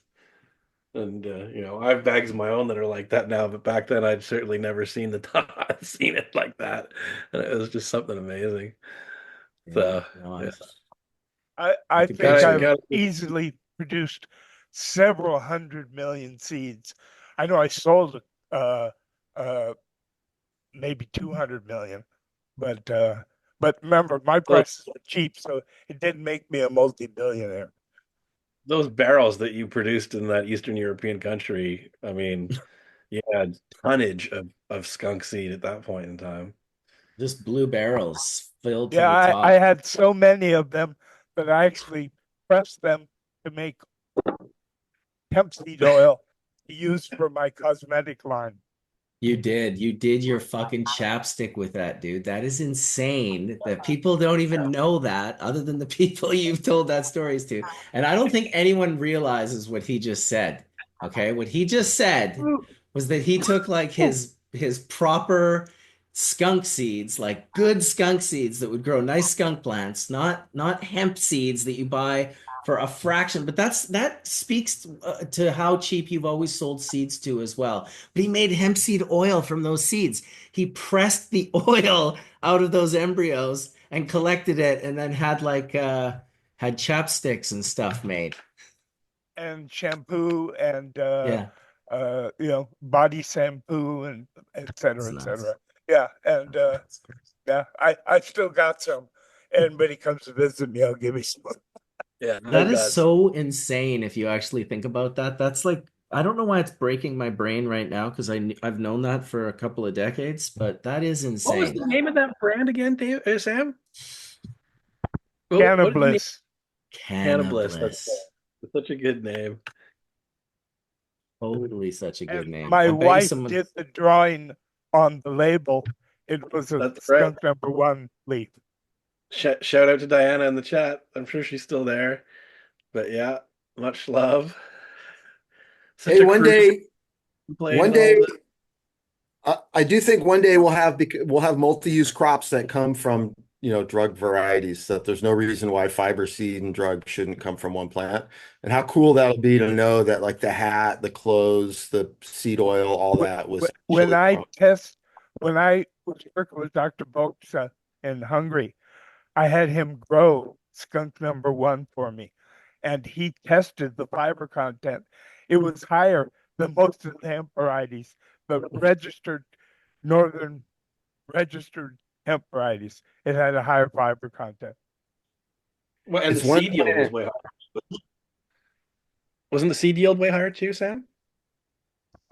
Yes, he told me that the highest amount of seeds he ever got from a single plant was, I forget, 1 or 2,000 or 1,500 or whatever it was. And I, I, I, I told him that I could easily get 25, 35,000 seeds from a single plant of skunk number one. And the reason is it was bred for branches and flowers. So Right. it was hard to beat. Yeah. 35,000 seeds. That plant is like 10 feet tall or something. We should talk about the Probably International only Hemp. about 6 feet tall. Okay. We should Go talk ahead, about the Ryan. International Hemp Association. That's another thing that you and Rob created, and Dinah as well. It, It it's was so online. epic. If you type in International Hemp Association, uh, with the word hemp next to it, it'll pop right up. It's still hosted by Carl Olson, and it's got our first 12 journals, which were printed on pure hemp paper, and it's a peer-reviewed, peer peer scientific, peer-reviewed scientific organization dedicated to the advancement of cannabis through the dissemination of information. And it's pretty cool. You can see the stories. And then we had a second journal called the International Hemp Journal, and it wasn't on pure hemp paper because it was too expensive for us. And we made another 14 issues. We put out 2 issues for 7 years, and the first journal we had out for 6 years, so 12 journals. And yes, Yeah. I'm proud to have a set of those original ones on hemp paper. Thank you very much for that. yeah, Just some context for people that are watching. This is at a time when prohibition was really intense all around the world. And there was no internet, there was no place to go to talk about cannabis or hemp. And Sam and Rob and with help with Diana and everyone else around, they created this international association that was really about hemp information, and they had seed availability. So if we would send anybody a collection of 10 or 15 different varieties of industrial hemp so they could trial them legally in their own countries. And we sent them with phytosanitary inspection and with legal import and export licenses. And so we tried to spread cannabis hemp production worldwide. Well, and you figured out the systems. You were really the first person to not just send some seeds in the mail. I mean, you literally figured out the systems like phytosanitary certification and how to do the import-export paperwork. And I mean, you really were a visionary when it came to that stuff. And you provided for a home for so many people to learn about it. And also at the same time, you and Rob became the hub for cannabis information, right? Like we also supplied an hemp information kit where you could get samples of hemp plastics, hemp rope, hemp. I mean, it was about 25, 35 different items made out of hemp, including shampoos and various things. And it was pretty cool. Our favorite people to send it to were like high school teachers who could show it to their classes. Yeah. People don't understand. That's what used to make me so mad when I'd read all this stupid stuff on the internet, people dragging your name through the mud. Nobody knew how much you did for the plant. There's nobody on the planet that did the same amount of stuff for the plant that you and Rob did. I mean, there's nobody. Yeah, it's the most hypocritical trolling ever. Like, you couldn't be more wrong. Yeah. I had a very serious love for the cannabis and a serious distaste for the police and military organizations worldwide who try to suppress it. Yeah. So to end up being labeled the man was such a mistake. So, and again, it's like I said earlier, some people called me a DEA agent, but some of them gave me a little bit more respect and called me a CIA agent. So, yeah. Again, it goes to show that the narrative of what people understand is almost always not the real story, right? It really does. You got to be careful with the mainstream, with the main story that whatever the main story that's being created, the main narrative, it's just almost anyone that's ever been in the news, often how wrong they get it. If it's a good story, it's one thing, but if it's a bad story, they like when I was busted or whatever, I was in the papers and I just read the article and I was like, whoa, like they got a lot of things wrong here. And I'm like, I wonder how much is wrong in like all the other stories that are in the newspaper. And I'm wondering if they're doing it accidentally. It's been reported that I was convicted of cannabis crimes. I've never been convicted of a cannabis crime. It's just not true. Yeah, but that is the basis of the whole, like, well, how did he get in trouble and not get in trouble? Like, so that's like the whole story of you being an agent or whatever, that story, the foundation is in that lie. That's where it started. Yeah. It actually started by Neville Schoenmaker in Cannabis Castle. He was annoyed at me because he had promised me he wouldn't reproduce my varieties. And I told him, you can use any of my varieties and make hybrids with other varieties. But he wanted to knock off skunk seeds and sell them and knock off original haze and sell them. And I never forgave him, and I told him so. And he never forgave me being honest to him. Yeah. Well, he just wanted to free your work for the revolution, right? No, he wanted to free it for his pocketbook. That's true.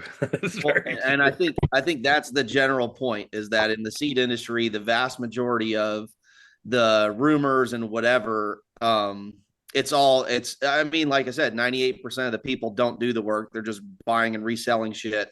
And with that have to come stories that make them seem relevant.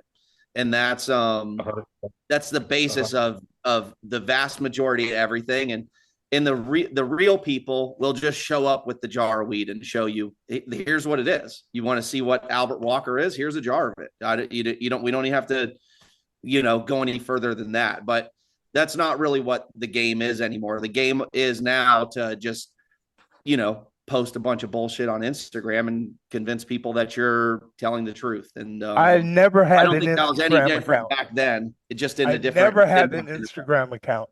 So, yeah, whatever. What's that?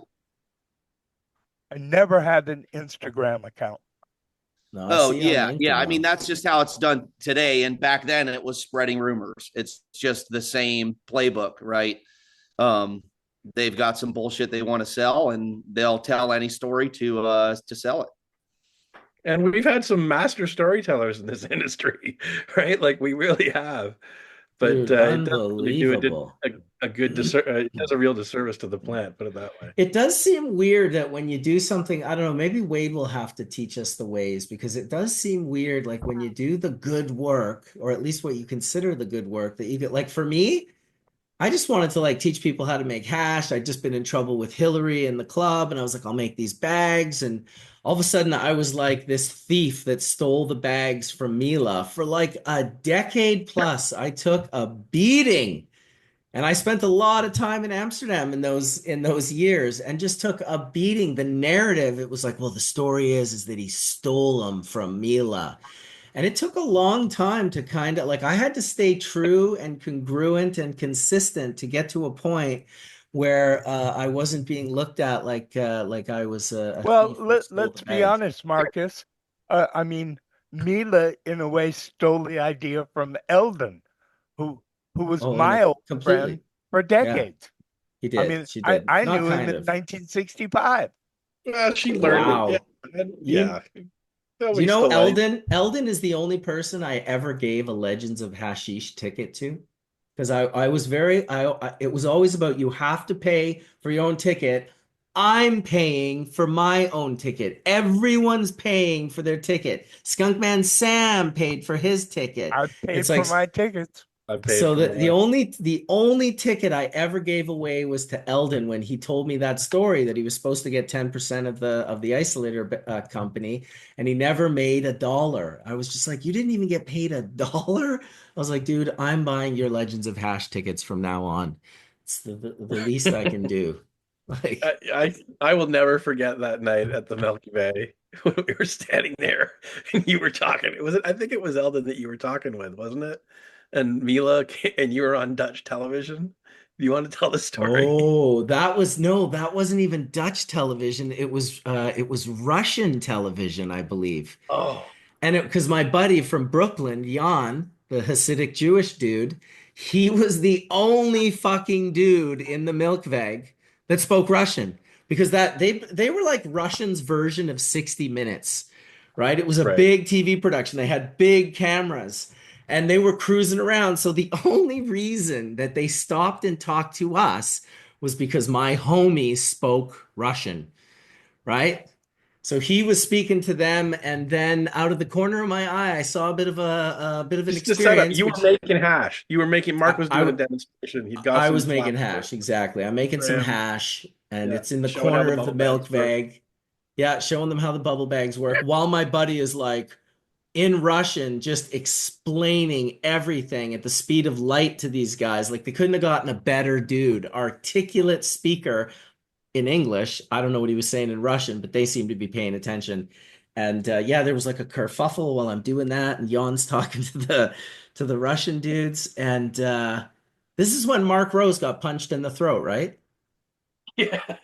Yeah. Yeah, and then him and Mila were arguing out in the corner, because they were, of course, business partners. It was Mark Rose who came up with the name Isolator while looking at Reinhard Delp's machine. I learned this from spending a lot of money on discovery and investigations, because I was in a patent lawsuit with Reinhard Delp. He was suing me for breaching his patent, and I'm like, who the fuck are you? And then I learned that the bubble bags, the isolator bags, were absolutely came from his invention. And he had privately signed a contract with Mila to protect it. So it was 97 Cannabis Cup. He showed her this machine. she was like, wow, this is cool. Well, it was like, I don't know, only Mila would know how many days it was, but it was very short after she got it that Eldon and Mark Rose were over at her apartment, and she was showing it to them. And Eldon was just like nonchalant, oh, 2 nylon bags in a 5 gallon bucket with screen bottoms, and you got the same thing. Like just spouted that off in a sentence. That's how the isolator and the bubble But you bags for that forgot to matter. mention, Marcus, that Yeah. the isolator machine by Mr. Delft Yes. cost thousands of dollars. Absolutely. It was called the ice cold extractor. And it was like a conical shaped. It was different than the bags in a big way. Eldon changed the game in an instant because Reinhardt had set it up to extract the gland heads based on their maturity, not their micron size. So they would all fall into a triangle. They would drop in, and then he had a little dial on that machine, and it was glass, and you could see the color variations and differences in the maturity of the trichomes, but they weren't all micron sizes.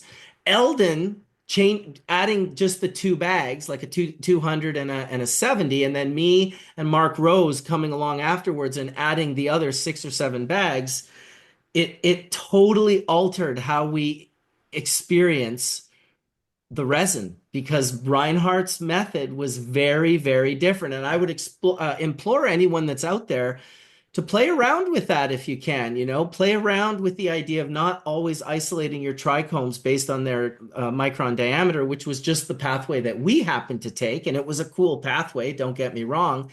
But experiment and play around. And if you can get a little funnel with a little valve on it and a glass one, and you mix everything up and it falls through your one's false screen, your 200 or whatever, and then all the heads just start falling based on their maturity more than their micron diameter, because he doesn't density. isolate them out.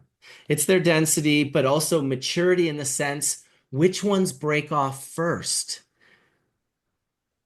Do you know what I'm saying? Which ones do you have to wash for a while before they release? And, because if you've obviously taken light trim or even flour and just done like what Johnny B calls his first bounce, where you just give it the lightest bounce. Well, that's all the most mature heads, or maybe not mature heads, the most ready to drop heads, the ones that are at the point of abscission, that they are just ready to go. They're the most ready to go. I have always said mature, but maybe that's not the best terminology for what I'm trying to get across. But it's a different experience. And Johnny B became completely obsessed with the fresh bounce. After teaching him how to kind of dry sift and clean it up, that was back in 2014, if you can imagine, John, when you came to my house with the farmer's grade sift. And I was like, let's clean that up. And I carded it. I did the old carding method for like 40 minutes and dropped that on a screen and a bong, and it was boiling like lava, just bubbling and brewing. And John and I laughed so hard. That video is still up on the internet. Or was that me and Darren? No, that was you and me. That was you and me. We were laughing our bloody asses off. December of 2012, after I came back from High Times Cannabis Cup. We met on the plane. We talked the whole way on the plane coming back from the flight. We talked the whole way, didn't even know each other. And at that time, we were like, how come we never met each other? And I had saw you behind when you had your bags, you were taking your machines out in those bags. You had your long hair. That's when I first met you. Where was the Cannabis Cup at that time? Was it the PAX Party House? Yeah. I don't think so. This was late. No, because 2012 was one of the last cups. And so that would have been at it would have been, no, was it? I think it was at the one Milk out Veg. of town. It was the one across the bridge at the Milk Veg, I think. Or upstairs or something. I can't remember now exactly. Okay. It was no, it might have been the one out of town, the big building. Yeah, Where and was the that party one? was at the Milky Way. Because remember the mayor flipped out that year and busted absolutely. the cup? I remember. Yeah.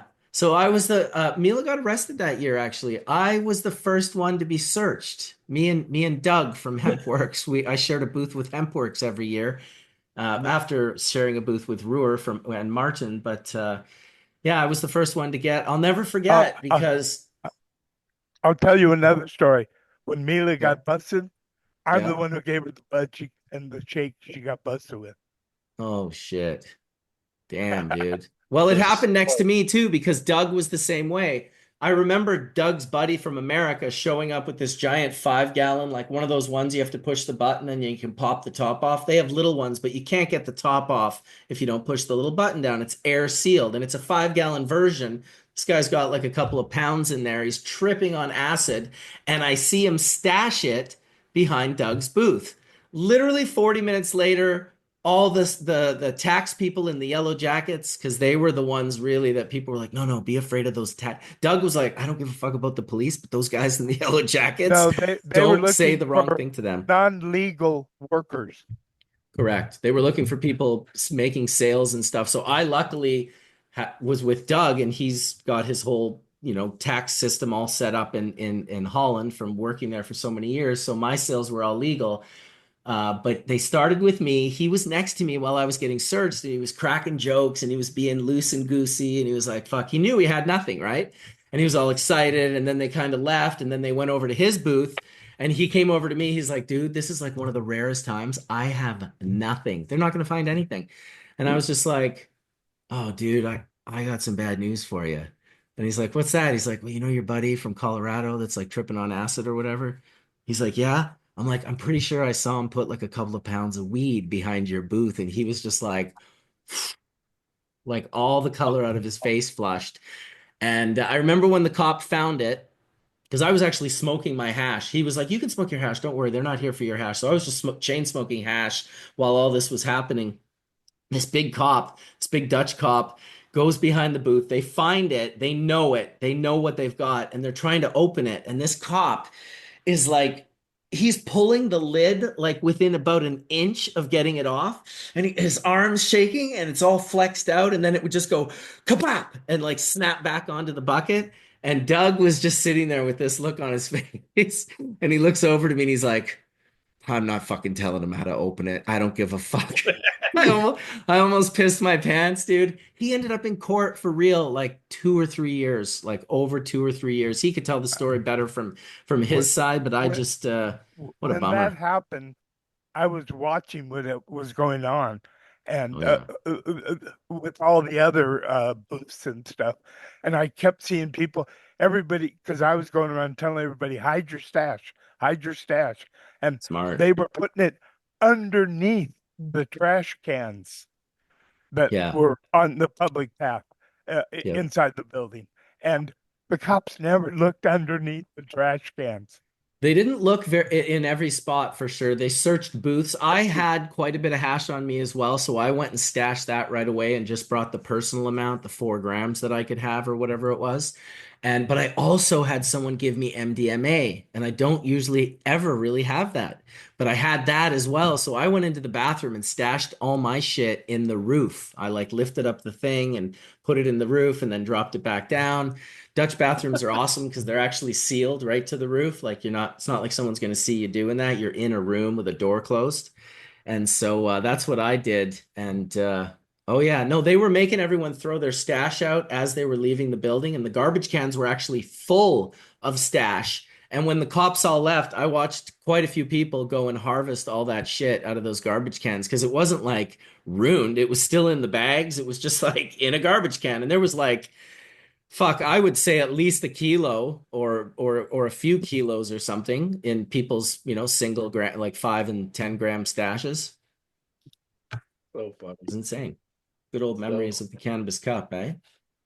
Yeah, I mean, dude, so much stuff happened to those early cups that like I won't even say on this show. But I remember being there with a friend, and they stayed at this really lovely hotel. I knew the story you were going to tell. I already know it, and I knew it before you even said it. I was like, this is going to be the fucking tire story for sure. I won't mention names, but there's this really lovely hotel with like flowers all around and like a nice white carpet, across this very grand entrance. And this dude walks in covered in tattoos, rolling a tire, like a spare tire, and taking it up to somebody's room. Forget about it wasn't just the tattoos. It was everything else, bro. It was his hair. It was he stood out in Amsterdam as a huge freak.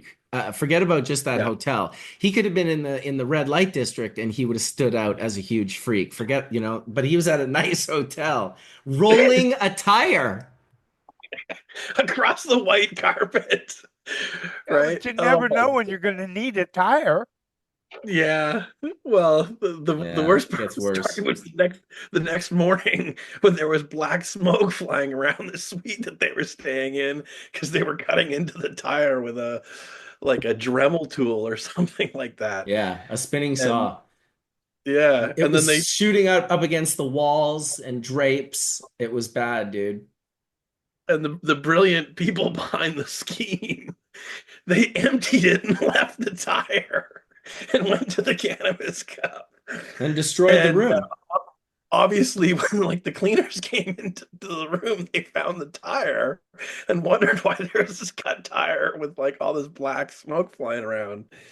And yeah, man, No, it was a these lot. It was expensive and it ruined a lot of stuff. And I was walking with those very people like a couple of nights later with Aryan from the greenhouse. yeah. And they were telling him the story, and he just looked at them. He's like, "Why wouldn't you have just called me? I have Call me, I use have the my machine. garage. I have the Yeah. machine that can remove the tire from the." They were just like, "Oh my God, dude, that was so crazy." Funny Well, you know times. what they say, drugs do the darndest things. Yeah. Well, that was the thing about Amsterdam back in the day. That was one of 50 situations that were happening in different hotels on the Oh, same at night. least. That's the Yeah. awesome thing. There was madness going on everywhere. Those were magical times. They really were. It's a different world then. Funny as hell. Yeah, I'm glad I got to be a part of it for sure. There's nostalgia there, and I'm sure there'll be a new version for young people to experience as the city of Amsterdam is for sure. Always a trip. It was just a good time for our community and our industry to be in Amsterdam in that late 80s throughout the 90s. That was and the 2000 to 2010 or 2012 or whatever was pretty wild. Yeah. We got the first cup winner here with us.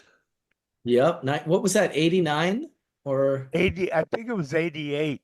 I 88? won the first Cannabis Cup, correct. Was that And was then that the the next medicine? year, Ed Rosenthal and Neville fixed the contest.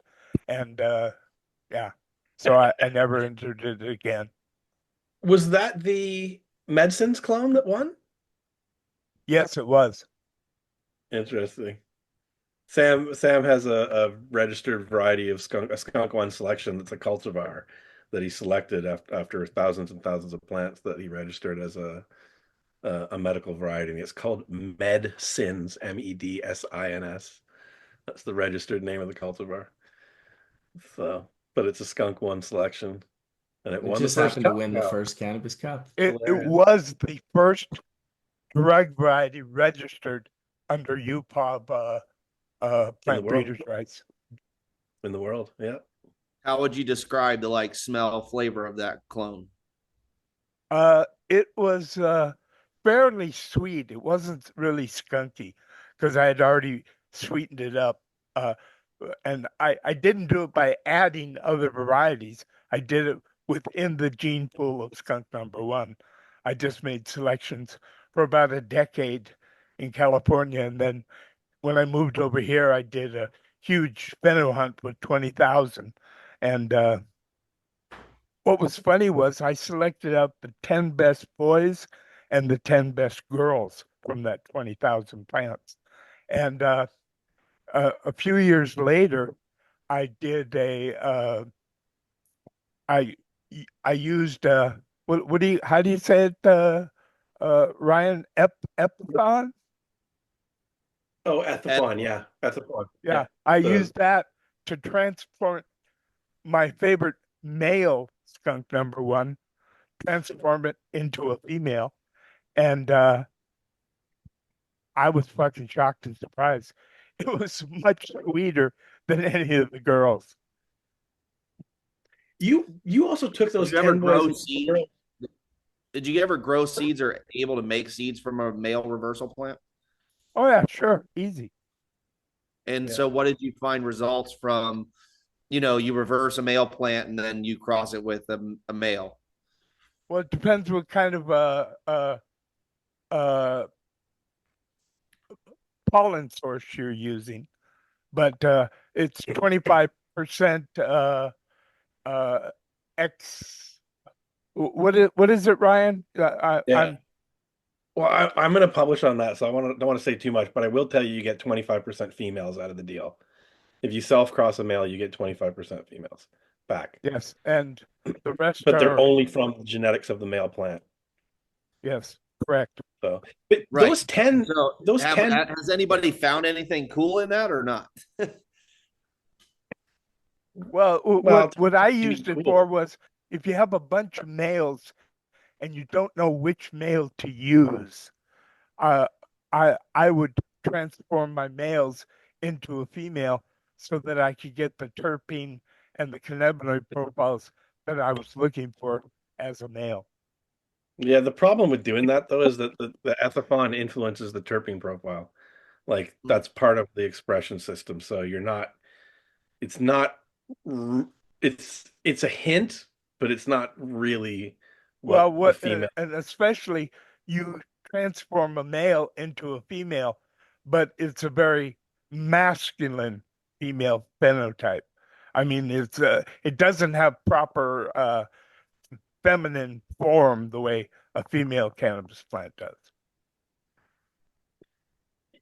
On that 10 by 10 though, you took those 10 males and 10 females and made 100 families from them. Didn't you do that, Cross? Correct. That And then the next Yeah. year I grew another 20,000 and did a trial of the 100 families. Correct. So I grew 200 of each, 100 females and 100 males of each of the 100 families. Yeah, and that's what you use to select the parental generation. Yeah, that's That what was the let me outcome. know what produced the most consistent, what produced the most branchy, the most resin, the most easiest to clone, blah, blah, blah, blah. That kind of work is nobody does that. Like there's No. just Yeah, I like how you blah blah blah major research for years and years of major research. That's blah blah blah, just things that yeah. Well, it should be what's done with everything, but it wasn't easy back then because nowadays you can legally do that kind of work, but it's so expensive. Most people don't want to spend that much time and that many plants on a single breeding project. Yeah, Was and you there can. I would argue. Was there another Go ahead. population of those 100 families that you liked a lot but didn't move forward for other reasons? Well, no, I kept all 10 males and all 10 females. In the end, I only used about 5 of the males that I really liked the best, and the 10 females, I still had them for years and years and years and years. Most of those You I called had them. for Those are the What's ones that that? you labeled. Those are the ones that you labeled the colors, right? yes, I labeled the 10 female selections just simple colors, so I didn't have to write labels and numbers. I could just put the color on it, and I knew what it was. But the truth is though, Fletcher, that all of that stuff is still in a catalog. Like there's yellow crossed, was it 1.1 and then red and white went to a pharmaceutical company and like all the different lines had their own Yeah, destination. exactly. Yes. Oh yeah, I was just curious if any other lines had stood out to him for, some other reason. Well, I had my personal favorites, and That's what I was asking really. yeah, and e- e- everything else was still really, really super high quality. But yeah, my personal favorite was Medisense, which was red, the female, and but my favorite male was either I forget 1.2 or 1.12, and yeah, but that's what I used to make, 100 million fucking skunk seeds. I bought plenty of those seeds, I'm sure, in the early 2000s. It's so I funny. changed my mind about the price. It's not 10 cents anymore. It's $10,000 each. So you owe me.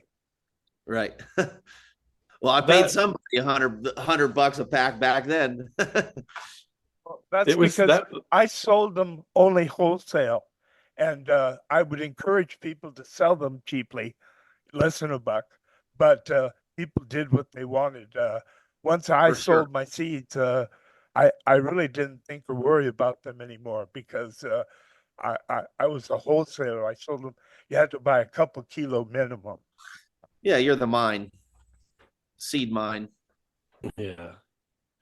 It was such a special, smart setup too. I mean, that's why everybody was so jealous, is that you had the license to do the chemical research, and the government was really concerned about the chemicals in the resin and the diversion of that, but the seed was totally legal, and they didn't even care about it even in the slightest.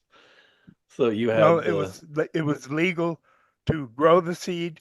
It was legal to sell the seed, to pay my bank account, and blah blah blah. And I was able to sell them for less than 10 cents a pop, and still make a great profit, and still provide the plant material that founded the first cannabis pharmaceutical company. I mean, like, you had both sides of it going on. It was such a brilliant thing.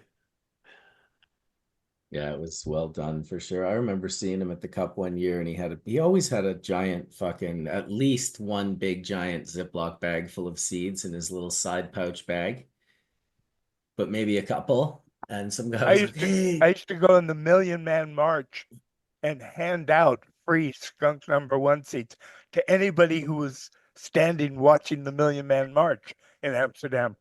And people, they were speaking Dutch, and my Dutch is pretty bad, but I could understand it good enough that I could hear them saying, these aren't really skunk #1 seeds. They're hennep seeds, hemp. And I would say to them, no, I developed skunk #1, and these are skunk #1 seeds. Do you remember that guy at the Cup one year following us around because Sam was dropping screens? He'd smoke a ball and then put the screen away or toss it away. Some guy would come and pick up because there was remnants. Oh, dude, those screens were probably like, people laughed at that guy, but I was like, that guy is smoking better than anyone at the Cup right now except Sam. Yeah, true. Fair enough. Fair enough. What time is it?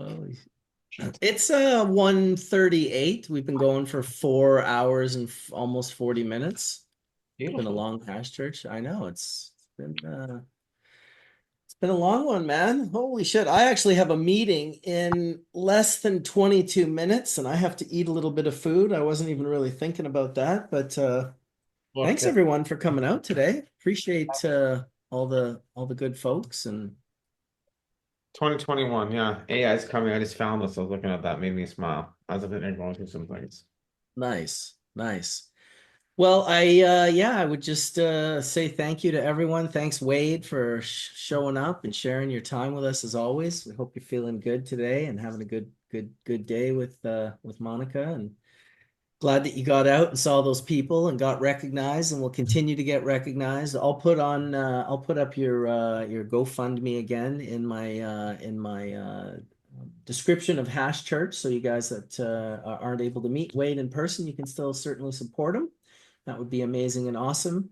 From the Hash Church family to you, we thank you for that. And Skunkman Sam, thank you today for. I want to say one more thing. Please. When we were at the Cannabis Cup event in the PAX Party House, and Delft was there for the first time demonstrating his machine. Mm-hmm.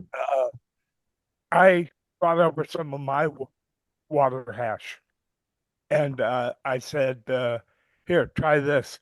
And he smoked it. He almost exploded, and then said, "This is too strong. I don't like it."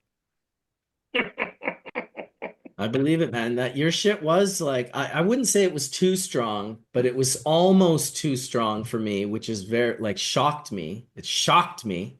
So I could imagine how that would be like to like a regular person that just Yeah, kind of because liked weed. he had shared some of his water hash with me, and I laughed at it. Was it water hash you shared with him or your dry sift? Yeah, it was my water hash. I Oh, made water okay. hash just to show him how good water hash could be. Could be nice. Yeah, well, I mean, listen, the screens are what cut on, not the separation of maturity or whatnot. So you can't keep the truth down sometimes. What people are gonna go with, that's what they're gonna go with. So surrender to the flow. Thanks, Johnny B, for coming and chatting with us on AI, and Mojave Richmond in the house again. Thank you so much. Dr. Mark, who's already left, thank you for showing up today. And thank you, Chimera, for coming in and sharing your deep breadth of knowledge with us and funny cannabis cup stories. And it was a pleasure to see you, Fletch. You're always nice to have in and share your perspective. I love how you ask Sam questions and you kind of get in there to unleash some of these just to unleash some of this information that is otherwise maybe never going to be unleashed. And the more we record of it, the better, in my opinion. Thank you to the people that watched Hash Church all day long. I see Robert is in the chat, Carol LEDs. Fucking one of the best dudes ever. Miss that guy.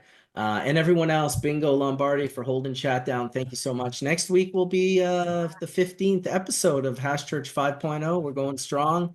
We're going to make I guess we're going to make 4 months here soon enough in a couple of weeks. So may the full melt bless your bowl sooner than later, everyone. And I will bid you adieu for now. Peace out, everybody.